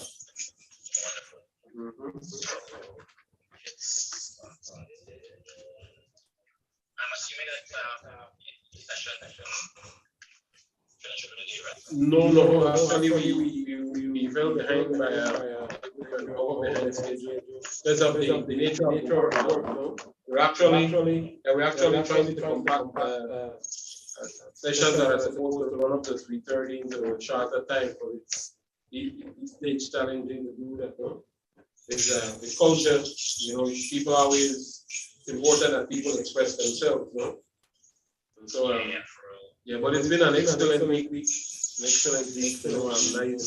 nice in terms of the work we have set out to do. In terms of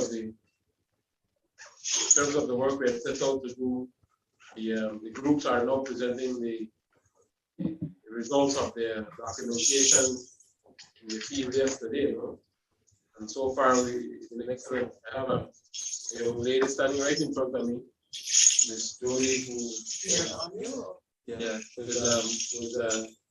she was demonstrating to us the short knee, Short knee. Yeah. She's fully dressed and performed for us, Because I think she's a member of one of the bands. You can hear the music in the background.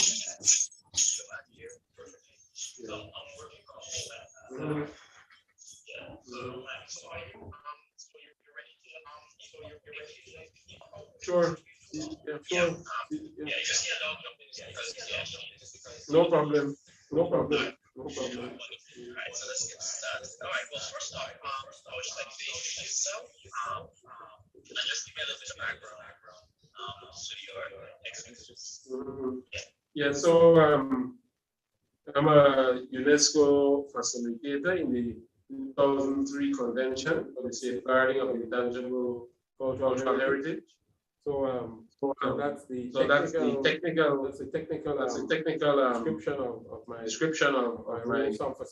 roles on facilitating the workshop for UNESCO. On behalf of UNESCO, but for the country of Grenada, so it's proud of my heritage project, which was approved for funding and it will be implemented by the Grenada National Trust.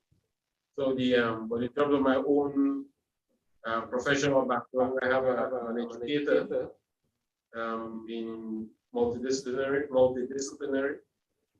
history, economics, political science, and education. So I've had my formal education in those areas. But I was also the head of a focal point agency in Belize for implementing the convention. So at one of the Belize's cultural institutions. So I will be the short version. Short version of it. Not a problem. So I would just like to quickly compare your knowledge as to the critical areas concerning intangible cultural heritage at risk, and just comparing at least to what I'm sure you get a better snapshot as to what's happening in Grenada. Is there any comparisons that you could make? Anything similar that's going on? Well, I would want to compare, but I want to make some observation. One of the things that I realize here in Grenada, as in many places in the region, communities, individuals are already involved with trying to safeguard aspects of our cultural heritage, of your cultural heritage. So, I've had the opportunity to meet drummers, chutney, band leaders, singers, dancers, and people are already intimately involved in safeguarding. So, really and truly, what we're doing with the project is just trying to assist with implementing and continuing to do that work, but through the lens of the convention, where you can systematically pursue protecting and safeguarding the Grenadian heritage. No? So like anywhere else in the world, you have your own particular ways of living and being, some of which might be shared with other territories, with other countries. So the Caribbean, what we share in common is our Afro-African heritage. No? And so what tends to happen is that heritage evolves and emerges in the context of where Africans live and settled and were able to pass on those practices, beliefs, and ways of living from generation to generation. So we have some things that are shared, and some things that emerge because in the Grenadian context. No? So that's always important to remember. A lot of times we don't realize how important something is. We even take it for granted. No? So when other persons might come and look at it and find real appreciation and cultural value in it, meaning in it. But a part of this exercise is the self-reflection that we go through, and I say we, I mean along with the participants of the workshop. We begin to realize the role of culture in development. Nothing happens. I was mentioning to our participants on the first day. Nothing happens in terms of development that doesn't come from human creativity.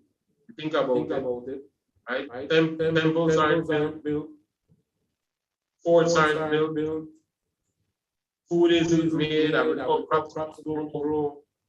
Nothing happens without human creativity. So it was a good reminder to us that culture is in fact important. No? There's not, you remove the people, there is nothing but nature. No? Left, I suppose. And nature will not run computers, nature will not make drums, nature will not dance chutney, nature will not make oil down, and all of these things that are part of the heritage. No? So it's just empowering a reinforcement of who we are, who you are in Grenada as Grenadians. Identifying what that is, documenting it so that it can find its way into your schools, can be taught in schools, and by that way develop what you call the appreciation, the respect, and thereby giving these ways of living and being that have been passed from generation to generation, giving these things a chance to survive into the future, so that our children might inherit, and learn what are the values and functions within it. Right? So that's the spirit of what we're doing here. I would like to get an idea in terms of the tools and methodology and tools that we use, in bringing across like pathing on the participants or the importance of understanding how to go about preserving our cultural heritage, and what are some of the concepts that they should be aware of at the end of the training. All right. So this particular workshop is called the Workshop for Community-Based Inventory. So the convention has an article, which is an obligation, Article 12 of the convention, says that states are to endeavor to put together, create, establish one or more inventories of its intangible cultural heritage within its territory. So that's one of the few obligations that the convention makes on states. And inventorying as a process is seen as a safeguarding exercise by itself. So let me explain what inventorying means. In layman's terms, it's having your communities, groups, and individuals who are interested go out into your communities and to document aspects of living heritage in Grenada. Documenting it, by when I mean that, you meet with the practitioners, the knowledge bearers, you'll profile them, find out who they are as individuals and their practice. What are the ways and processes involved with the practice of a particular, we call, like, you're talking about chutney. If who is involved with chutney? Where did it come from? How is it practiced today? Who practices, right? Where? And so you develop a full profile of it so that you understand it more than just in just a superficial manner. This is something you might be very well mean that it's to enjoy it, of course. But when you understand the nuances of it, it helps you to look at it in a more meaningful way. And then the awareness that comes with that helps you to theorize. It helps you to think about it as something being important for the culture of Grenada and something that needs to be safeguarded. So when you document it, each of these what we call elements of Grenadian culture. You put it into what is called an inventory. So you have, just like how you busy use the term inventory of products and goods, this is an inventory of living heritage. And then when you do that, the idea is that you will look at those that are endangered and then decide if the communities, along with the communities, if these are things that they want to safeguard. And if you want to safeguard it, then along with the government, the National Trust, and the communities, ideally you want to brainstorm about how to safeguard those things before they disappear. No? In some rare instances, communities might even decide that they want to revitalize a particular practice of heritage which might have gone near what do you call it, non-practice. Or non-existent, but it has relevance today. Extinction, yeah. You want to use that term. But the communities realize that such a thing might have value today. That can even be undertaken in terms of revitalization.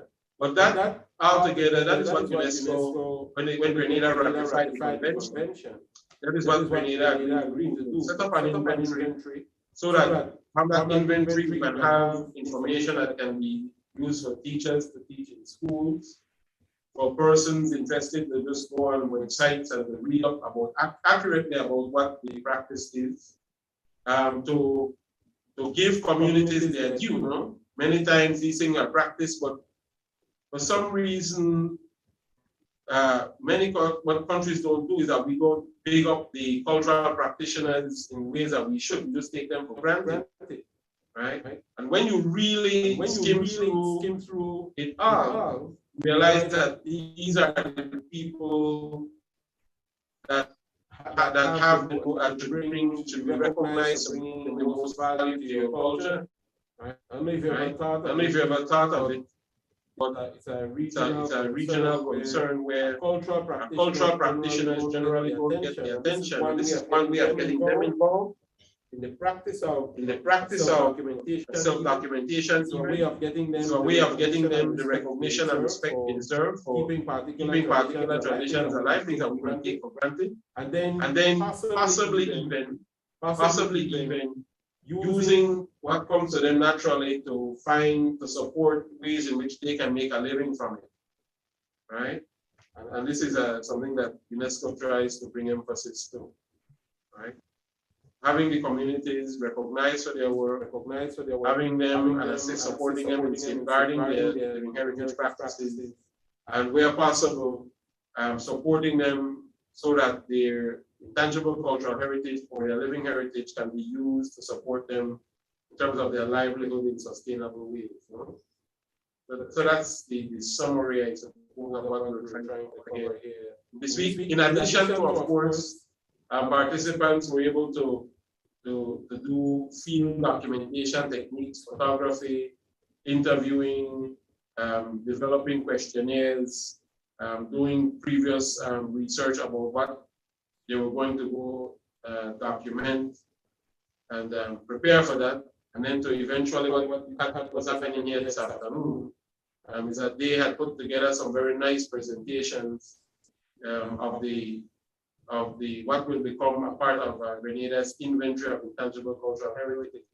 And I want to emphasize that the workshop had good representation from all three of your main islands, Grenada, Carriacou, and Petit Martinique.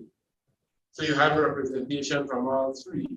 And so what the talk is right now, and you could confirm this with Carol Brathwaite from GNT, is that they have agreed that they will put together a national inventory which has included in it elements of living heritage from all three territories, Grenada, Carriacou, and Petit Martinique. And then that will become the national inventory of Grenadian intangible cultural heritage. You know? All right, no, definitely have to follow up on that. I'm trying to get an idea because I know technology must play a role in this because you know that's one of the ways that we preserve things. Specifically as to the role that technology plays in restoration. Okay, good. So one of the things that happened here, at least for the first time in my experience in doing this work, is I've worked with the Dutch territories, Kitts and Nevis and Belize in this. One of the things I'm seeing here for the first time is that the trust proposed the use of telephones for the participants to use the telephones to document what they see and hear in terms of the interviews and the elements and so on. And which I found very novel because what it does then is it makes culture accessible, a tool that most people have currently, right? And so when you combine the knowledge of the documentation and inventory with that simple tool, people realize that there is much that they can do with their phone. So they use the phone to record audio. They use the phone to record video. Demonstration. They learn what types of photographs to take and how to use photographs to tell a story. They put together PowerPoints. They learned how to describe the elements, right? So that had a function. But in terms of what outputs can be used, so that you can produce no documentaries, the information can show up on websites, and we're talking about accurate information at the media type, no? Talking accurate information coming from the communities themselves. And then all of a sudden, a thing can be safeguarded because more information is out there about it. So when people see it, they can understand it and understand why they might find it entertaining or why they might be have been participating in it for all their life. Some people have been performing some of these things in the course of their life, but it now allows them to discover more meaningfully what it is that they've been doing. But the technology plays a major role there. One of the things that we talked about with the trust has to do with this idea of putting together a centralized system of storing the information that's collected. They have a unique system developed where the information that's in a phone gets put into a cloud that's managed by the trust, and then later on they'll be able to bring all the information together and have information on the particular elements here in Grenada, right? So this it allows you to have information available for the future. And it's one of the pioneering years from what I understand from the Grenadian context, because I know you have concerns about the national library system, national archives, and so on. So in the absence of that, this project also will facilitate the collection of information now in a centralized way and an accessible way using technology such as the internet and the cloud and the phone. And later on, as they begin to produce documentaries and so on about the living heritage, you'll have a little bit more sophisticated equipment to help in that, no? Not to be too long, but my final question, in terms of, because I know the next aspect of this project is education. But what I'm trying to get across, I'm one of the questions they're using the metaverse to be able to educate, the students. In Trinidad, you said? China. China. China using the metaverse. A lot of their heritage is dying out because the younger generation. When I was there, I some of the kids Not everybody knew Kung Fu, no? Yeah. So right, my question is, one, can the schools really, utilize technologies to kind of, get the younger generation interested in Right. heritage? And just the next piece of the project. Good. So an interesting thing that I was able to observe, I said that they trust your answer something. Because I said, look at this. We're in this workshop and everybody has out a phone. I said, where in the world do you go to a workshop and you're using your phone? Right? And then pre-COVID or prior to, how about the phone people are saying you're being disrespectful and so on. But the kids today, all the kids have their phone, their parents purchase the latest phone and so on. And they know how to use them better than the older heads. So why not take advantage of them, show them the more refined techniques in it, and then have them look at their cultural spaces, and then that will be an immediate connection between them and their heritage, and the awareness of their heritage, and thereafter the respect and probably the practice of the heritage. Right? Because as I understand it now, in some of the elements, young people are involved, in the drumming, in the sharpney, whereby before some of it may have been restricted to adults. Some of the elements now involve children, and so that's another way of their involvement, not only in the practice of it, but in the documenting of it. Right? So imagine teachers asking kids to take video of sharpney, take video of drumming, or whatever the other elements might be, their community, their grandmother cooking a particular type of food, their grandfather planting in a particular way to make a particular product, that sort of thing, and so it empowers the children using a tool that connects them, that allows them to connect to their culture right away, and then connect their culture to the rest of the world. Because normally, we're consumers of culture. In this case, it allows the kids to be producers of culture. And to transfer it. Touch on the topic of, the teachers, people that will be training teachers. Yeah, so after this phase, you have a number of teachers here and a number of trainers and coordinators. You'll be working with, I think, one or more pilot schools. So first with the teachers who will then train the children, and they'll be getting the required permissions and so on. They'll be getting the permissions to engage in this process. The same thing that the adults did here, along with a few youth. The same thing that they did here. They will be training the children to do I think in July, is it July through to August, I believe? July and August. Right. So it's the same thing that will happen. And that cycle is expected to continue for the foreseeable future, So this is not something that's one-off. You expect it to go from strength to strength in terms of the continued documentation of the intangible cultural heritage of Grenada.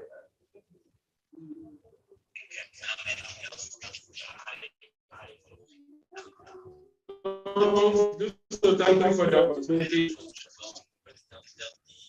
With the convention on the whole, our knowledge about the convention. Right. And the second one deals with community facing. But I just wanted to say thanks for the opportunity. Grenada has a lot to offer the world, and I encourage Grenada to take advantage of that as a project, Grenada culture, and not to take it for granted. All right, thank you. Yeah, please. Okay, sure, I'll do that then. Thank you. All right. You okay? You okay? Because I study now, we had carry thing out today. Yeah, well, I already asked Peter to bring it put aside. Yeah, ask him to bring it, we have to get it. Maybe don't need a little while. Okay, you wanna eat here then? Yeah, I'll just snack while we're. Yeah. I knew something like that.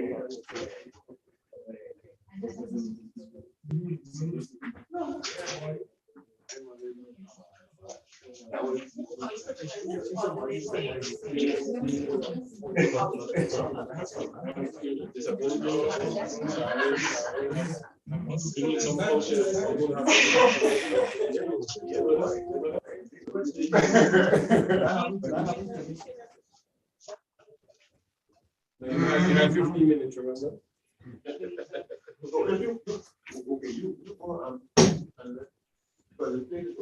Okay.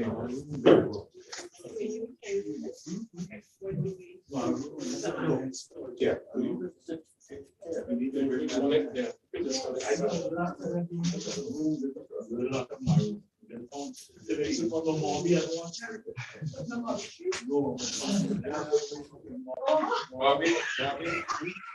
Bobby or maybe.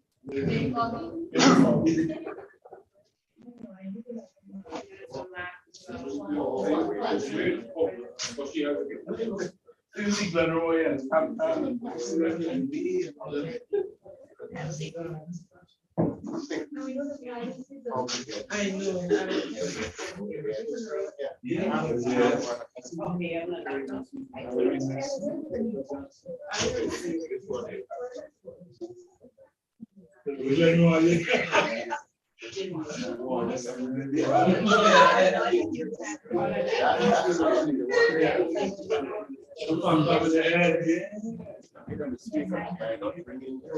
We also need to have some. They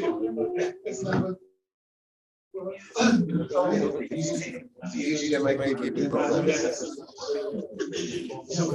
That's true. Why I left off.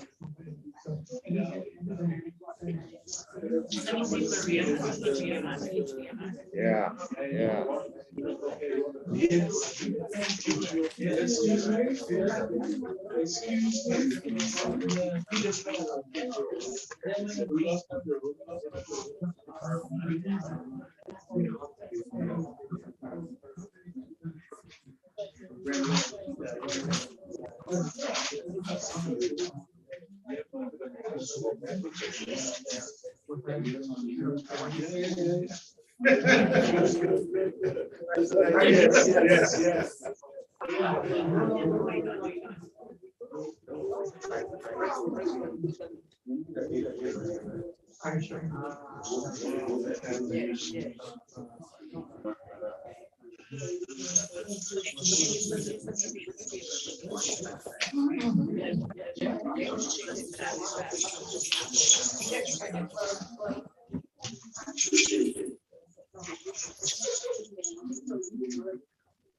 Oh, yeah. Thank you. I know you always a long time.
Las otras rebeldes, las otras rebeldes, no, rebelde, bueno, no, no.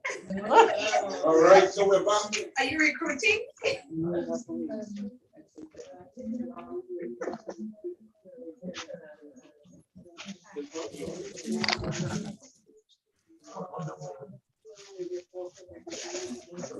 Who said that? Let me call everybody.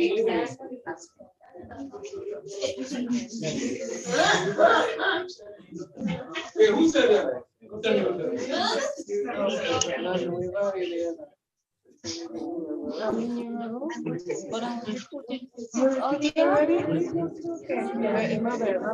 Sure, I remember. Yeah. So she was just pointing out. Like the real.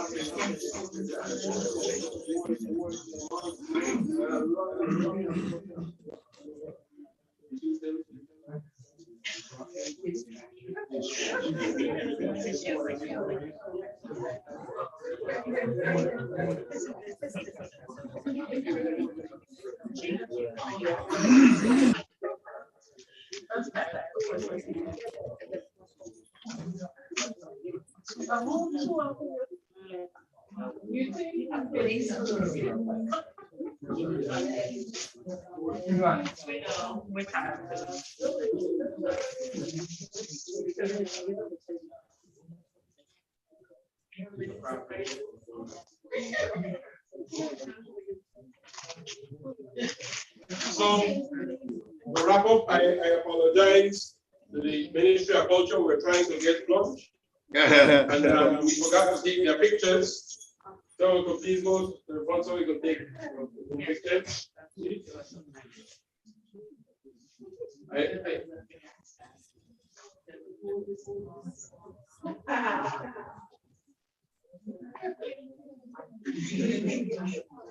No. The Ministry of Culture is clearly a key partner in the work going forward. No? And so I can't emphasize that enough. That the longevity of the implementation of the convention will rely on the work of NGOs like the Trust, which are, by the way, they're one of the actors in the convention, but it is the state that ratified. Don't forget that. So while you have made a bold step in terms of the Trust taking the lead in this project, one of the things that will inevitably have to happen in the future is that your people in culture and tourism will have to play a more collaborative grow and hand in hand so that Grenada is able to go from strength to strength with this. Let me tell you what I mean. I'll give you an example. When we started the work of implementing the convention in Belize, got the same thing, got $100,000. So what I lobbied to do, what I lobbied government to do, was to begin to make an annual subvention toward implementing the convention. So I said, okay, look, it's almost like a shame thing, no? The UNESCO give you 100,000 and you allocate 50 every year for the next 10 years. Wait, we've got the picture. Yeah. Hold on, let's go to that film and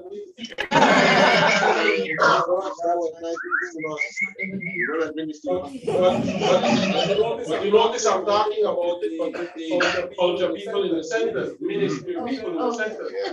Deliberate. Right? So you almost have to lobby government, allocate resources to complement sources of funding that may come from other places. Another source of funding will be the private sector. Right? You might want the private sector to adopt particular elements even as safeguarding interventions. You have to get creative, right?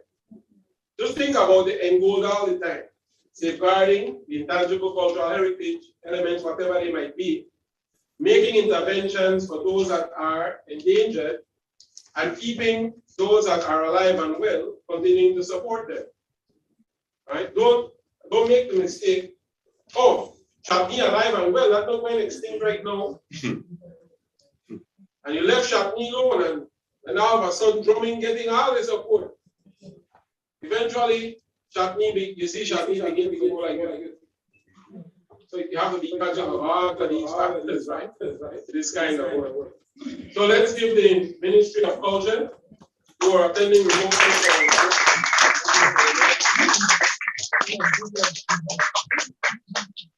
and please pass around this CV. And gentlemen,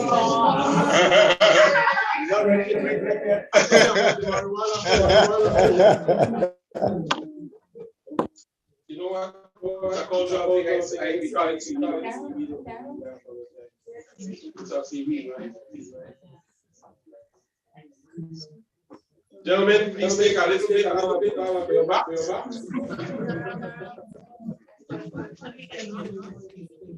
There's a disclaimer, Gloria. What's the name of it? Don't take too much. Consult the doctor. You know, all language is such a thing, especially the interview is kind of market is a fish seller. And there was this crime that happened right next to him. And so the media went to the interview of what's up. And he said, Mr. Nunes, what did you say? He said, well, I was right here. Selling the front for the front, the jack for the back, the barrel for the arrow. Just like that, you know, just so have it up with the head, half of his head, before he told the story. So what do you think happened? No one remembered the crime. Everybody talking about the front for the front, the jack for the back, the barrel for the arrow. Said these are Caribbean people here. Anyhow, hopefully those people have you won't understand what I'm saying. And they love it. What is it? Yeah. Which one? Problem I heard it? Yeah. PDF? Yeah.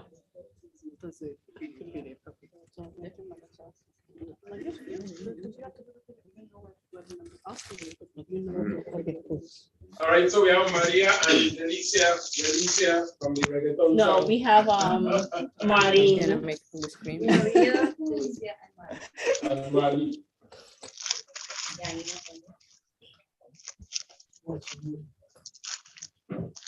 Do we need sound? No sound, right? You Not need at the sound. moment, but we have sound in there. We need sound. Okay, well, connect this.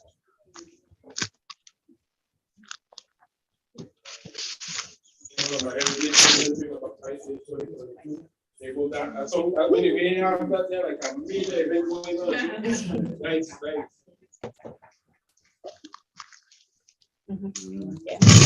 Yes, Marley, did you bring the pool by any chance? No? By any chance?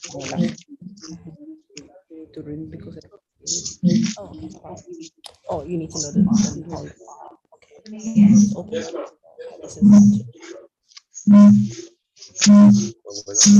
This is Let's see why. Thank you.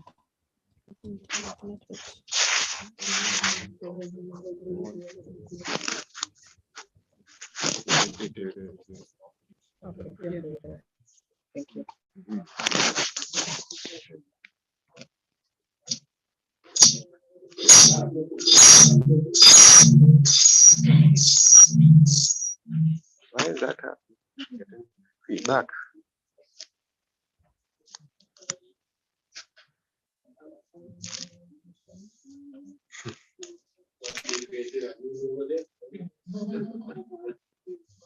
Could you check the participants? Anybody here on Zoom?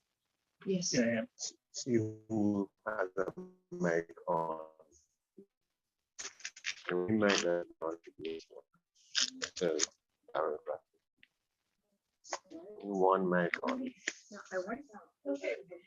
All right, so a lot of blood, sweat, and tears went into this, so whether you like it or not, it's back. So we want to say thank you so much for the opportunity to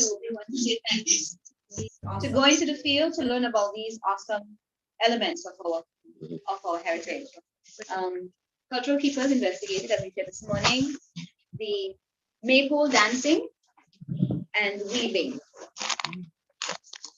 Members of our group, Marlene, Kelvin, Delicia, Maria, and Gloria, very committed members of this team.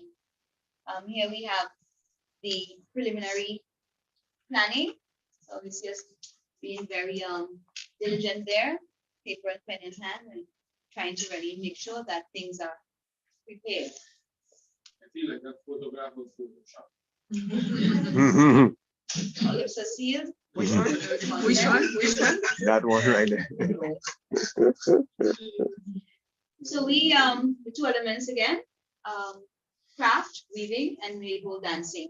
And so we have pictures of both of them. That's the maypole that the children had yesterday. And this is made in Grenada, the beautiful, unadulterated hands of Miss Antoine.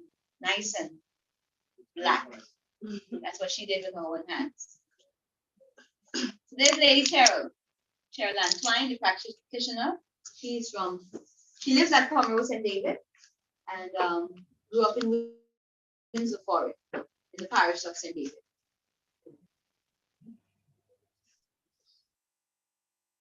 She practices the art and craft, the craft of weaving in Pomeroy where she lives. She shares it with the community, the school community, and the teachers, and so she has always been doing that. But maypole, she has practiced as a child, as a young person, in the community of Windsor Forest. That's one of the places where in St. David's, maypole really stayed alive for a long period of time. The process of craft making, she inherited from her parents, primarily her mother. They learned to use these items from the environment, from the lauma plants and wild thyme. That's what they used to create the craft, different types of craft. She shared that she determined whether it was right for cutting based on the moon. So they have the calendar that they use, the McDonald Almanac, yes. That was what she used as a guide to determine when to cut. And she also paired that up with the taste of the plant. So knowledge is really important. Depending on what you're making, you cut the plant at a different time. That's what she shared. And when you cut the plants, particularly the lauma plants, you would you can use different parts of the plants to make different things. I found that to be very interesting. All right, so we're going to share with you now a bit of a video as she speaks about her craft.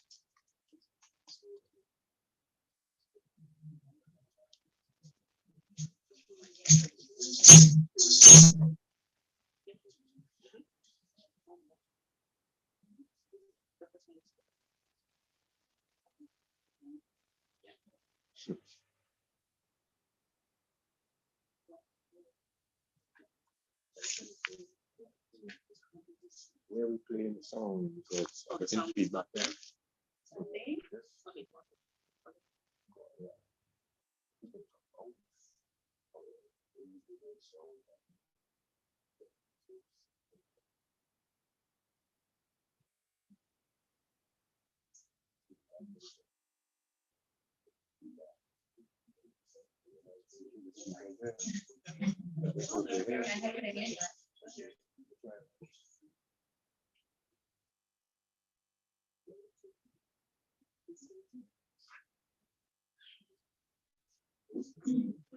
Oh, it's possible.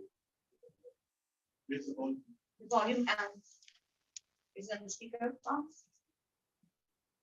Right, I guess.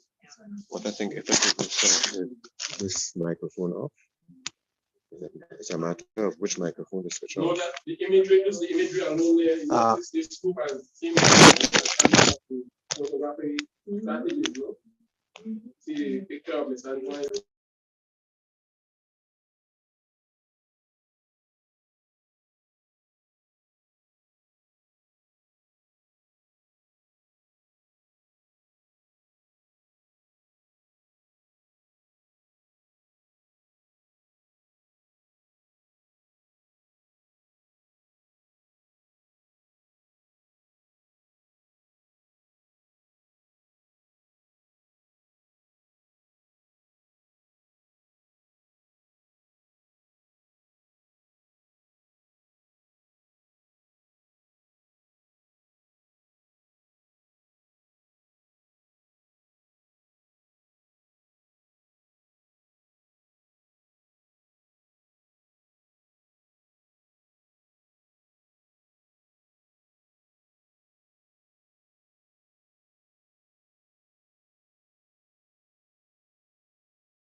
have a look at the actual plans, but it was raining so much.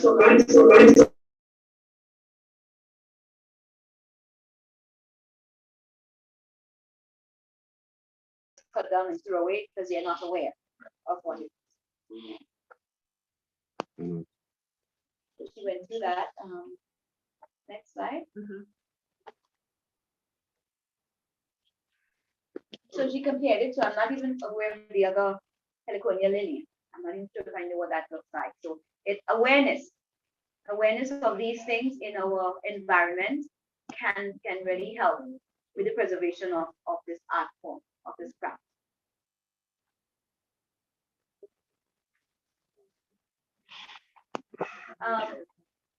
Stories around it with this particular element, straw weaving.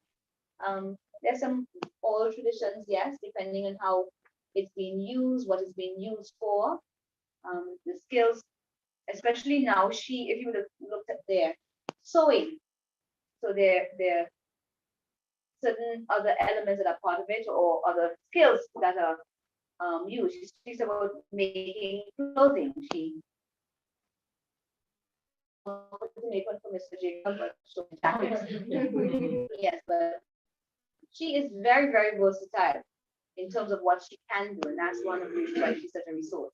So there are other things that are necessary to be able to make that. You must be able to sew. You must understand, farming and agriculture too. The knowledge of that would also help in preserving this particular craft. We killed two birds with one stone because we didn't want to wear her out. She is also the person we went to for the maypole, so we did both of it. What is a threat?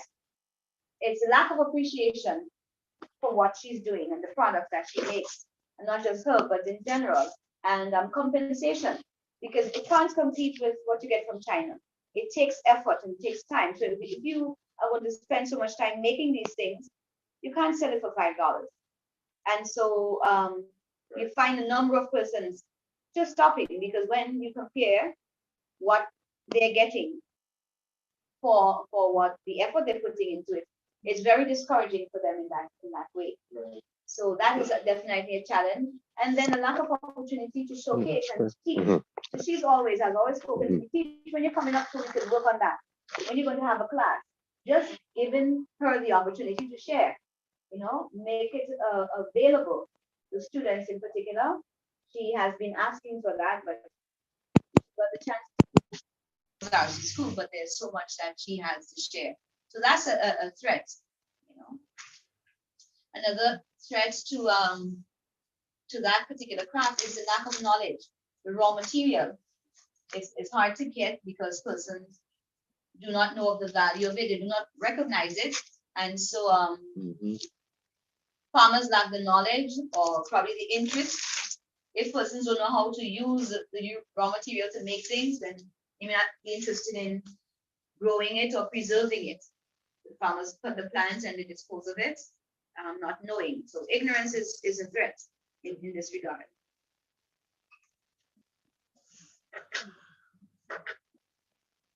So move on to the second element, and the maypole. It's a celebration. It's used as part of our celebrations in Grenada right here, but it has a European origin. I'm not sure exactly what it was done for. Some persons will tell you that it was part of a pagan festival. Others, it was used to bring in, usher in fertility when you have harvesting. So there are different stories in terms of what it was, the origin of it. But here in Grenada, as Miss Antoine would have shared with us, the maypole and preparation for dancing the maypole as part of our carnival celebration started after Easter. And that is when they would go into the community and they would do the road march to create the songs, and they would march along the road or dance along the road with the drumming. And so there are specific drums that were used as part of their preparation, provide music. So as you speak about other elements, drumming is a particular element that is necessary, and a particular type of drum, the kettle drum. Yes. So that was one of the things that was really important. Oh. Bass, shangba. Sangba. Okay, that's a particular drum, yes? Okay. So they had a kettle drum, and that's like a higher pitch, Monty? Yeah. Okay. Okay, so sometimes they have two. You'd have two of those. So the drum was really important. Bamboo. So as you would have cautioned me, the bamboo is important to be traditionally. Modern people, like some people, they figure PVC might be a good idea because you could dissect and you can fit it in your little van and go around. But she said, make sure you have, when you want to be showing traditional way, make sure you have a bamboo pole. And the dance is done with even numbers of dancers. So the celebration is done by dancers around the pole, and there are different patterns that you can create, all kinds of patterns. Or you've seen it in different countries, even doing a double. But traditionally we do the weave on the pole. That's the weave on the pole, and the costumes, the whip, the whistle. All these are tools that are used, or instruments that are used in the maypole dancing for various reasons. The whistle will tell you when to start and when to stop and that kind of a thing.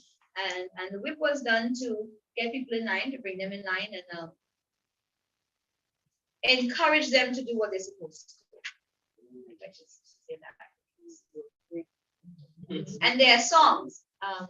The maypole dancers, they will each as individuals encouraged. So it was not the captain making the song. Each of the dancers were encouraged to come up with their own songs. And that was really important as well. Storytelling / village newspaper. So then we have the means of social control, elements of social control. So if you do not want your name to be sung in maypole songs, behave yourself. You know, go home early, don't put water in the milk, you know, do what you're supposed to do, don't steal the nutmeg. Okay. So yes, it was, as with many of the other elements, the songs were a form of social control. All right. With the maypole too, that was a challenge the opportunity to showcase.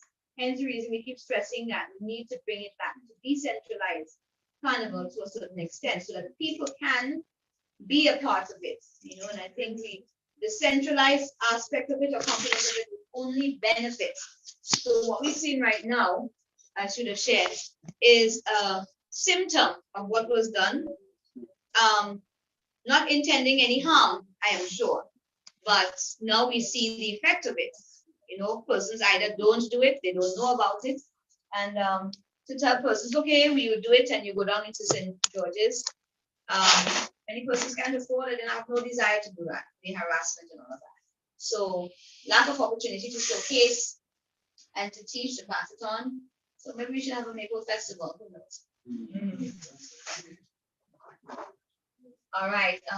Another way to safeguard particular elements so as to not have that threat looming over our heads is to teach.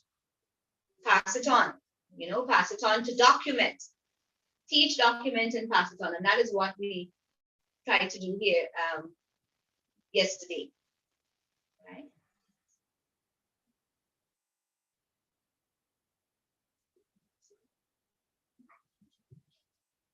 That's the last one. So that's basically what we learned about these two elements. We have a short video just to complete our presentation. And if there are questions after, we'll be happy to attempt to answer them.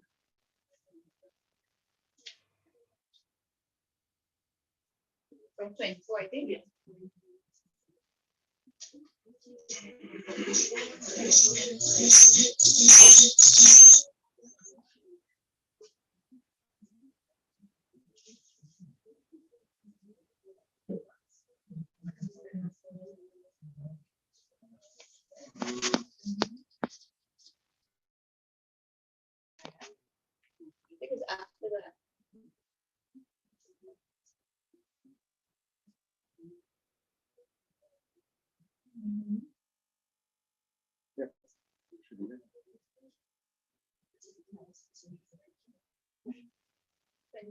Yeah.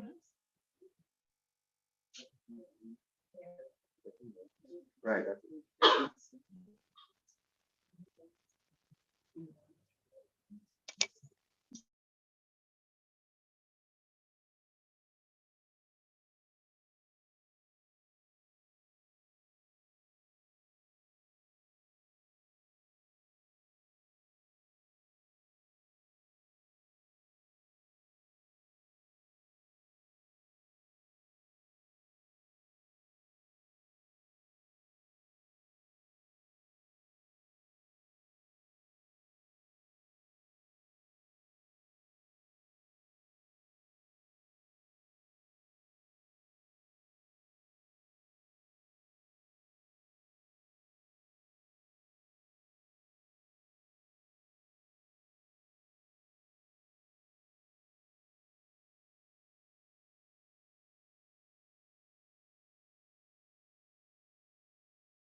there are multiple practitioners across the island, your estimation?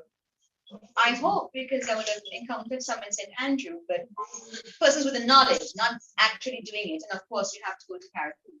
So Maypole in general, we can say so. Different pockets would do it differently. Right. So it will take that to be able to.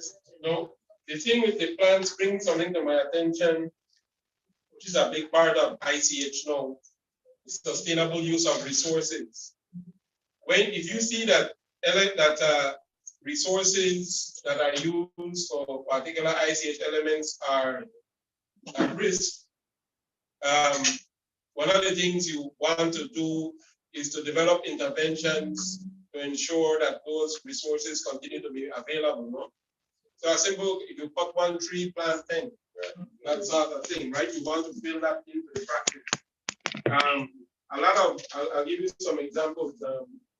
Like around the world, you have these kite flying competitions, right? And they use like the bamboo reeds, they use materials from the environment, but they go cut down whole places for it, no? So one of the new awareness issues is that you try to plant back what is being used, no? That's to discourage use of natural resources. Another big thing is production of boats, right? Canoes, boat building, and so on. They say the wood is becoming more and more scarce, right, to produce certain things. But the thing that doesn't come instinctively is to go plant back. Right? So you have to build these, so you have to do it in multiples, because when you plant back, not all of the trees will grow, right? So you have to think about those factors as well, right? All right, any questions for them further? Any questions? I really like how the photography was used to tell stories there. Right?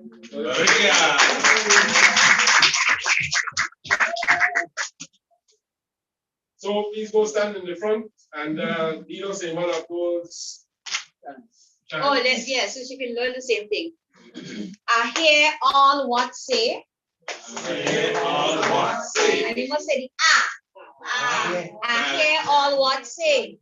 I hear all what say. So it really says that you think I ain't here, but I'm here. You say something down there, but I hear all what says. The road made to walk. That means in school children terms, the road meant for fighting. Oh. So if you're good in school and you call my name, you go settle it in the road. Meet me outside. The road made to walk. And the hip to walk, to fight. And the well, you can say that, but for us, we know it's a fight. W-A-R-K. And the hair they say, they go beat me partisan. But if they ever interfere, that means they ever touch her. See my friend, if you ever touch her, amen. I'm telling you, but I'll say amen.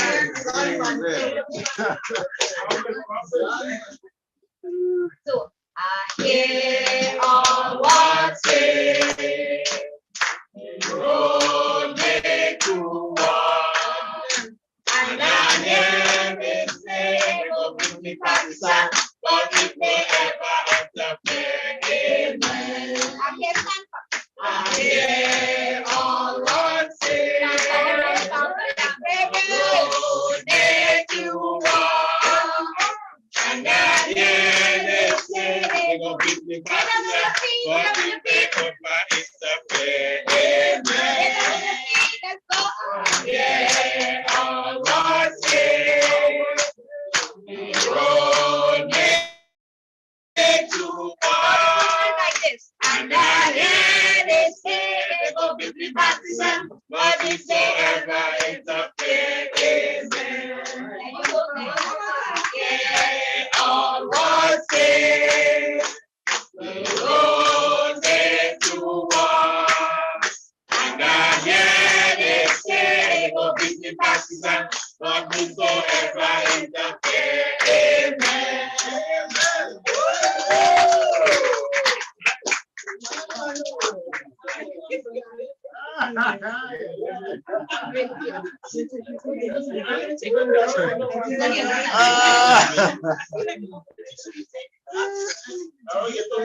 took the picture already? No. Discrimination.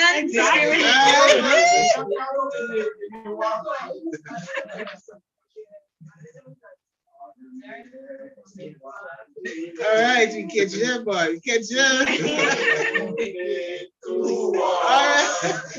And again,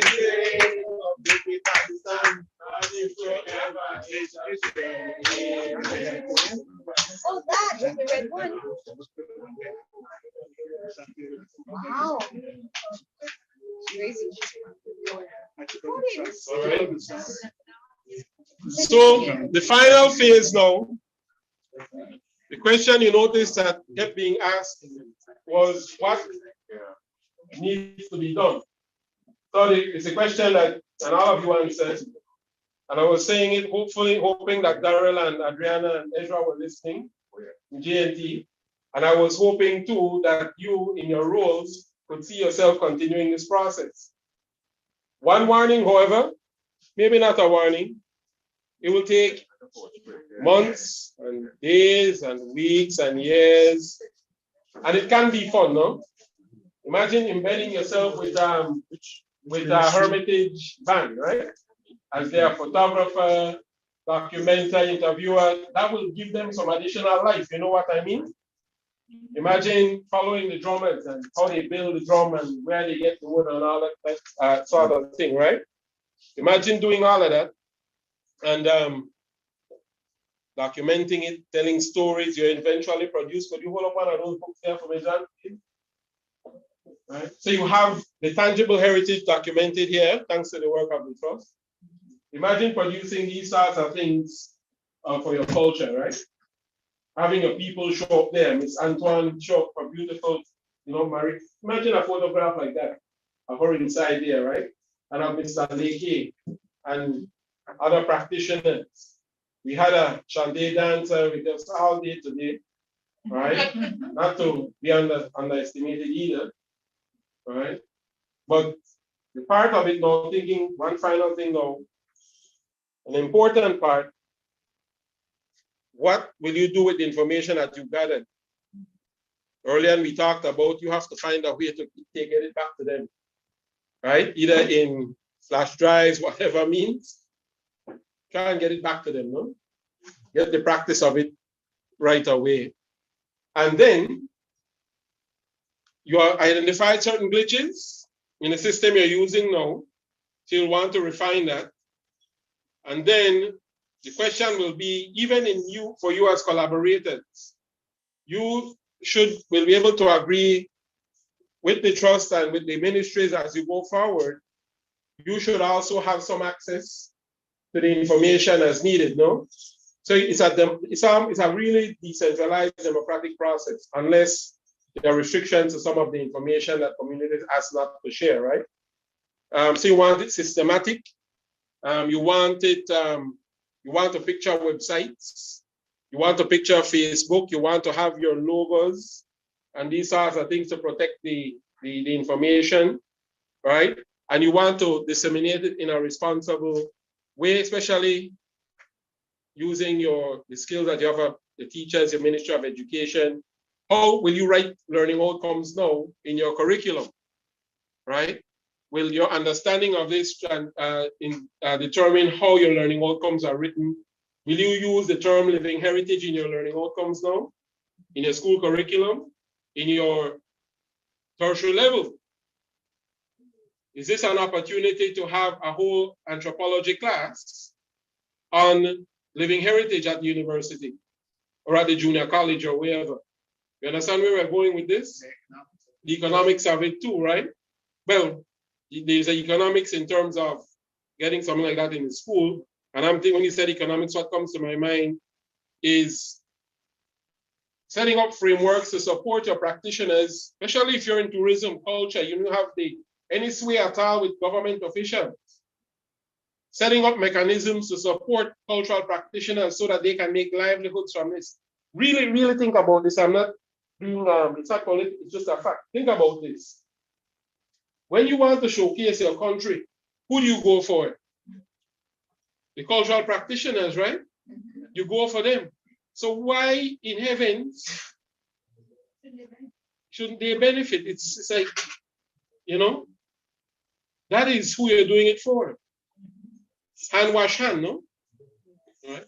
Yes, Miss Marlene. Yes, I just wanted to say that, and I didn't share with my group. Yesterday when I went to the practitioner, that was one of the first things she said to me. She said, "Would you come again? And time would you come in and get information and get no money out of that?" You see? You see? And I was able to talk about, joke I'm making, but there is a lot of truth in what she's saying, because you come to know all the information, but other persons are using it and earning a livelihood, making money out of it. And here she is, constantly willing. She can't help but give the information because of passion. Right. But we who know better or more, we should have, I think, a sense of responsibility to help her to really see how she can earn a living, that she does have retirement, those kind of things, and some knowledge and what she has devoted her life to, that should help her not to retire into poverty. So I totally.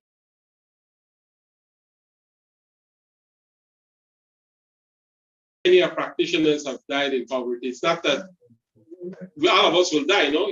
When you die, you can't take anything with you. So what I mean is, people live hand to mouth. I'll give you a famous, like Paul Sappho, musician, old man. When the voice ages with them, and the music comes out and so they call him one of the three kings of rock down music in Belize, right? Three kings, big documentary and all that, and the man. Then you see the man on the street side selling CDs, literally in front of one of the stores selling CDs, right? And so they said, "Mr. Peters, where did you out there, so? You are man, you are one of the kings of Belize. How come you shouldn't be out there to sell the CDs like that?" He says, "Sir, I got big name and broke pocket."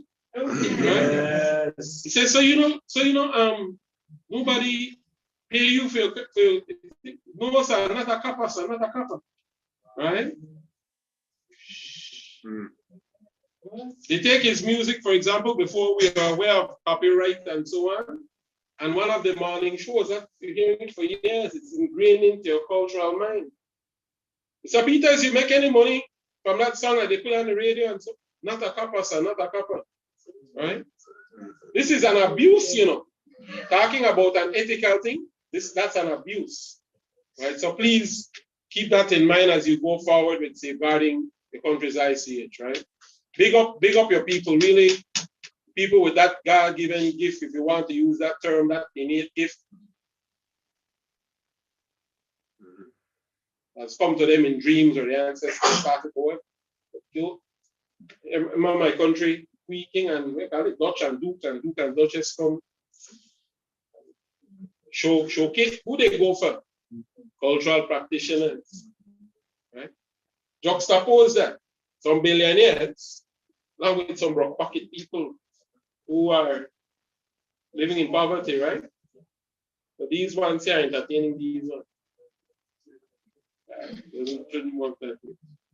All right, so the final word now. So it was a pleasure for me to have been here with you this week. If please submit the evaluation forms if you haven't already to Adriana.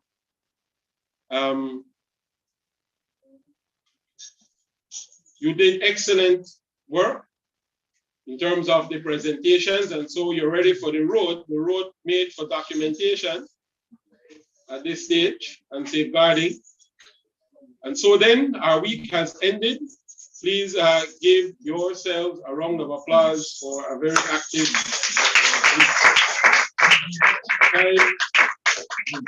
time went by so quickly. I can't believe it's 5 days gone already. So thank you, and I turn you over to Adriana. Okay.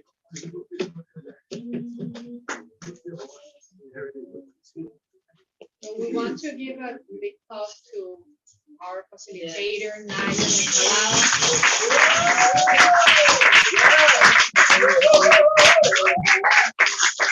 I know for us, it has been a pleasure and an honor to work with him since, I don't know, 2020, yes, almost more than 2 years ago.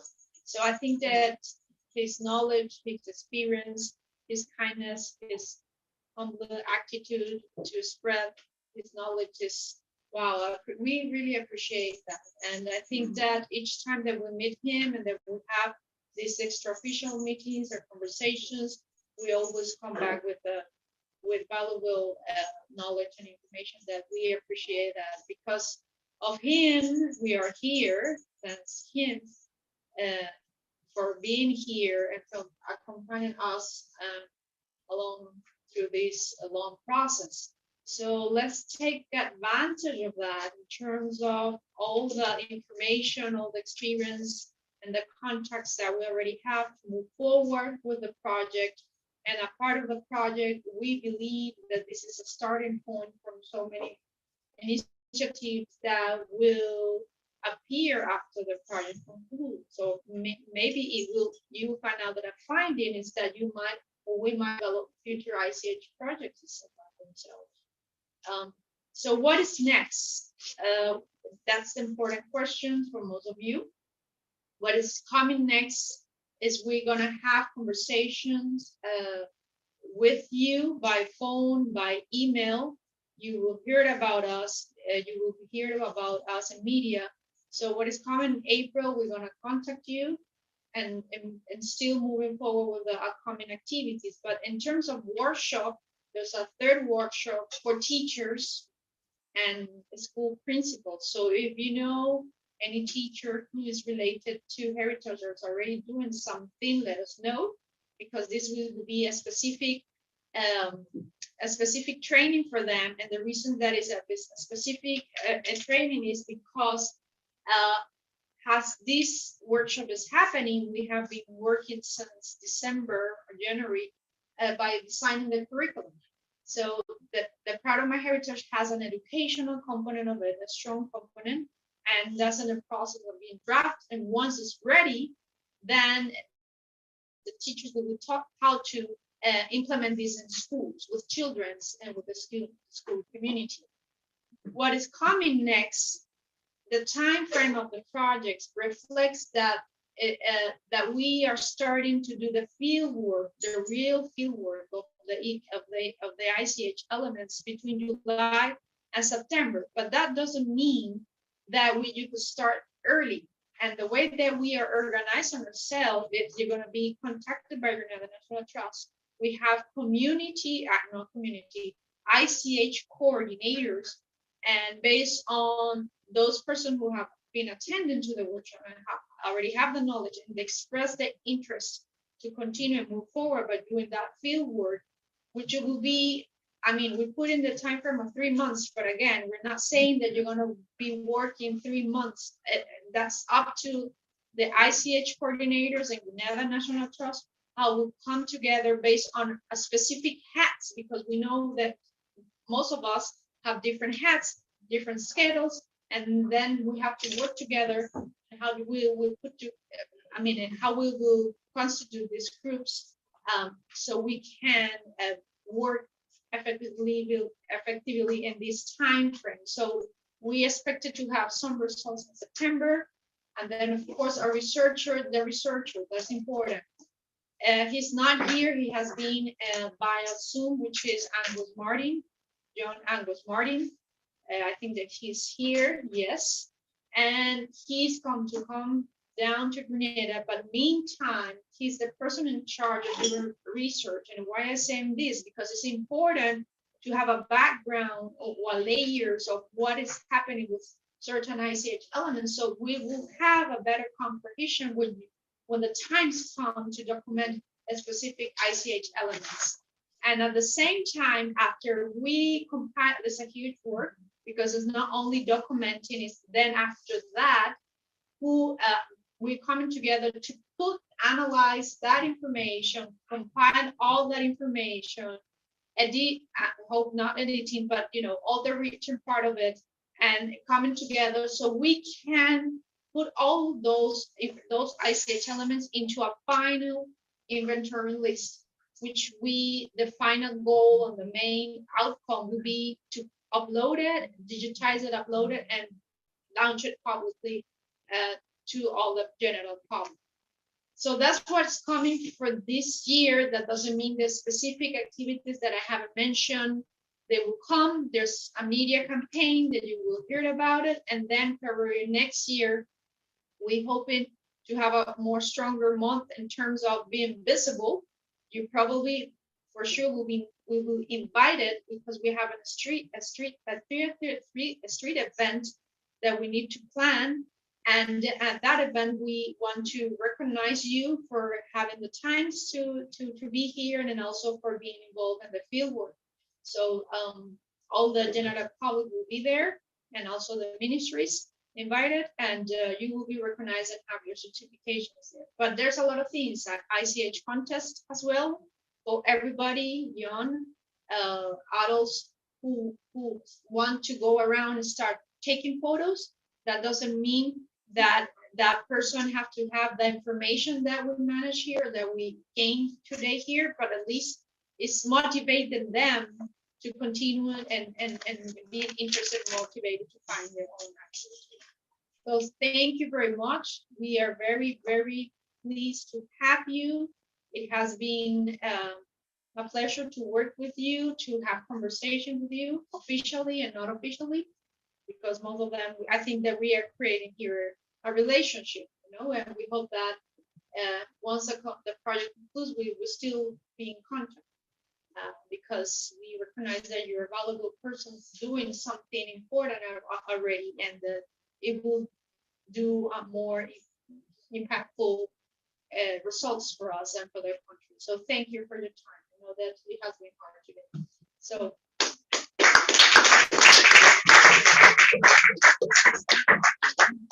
All right, friends. My apology, but I was thinking of bringing that where we begin. Mentioned to Darius and thankfully about all of you. This silver trust was really to complete. If you want to know whether I have one, contact Amazon. It is still available.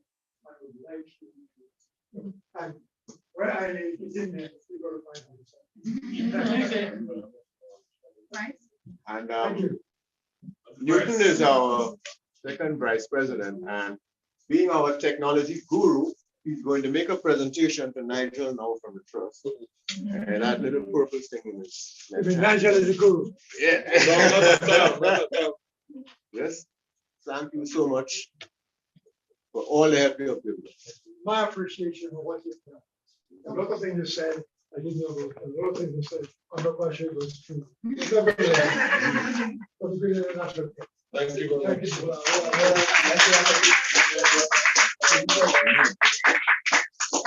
Oh, sorry. It's a piece of technology, so be careful. Thanks. If you want to find out which true Newton, we'll have to sit and back some more. The grunt for the front was true though. And before we finish, Marlene is going to make a little presentation on behalf of the participants. And you have to, because of the special relation. He says,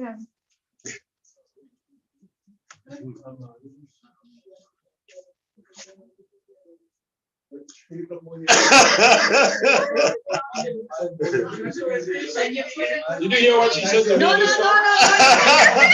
is private. So,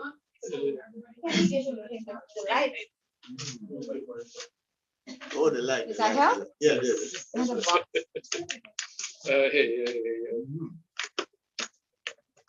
So Nigel, yeah. I got it. It's really nice when you meet someone for whatever period of time, and so this period was rather short. But when you meet someone and you feel very comfortable with them, I'm speaking on behalf of the participants here, I'm sure. You seem to be living in Latant or Duquesne or Belmont or any of those places. And it speaks to your character, speaks to who you are, that you can do that. I know you have the skill and the knowledge and your expertise, but when you can connect with persons on that level, that is a gift. And so I want to thank you very much for helping us as Grenadians to understand the value of what we have. Many of us here are persons who've been, trotting on this road for a very long time, but you've given clarity and purpose to what it is that we have been doing and given us the strength and the encouragement to continue. So on behalf of all participants, I would like to present you with this small token of our appreciation. Thank you very much.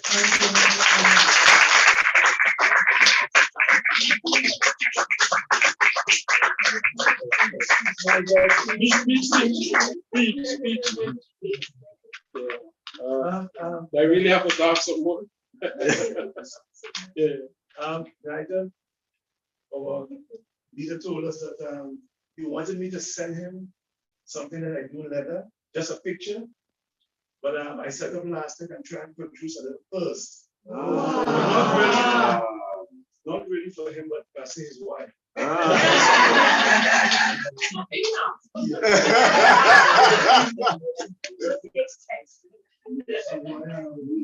just the card. I told him I want to weave it.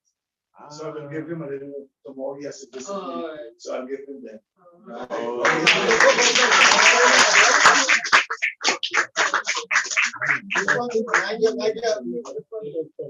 You notice I grabbed this thing, right? Thanks.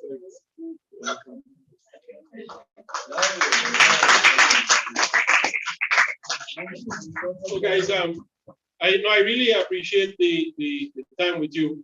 And one of the things I really try to do on these things is to know you as individuals, no? Which is and that is a part of what makes this kind of thing not work for me, but just a part of everyday life, no? And I really appreciate those of you sharing with me, being comfortable to share certain things, and for opening up to me and sharing about yourselves and your culture.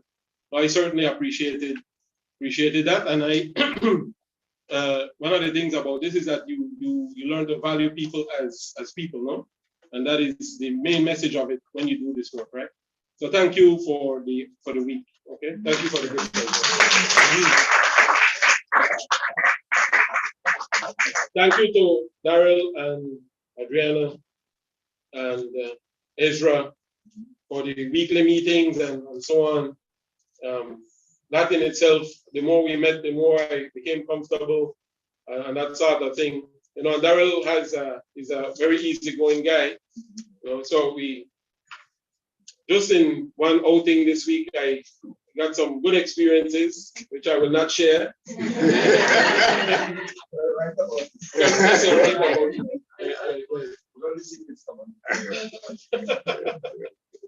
So thank you, everybody, and blessings to you all.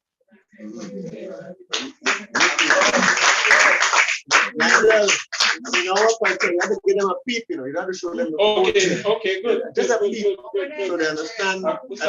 They're not nice. Great in Grenada.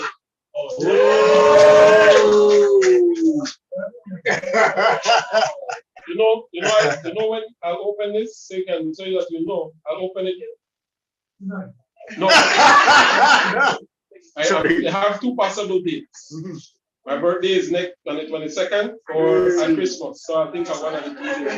Thank you. Nigel, you might make you miss your flight. Yes. Yeah, sure. Should I open this one too?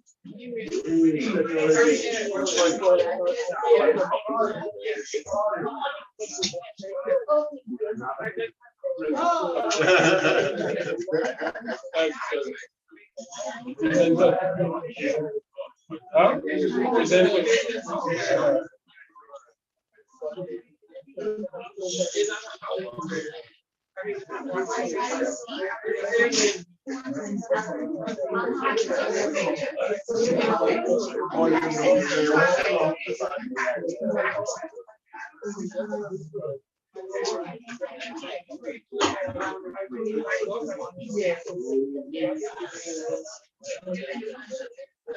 Take care of yourself.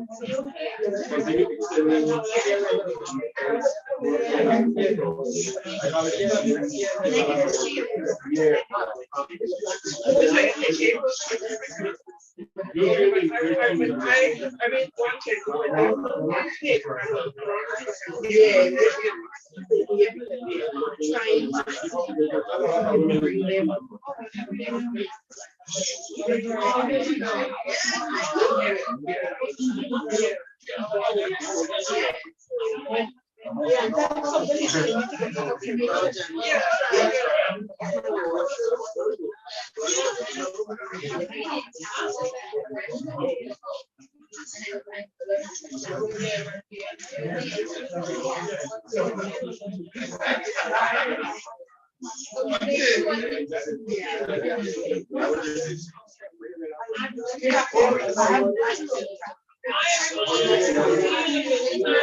Oh, Peter, if you have the inventory forms, could you please deliver them back to the inventory forms? Evaluation? Yes, no, not the evaluation, the inventory questionnaire.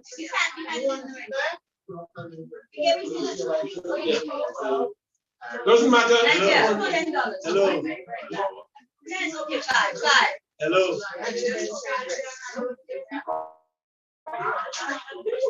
$2.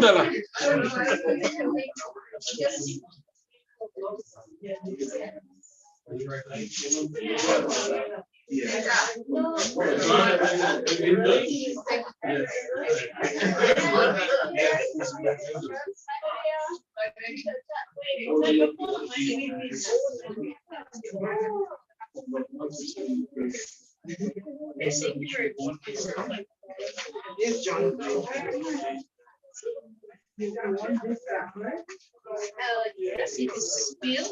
Your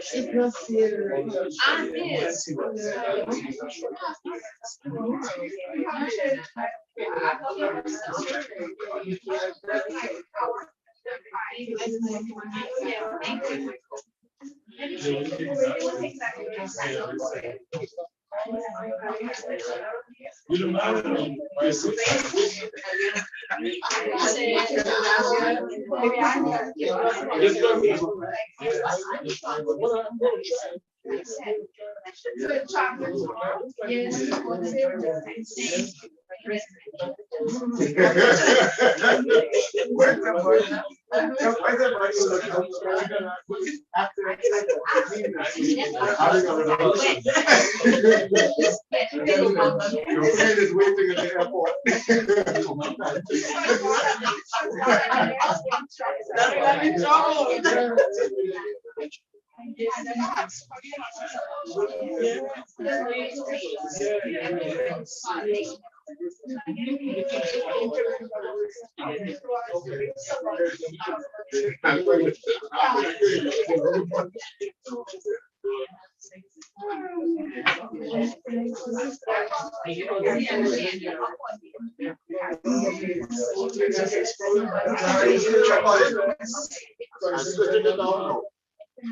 This is all part of the business.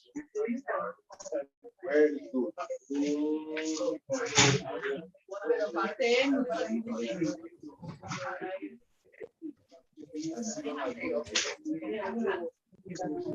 Stop recording. Where the lady going? Sí, hay un grupo de hoy.